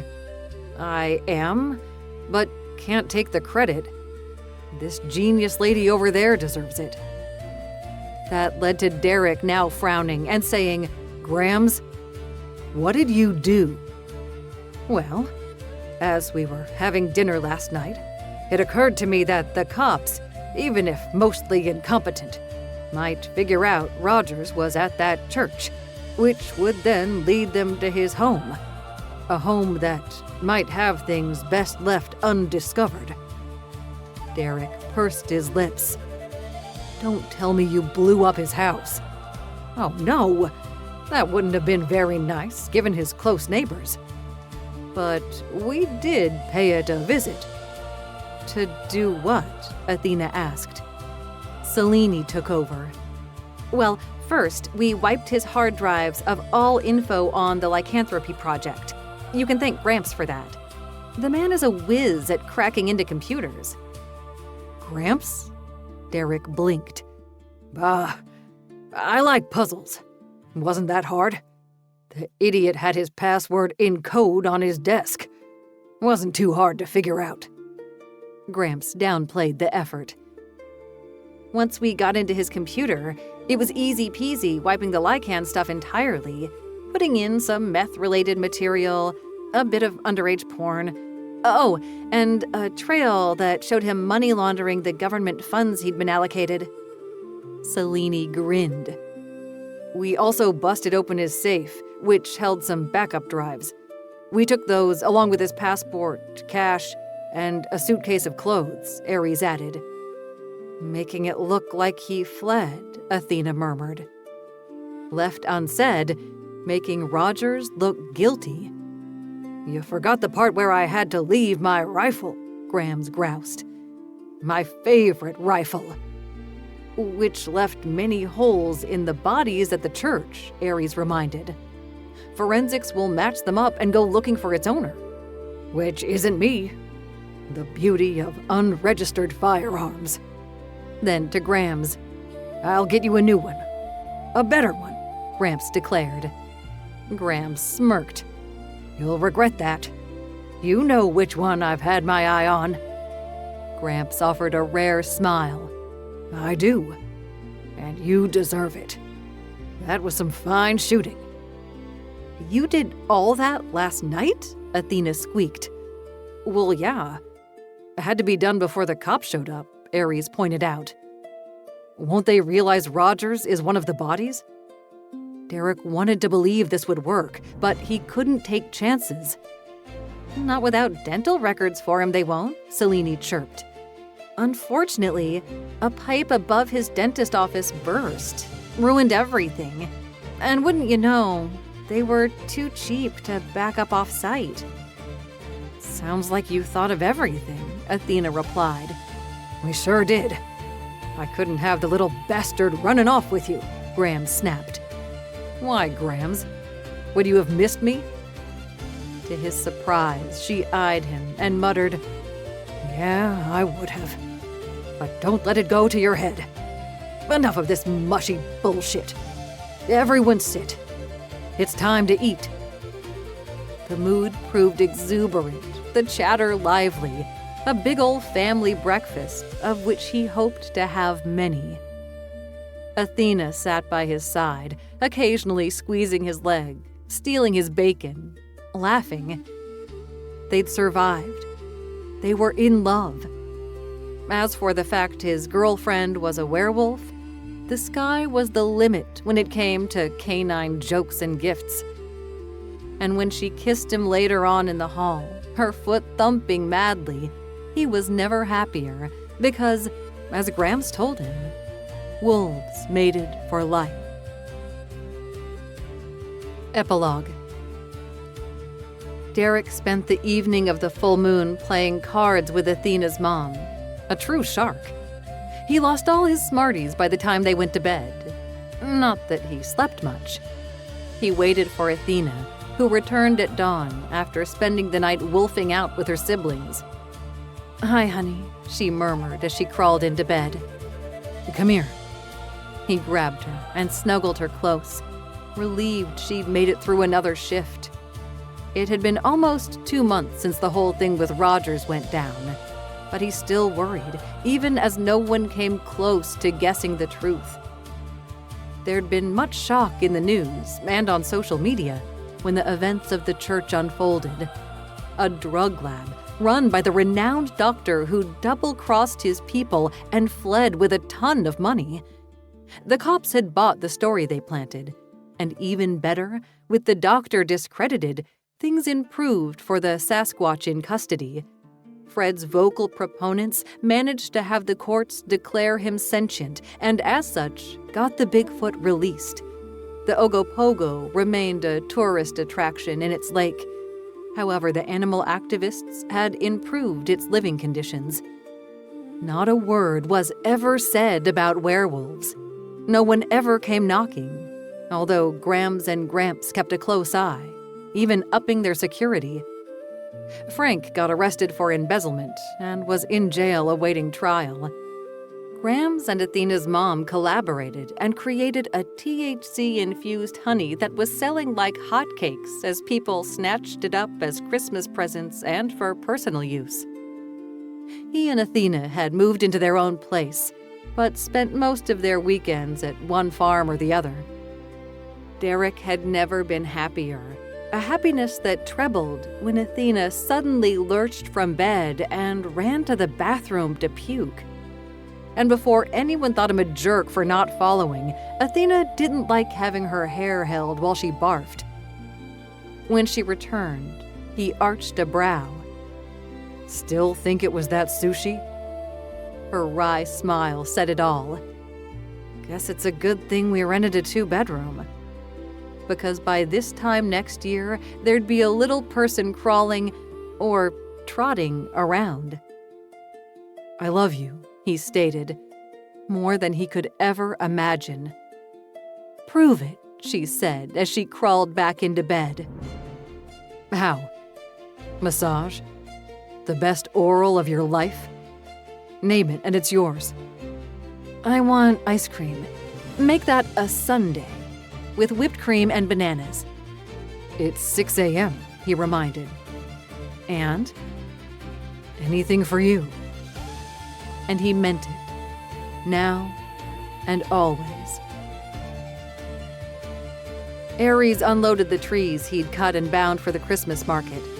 While they used to allow people to come and choose their own at the farm, there'd been too many incidents with idiots who didn't listen to instructions and proved scary with an axe.